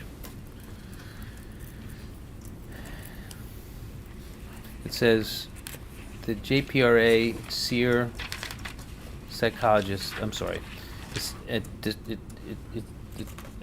going a sentence down, it says, speaking directly to the issue of inducing severe mental pain or suffering, any physical pressure applied to extremes can cause severe mental pain or suffering. Hooding, the use of loud music, sleep deprivation, controlling darkness and light, slapping, walling, or the use of stress positions taken to extreme can have the same outcome. Do you agree with that? I agree with the next sentence too. That the safety of any technique lies primarily in how it is applied and monitored. Is Yes, that sir. right? Okay.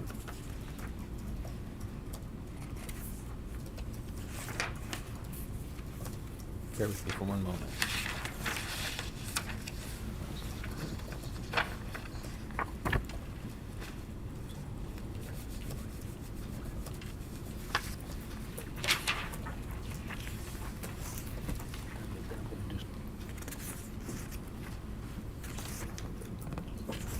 Thank you.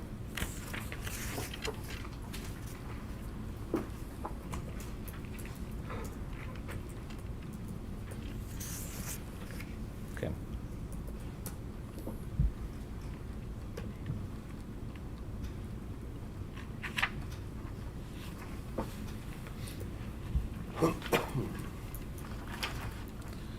Let's look at the EC.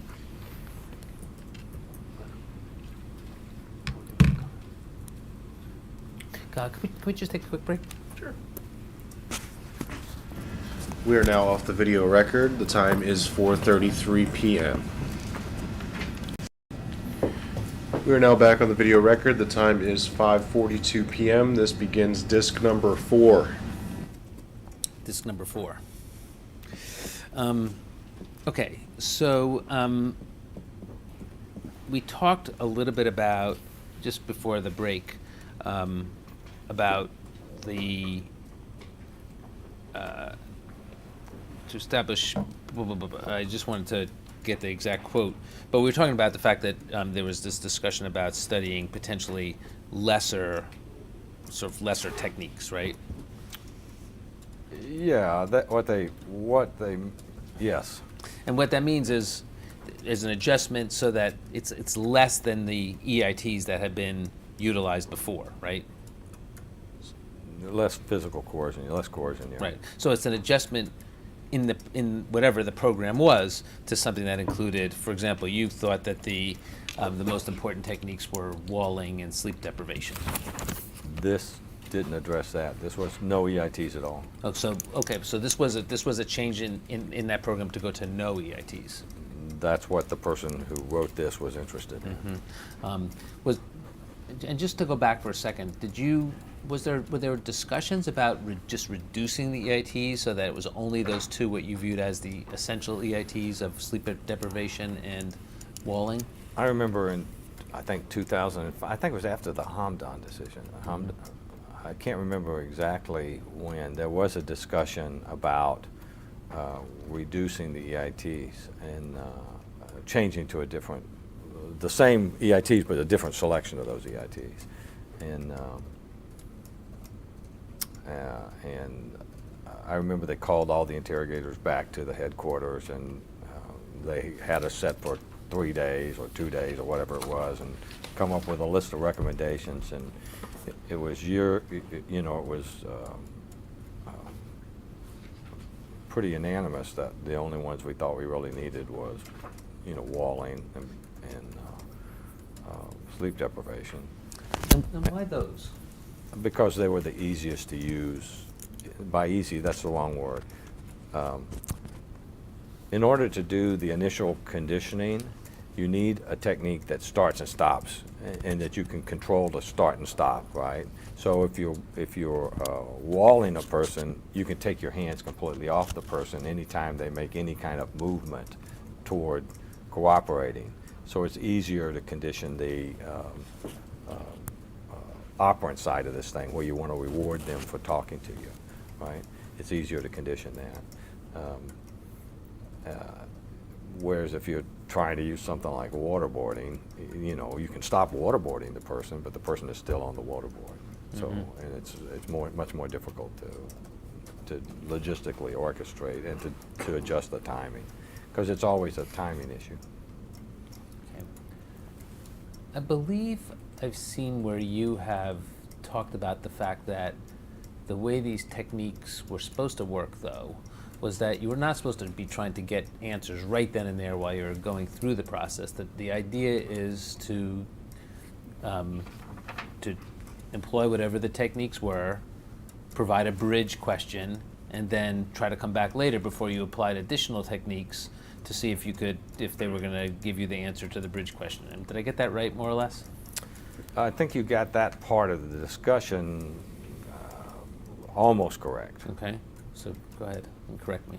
want to Okay, get. so we had all these subject matter experts who gave us intelligence requirements, and we actually asked them the questions they asked. And if they provided information, then we would stop using the EITs, and they would take them anytime it got, right?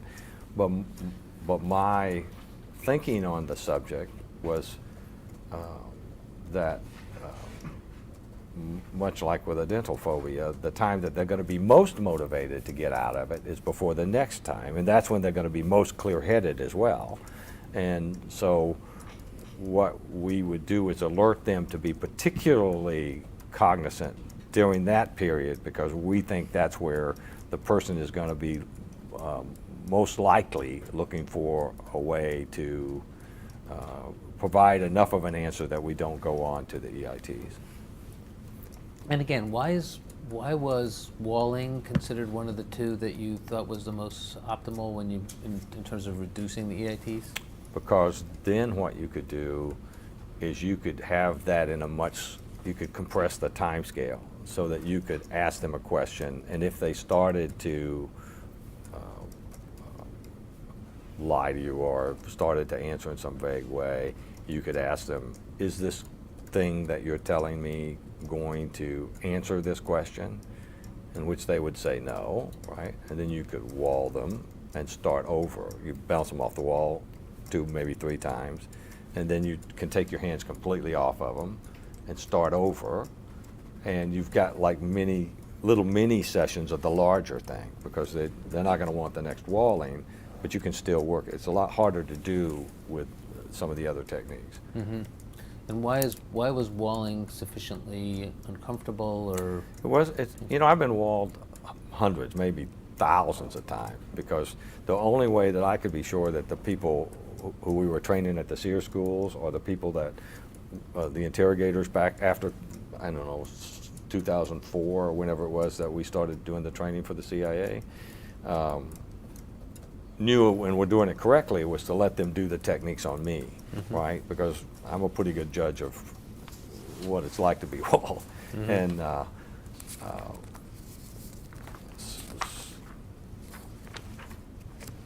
Okay, no, but so my question was, and so why is it effective? In other words, oh, why it's is it- discombobulating. It's not painful.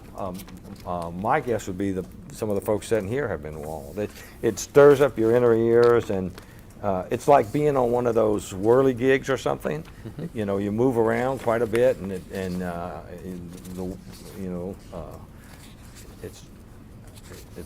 in fact, if it's painful, you're doing it wrong.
Take a look at. Have you seen this report before? I've looked at the report. I haven't read this particular page. Okay.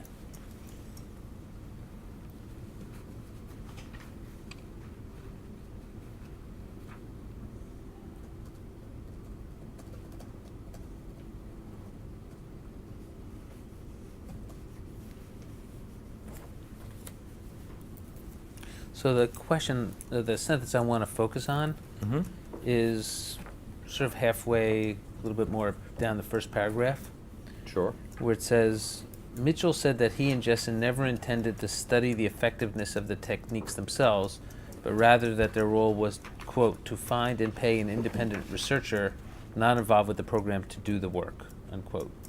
Do you recall discussing that with anybody? I recall saying that sentence. You do.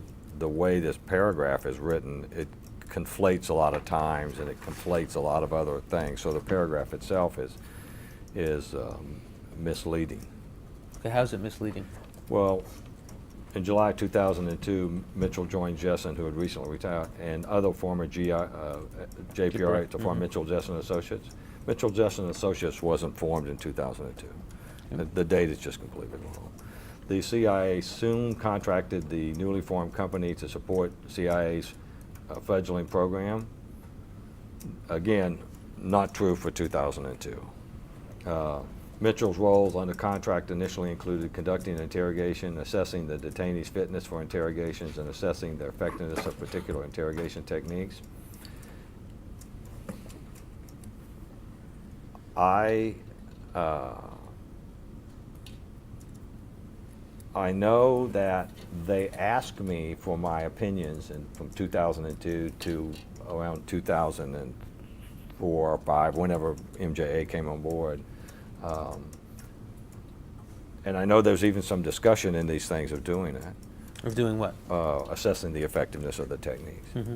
But I don't believe that was ever done. I have no recollection of doing that. If you got a document that I wrote assessing the techniques, I'd appreciate the opportunity to refresh my memory, because I have no recollection of ever writing a document that, or even, when people ask me my opinion, I provide it, but I don't recall ever writing it. Well, fair enough. I mean, what it says here is that you said that you and Jessen never intended to study the effectiveness of the techniques themselves, but rather that your work was to find and pay an independent researcher. This was after 2005, when the CIA, in our contract, included a manpower slot, because we were basically a manpower company, right? We provided people to the CIA that were embedded in their program under the direct supervision and control of the CIA officers, not under our control.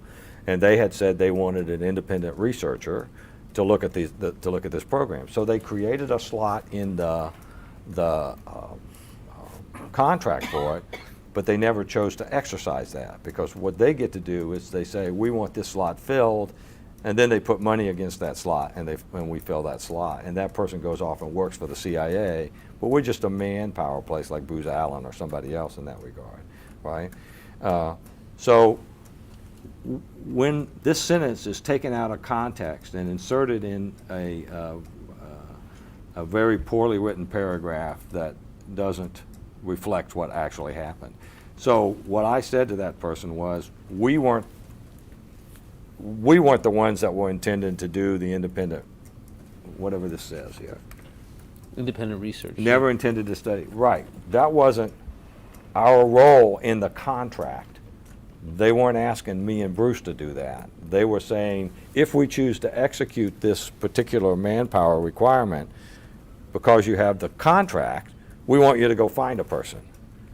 That's what this refers to. Mm-hmm.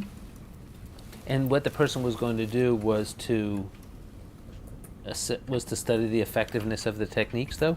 The person was going to do whatever the CIA told him to do. Mm-hmm. No study program had been set up, so I don't know what the details are of what. If you want to know what they think he should do, you should ask the CIA. I understand, but you had to find the person, to find and pay the person. And you were, and so to that extent, you had to have at least some understanding that as to what they were going to do, and was what they were. No, you had no idea. You were gonna. What we had to have is an understanding of what the requirements were. So the person had to be well versed in statistics, for example. They had to be well versed in doing. If a person researches the restaurants here in around 1 Logan Square, they're not experimenting on the restaurants. They're looking to see what's there. So the person had to have the capacity to do a literature review. The person had to have the capacity to take in a lot of different pieces of information and put them into whatever categories they have. But what they would do when they chose to execute something is they would come to us and say, we need a body to do this thing. This is how we imagine this will happen. That's different than putting a slot in the contract. Because once they decided that they wanted that person, they would tell us what specifically that person was to do. Okay. But again, what the person was to do, as far as you understood, was to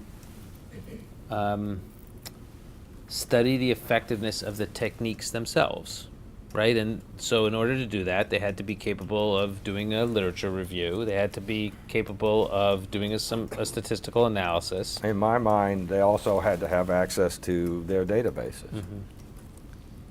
Okay. And the purpose of all of that, as you understood it, the person you were looking for would be somebody who would have We the weren't necessary... looking for someone. Pardon me? We weren't looking for someone because Well- they never executed that part of the contract. Okay. Okay, so it never happened, but what this is, you're saying this part of the contract never was fulfilled? Exactly. Okay, but that the role that you were looking for was to find and pay an independent researcher not involved with the program to do the work, which was to study the effectiveness of techniques. At least that's what you said to this person at that time. Well, I think you have the contract. I think there's a manpower slot in the contract. Whatever the contract says is what I was trying to convey. So rather than me fumbling around on what I remember now, the more simple thing to do is just look at the contract and see what's there. Okay. Because they released that entire thing with several redactions, so you can actually look and see what they were. That entire...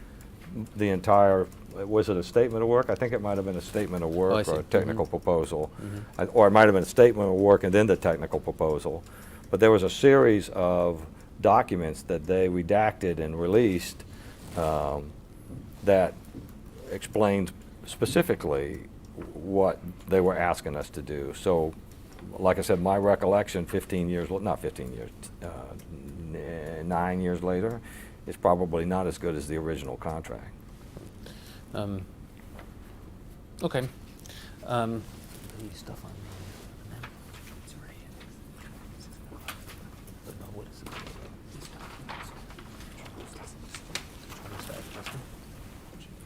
Okay. Yeah. So I want to go back to Exhibit 11. Okay, I gotta find it in this pile. Can I put away Yeah. Sidley?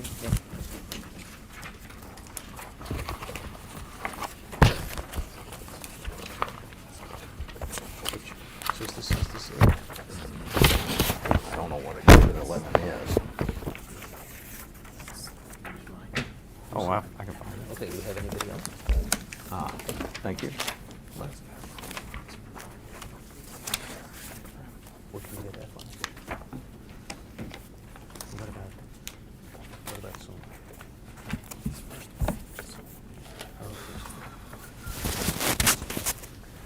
Okay, so have you found that yet? Or because if not, I can. I have it. Okay, great. So this is really going to test your eyesight. This is the last page.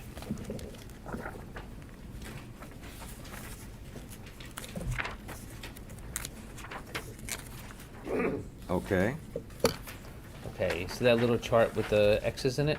yes, Have you seen anything like this before, by the way? no. This is, you've never seen any kind of chart like Well, this I've before? seen it when they released it, but I hadn't seen it before this. Okay. So you can see that those are two of the plaintiffs in this case? Yes, Okay, you can the s- one guy that was involved in Al-Qaeda in East Africa and participated in the blowing up of the embassies, and the other guy that ran a terrorist training camp in Afghanistan. I see both of those guys. Mm-hmm. And you can see the EITs that were utilized with them, right? I see that there's the X's in these little boxes, yeah. Right. So with these, if you go across the list of EITs, that's basically your list, right? Objection. I don't think this is my list. This is a list that's it includes the techniques that I recommended to them, but this is someone else's list. Well, let's go through it. I mean, isn't each of these items the same items that were on your list? No, What's different than what's on? I mean, okay, sleep deprivation, that was on your list, right? correct. What's the first one? It just says destination. Destination. You see, my eyesight failed your Yeah, I hear you. It says, and then the next one is nudity. That was on the list, right? Correct. Initially. Next one is dietary. We talked about that. That was on the list. Correct. Facial hold, that was on the list. Yes. Attention grasp, that was Yes. on the list. Abdominal slap, that was on the list. I'd have to look at the list, but okay. I mean, you don't, you're not sure whether these were on the list? I think abdominal slap was on the list, yeah. Facial slap, that was on the list. We talked about that before. Right. Stress positions, that was on the list. Yes. Cramped confinement, that was on the list. Yes. Water dousing, that was on the list. No. Okay. Water dousing was not on the list. No. You sure? Absolutely. Okay. Walling, that was on the list. Yes. And waterboard, that was on the list. Yes. Okay. And the X's show which of those enhanced interrogation techniques were used with each of these two men, right? Yes. So, did you get the answer? Okay, thank you. And you're saying that with the exception of water dousing, all of these other things were on your list, right? They were on the list that we provided. That's what I mean when I say your list. You know that, I'm referring to the list that you provided to the. I actually don't know what you're referring to. Okay. Well, by the way.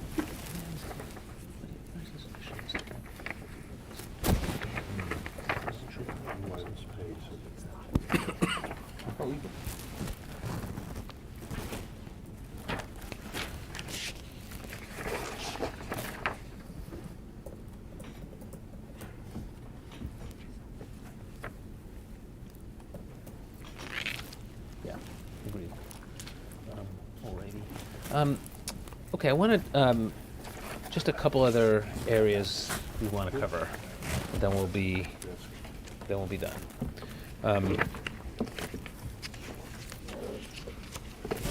You mentioned earlier in our conversation about a document that was taken from your home and that you wanted to provide, but you haven't been able to, right? There's several of those documents.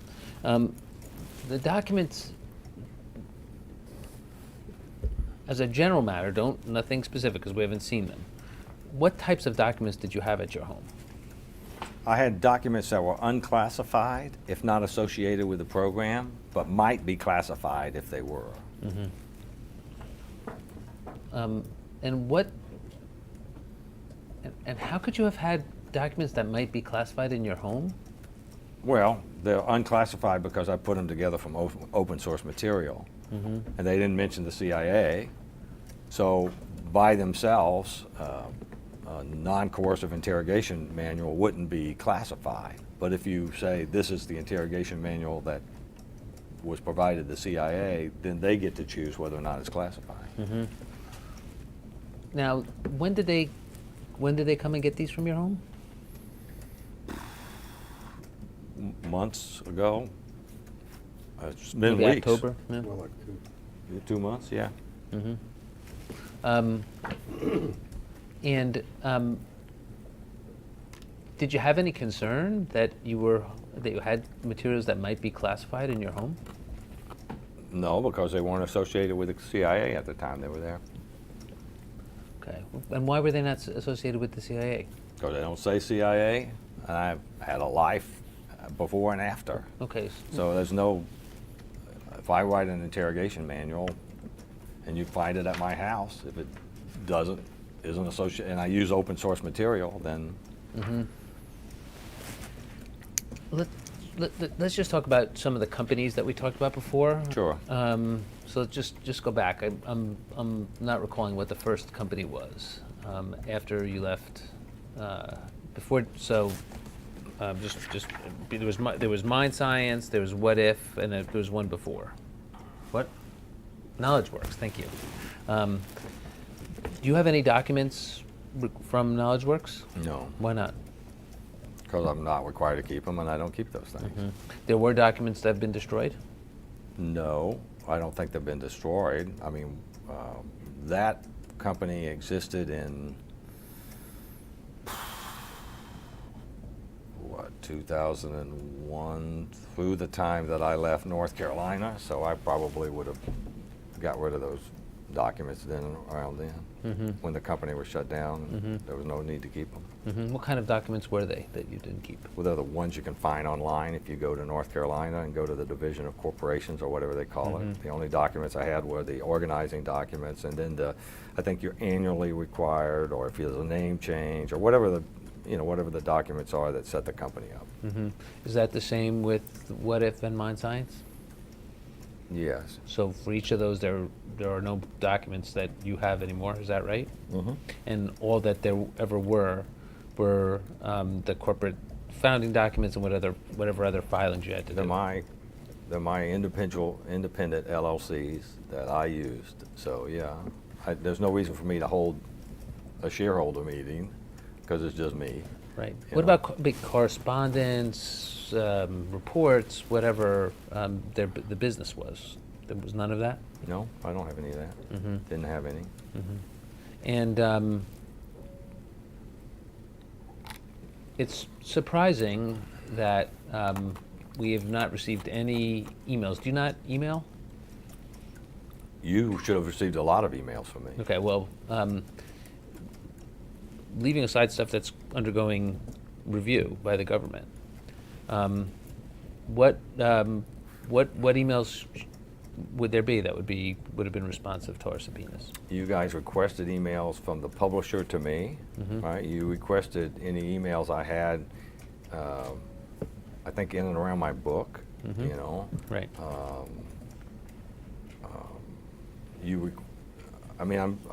I'd have to look at the list, but I think you also requested that email. This email?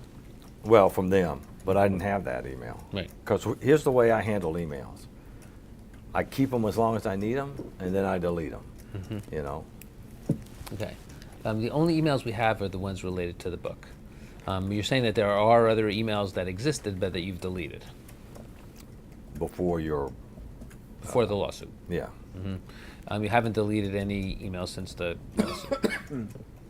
None that are responsive. And with regard to emails from this time period, 2002? yeah, would they even exist? I'm sure they exist in the ether somewhere, but they don't exist on they don't. The thing that may be difficult for you to understand is that when you're in a clandestine program, you don't send a lot of emails. Right. You know, you don't say, I'm in this foreign country at this black site and this is what I'm doing. You don't have those kind of emails. So, you don't have that life that most corporations have, where you just don't have it. Were you able to email when you were on location? No, not usually. Sometimes? Rarely, but occasionally. And when you received our document requests, did you work with your attorneys? Don't give me any communications between them to respond, or did you look for documents yourself first? And who determined what was responsive to our subpoena? There's a lot of questions in there. Yeah. Do the best you can. We're late. How about we just pick one that answers that? They'll do. I don't know what the question is now. Here you go. Did you work with your lawyers? No, I'm not going to answer that. You can answer yes or no. Oh, yes. Okay. And did you take the first cut at what was responsive to what we were requesting? And then discuss it with your lawyers, or did you do it together? We didn't sit down at the machine together and do it, no. So you first selected what was responsive and sent it over to them for their review. Of the stuff that's within the last year or two, the stuff that's within the time period that you're talking about, primarily,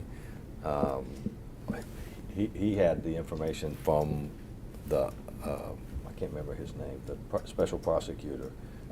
Durham. Durham. He had the information that Durham had requested off of my hard drive, and when that was over, I gave my computer to a third party. They did whatever they did to that, gave him the documents. He had those documents. I didn't keep them. I put a new hard drive into that machine, and then when it came back to me, I reformatted that hard drive and used it to put audiobooks on. Yeah. Speaking of Durham, one of the things that he investigated was the destruction of the videotapes of the Abu Zubaydah interrogation. Is that right? Yes. Did you have anything to do with the destruction of those videotapes? No. Did you have any conversations with anybody at any time about the destruction of those videotapes other than your lawyers? Yes. Okay. And what were those conversations? I told I forget what he's called. I think the chief of clandestine service, that I thought those videotapes should be destroyed. Mm-hmm.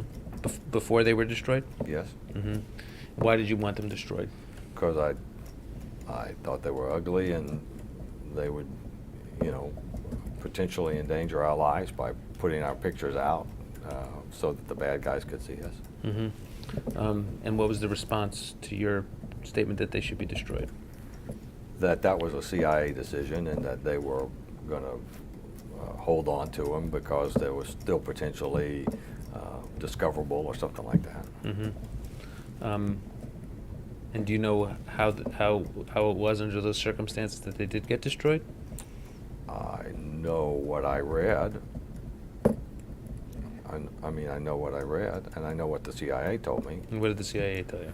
The CIA told me that Jose Rodriguez had asked the lawyers if he had the authority to destroy them. The lawyers said yes. Jose then, I don't know if he called or emailed the chief of station where they were held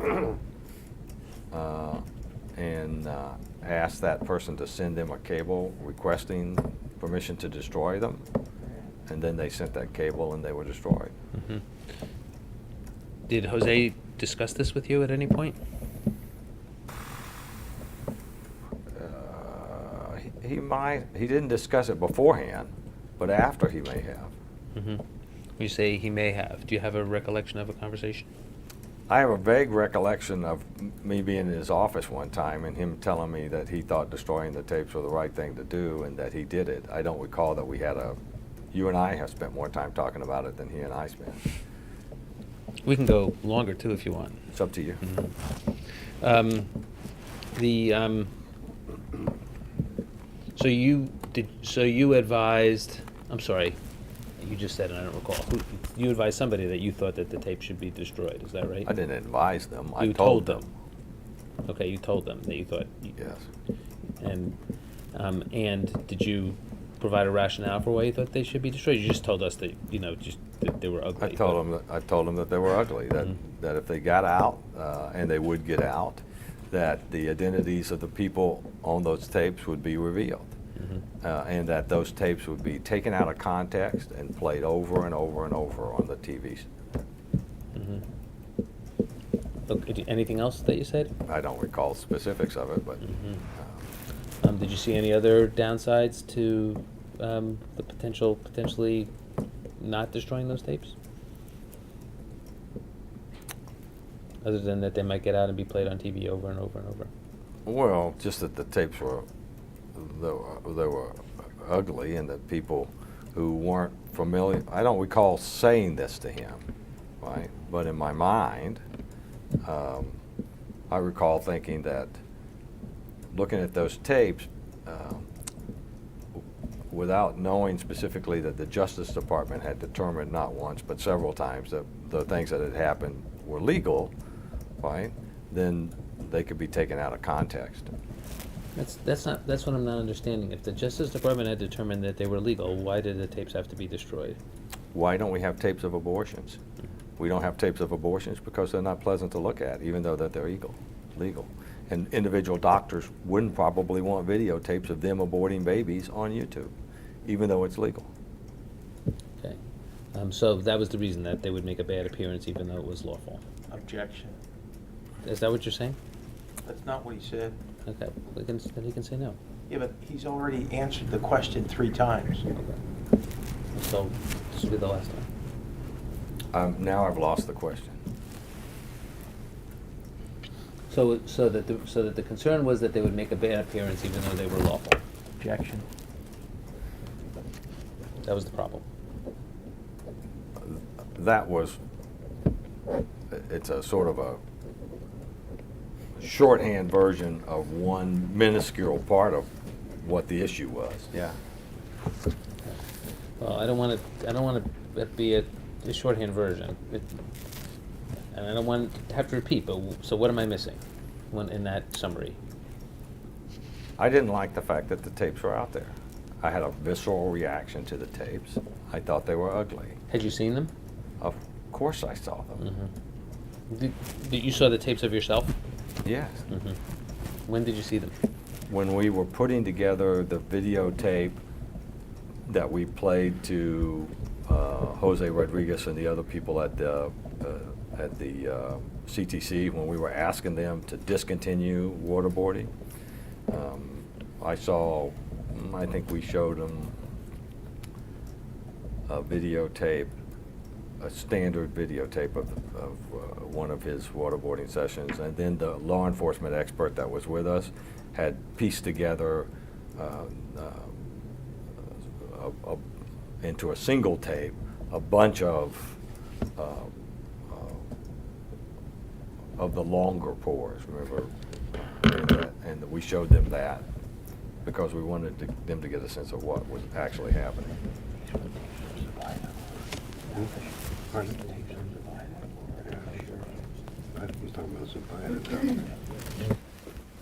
Just one more document. Yeah, I don't. That's what we used to do. We used to say the interrogation's over and then come and ask them. No, this is, I'm telling you, this is one more document. Oh, no, well, we might have to refer back. Yeah, I understand. They may have to refer to one that you already have. Okay.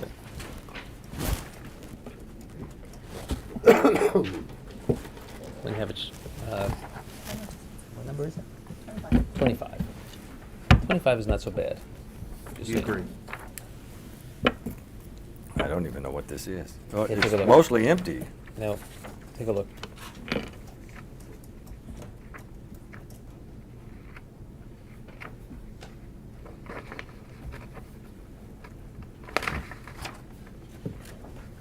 When you've had a chance to look at it, let me know.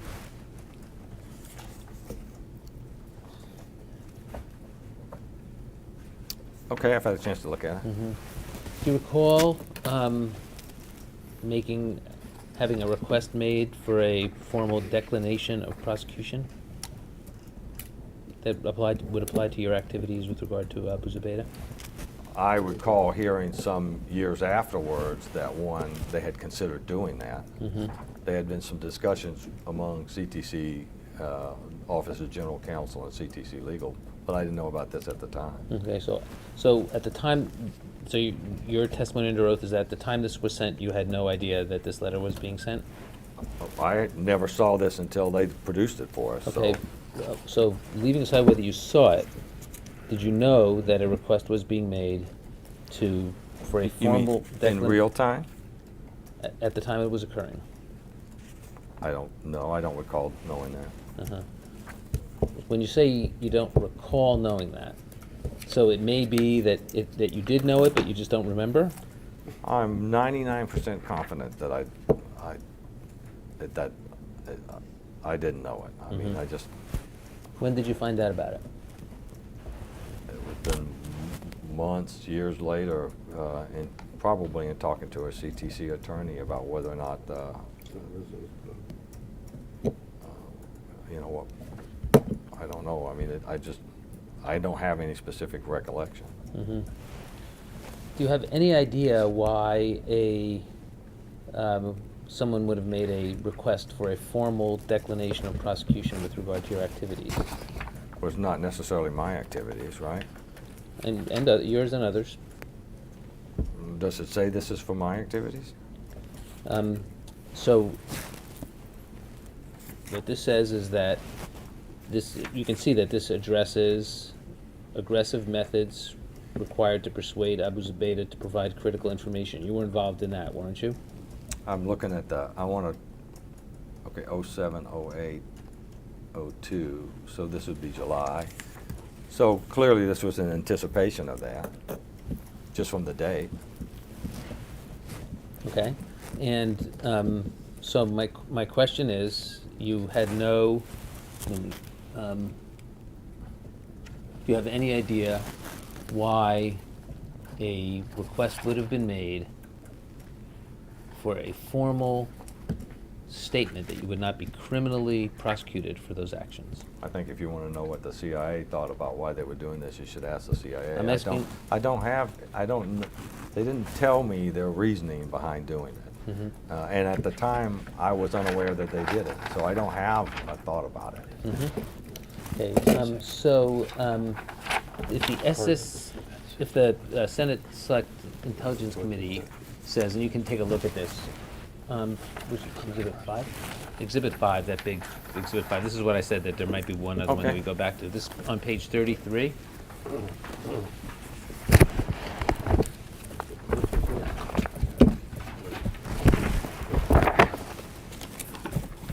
This is the Smith report. Assistant Smith. So, Dr. Mitchell, just read the first full paragraph on page 33. 33. 33 of 499. In May, No, it starts after the July 2002. So, I think the other ones are run over paragraph. okay, after the July 2002 You want him to meeting, read this aloud? No, he doesn't. You can read it Oh. to yourself, or if you want to read it aloud, whichever. Read it to yourself.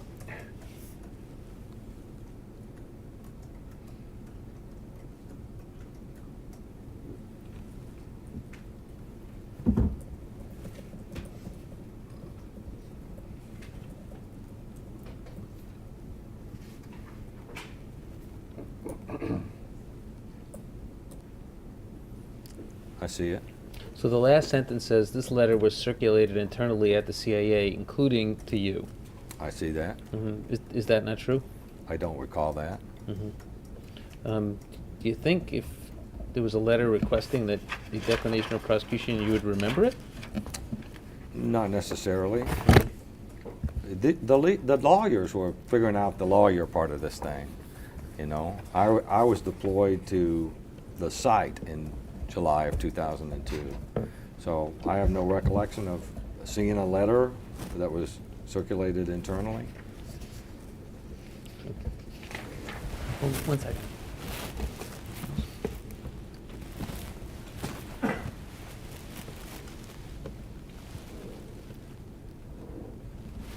Good. Can I step back?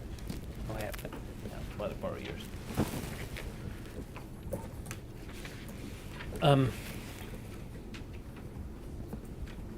When did you first meet Dr. Jessen? 1988, And when did you start working with him? 1989. What were you doing together at that time? He was the chief of psychology for JPRA, and I was the chief of psychology at the survival school. Take us through how your relationship with him developed. He was the chief of psychology at the survival school when I was sent there, and he briefed me on what his duties were. And you became friends, right? Yes, we became friends. Right. And you hunt together, and We don't hunt. You don't. No, you don't hunt together. No, Okay, you hike together. You do stuff. we were alpine climbers and Alpine. ice climbers and rock climbers. And how did it come about that you decided to go into business with him at Mitchell Jessen Associates? In 2005, Whenever you did it.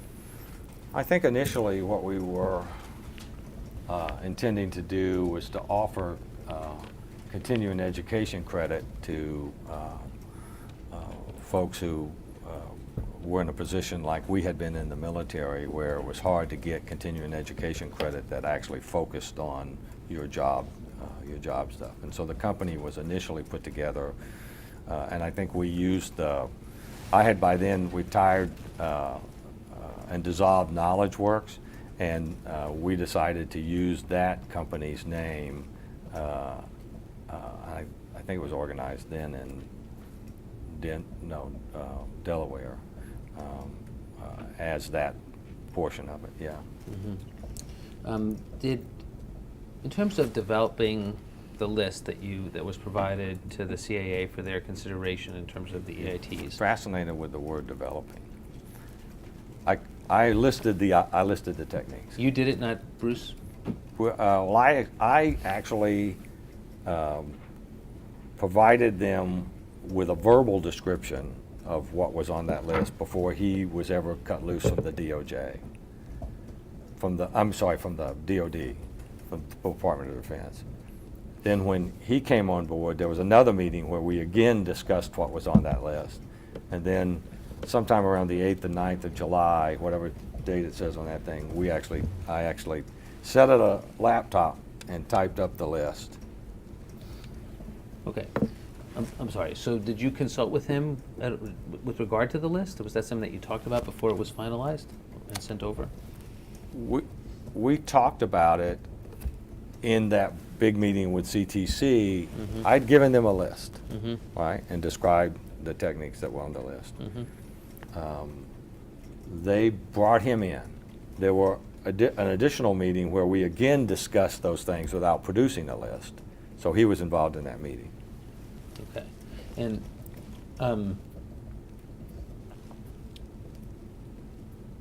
did Dr. Jessen, did you have any disagreements with him as to what should be on the list or what the EITs ought to be? Well, they weren't called EITs. I know that. So the list of whatever they were called at that time. I don't recall that there were any disagreements about it. Mm-hmm. He was curious about a couple of things. Mm-hmm. What was he curious about? I think he was curious about the mock burial thing. Mm-hmm. Anything else? I don't recall. Mm-hmm. So you were advocating for the mock burial and he was against it, or? I wasn't advocating for the mock burial. Well, you wanted to put it on the list and he did not want it on the list, is that right? No. Okay. So what were the He questions? was curious about why it was there. Mm-hmm. And what did you say? I said that I had, that we used those techniques at the SEER school. Mm-hmm. And that the FBI, one of the FBI agents and I had discussed a way to do a handoff to the FBI if the approach that the CIA took didn't work, and he was interested in working with me to develop a realistic threat and rescue kind of approach that was believable. And the FBI agent and I sat there and talked this thing out, and I wrote it up. I'm sorry. What's a threat and rescue kind of approach? What do you A mean by threat that? and rescue is where, in this particular case, we had come up with the idea that it would look as if the CIA was washing their hands of Abu Zubaydah and that they were wanting to just simply get rid of him, and the FBI could show up and rescue Abu Zubaydah, and because of that, he might be more willing to work with them. I'm sorry, I've lost track. What does all this have to do with the mock burial part that you didn't, that he was asking you about? Who was asking me about? I thought you said that Dr. Jessen asked you about. He asked me why the mock burial was on the thing, and I explained to him that we had worked out this threat and rescue. I had worked out this threat and rescue idea with a FBI agent who wanted to be sure that they had some way to get back in that was realistic. If it for some reason the CIA opted out of it. Okay, and I'm just trying to tie that to the mock burial. What does that have to do with the mock burial? Well, it would obviously be a threat if you walked a person out and you, I see. right? And as you know from looking at the cable traffic, that was not done. Yes. Have you? You've been very public in discussing this program, as they, After they released me from some portion of my, Yep. So you can Google yourself and see lots of interviews. I don't You're do- much more handsome in real life. I don't Google myself. Yeah. So, any reason that you know of why Dr. Jessen doesn't do those kinds of interviews? Doesn't speak up publicly? You'd have to about ask this? Dr. Jessen about that. He's a more private person than I am. Have you discussed that with him? I don't, I asked him if he wanted to do an interview with me at the 9/11 Museum. He said he would be interested in doing that. I've asked him if he would be willing to do a long-form interview with Malcolm Gladwell. He declined. So we've had a few discussions about that. Does it bother you that he hasn't wanted to speak up? No.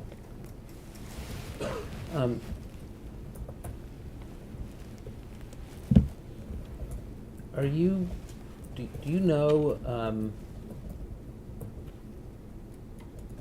do you know whether anybody who was subjected to any of the enhanced interrogation techniques was damaged as a result of the use of those techniques on them? I don't know that for a fact. Do you think that people have suffered long-term harm as a result of that? I don't know that for a fact. It's one of those things that you can establish. If they're out there and that happened, then, you know, show me the data. So do you think that that's possible as a psychologist? Do you think it's possible?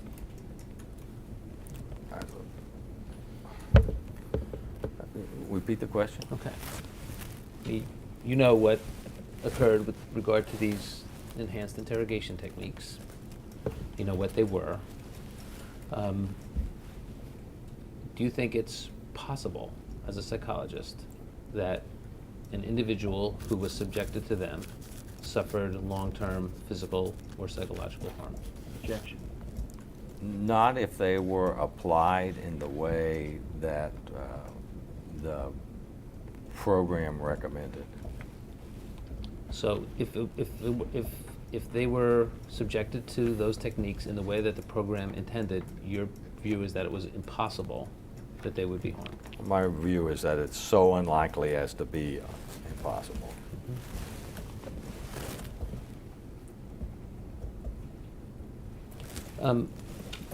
Just one last question on that, and which is, I've seen you talk about the fact that, and I think it's in some of the cables as well, that there was always somebody present who could stop one of these interrogations at any time. Is that right? Is it your view that would be immediately apparent if a technique was being used in a way that would cause long-term psychological or physical harm? Yes? So if somebody was being harmed, you would know it from watching right then and there every time?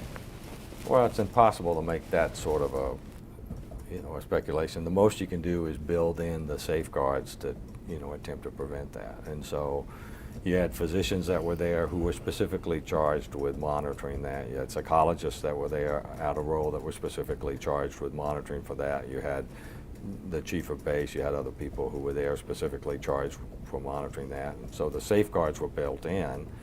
But like any endeavor that includes human beings, it's impossible. I think it's remote, but possible. And in your experience, did the doctors shut down interrogations?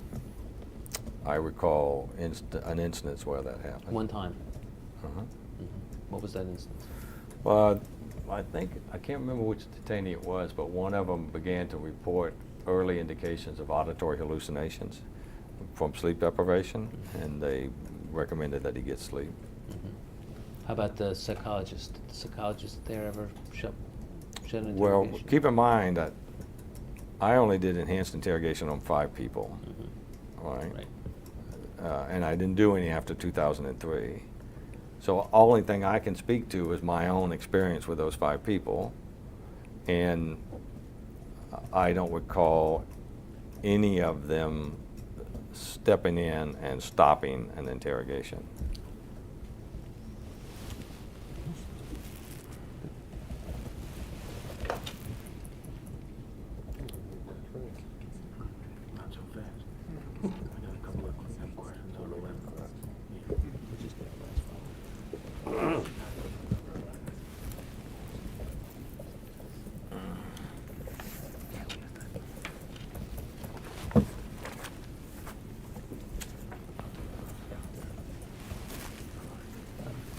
So, other than your own experience, did you ever hear of other circumstances in which interrogations were stopped by doctors or psychologists? I remember me stopping one, Which one was that? the one on the Sherry. What did you do? I walked into the room and said, "You're doing things that aren't authorized by the Justice Department. You need to stop." Other than that, any other times that you either knew, that you know about, either directly or because somebody else told you? I don't recall sitting here right now of another time. Just give us 1 minute. I think we're done, but I just want to talk to our team for a second. I think we're done. So just go off the record for just literally a minute. The time is 6:37 p.m. We're now off the record.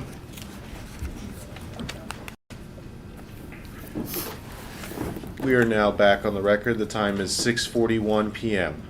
And for the record, no further questions at this time.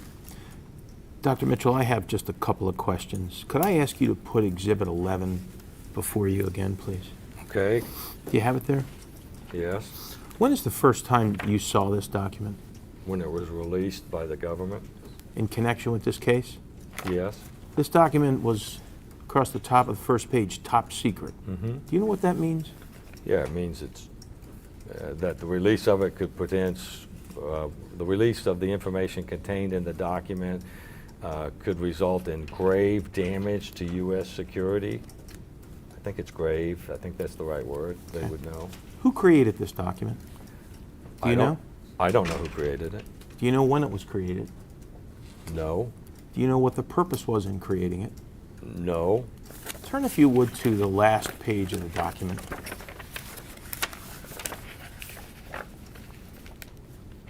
Do you remember you were asked by counsel for the plaintiffs about this last page?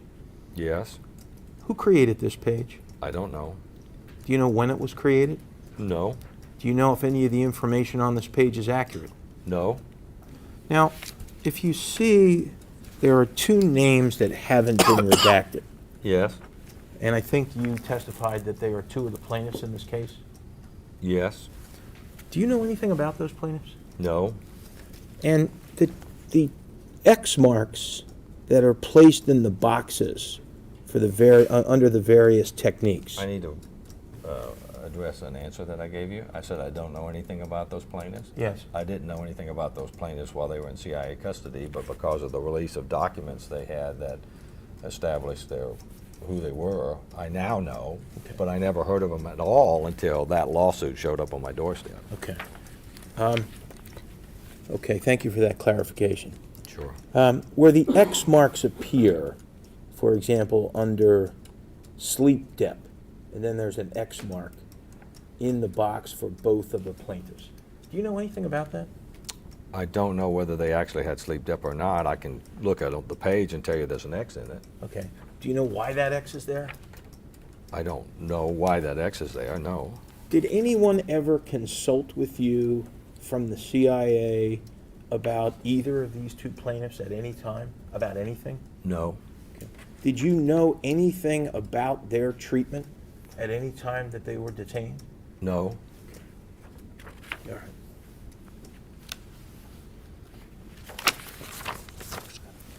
Now, you were asked a number of questions about the Zabida tapes of the interrogations. Do you remember that? Yes. Was it just the Zabida tapes?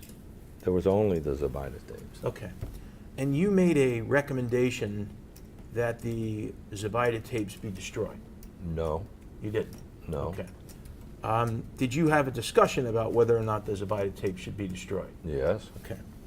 And I think you testified to that discussion, right? I said I wanted them destroyed. You wanted them destroyed. And what was your primary reason in wanting those Zabida tapes of the interrogations destroyed?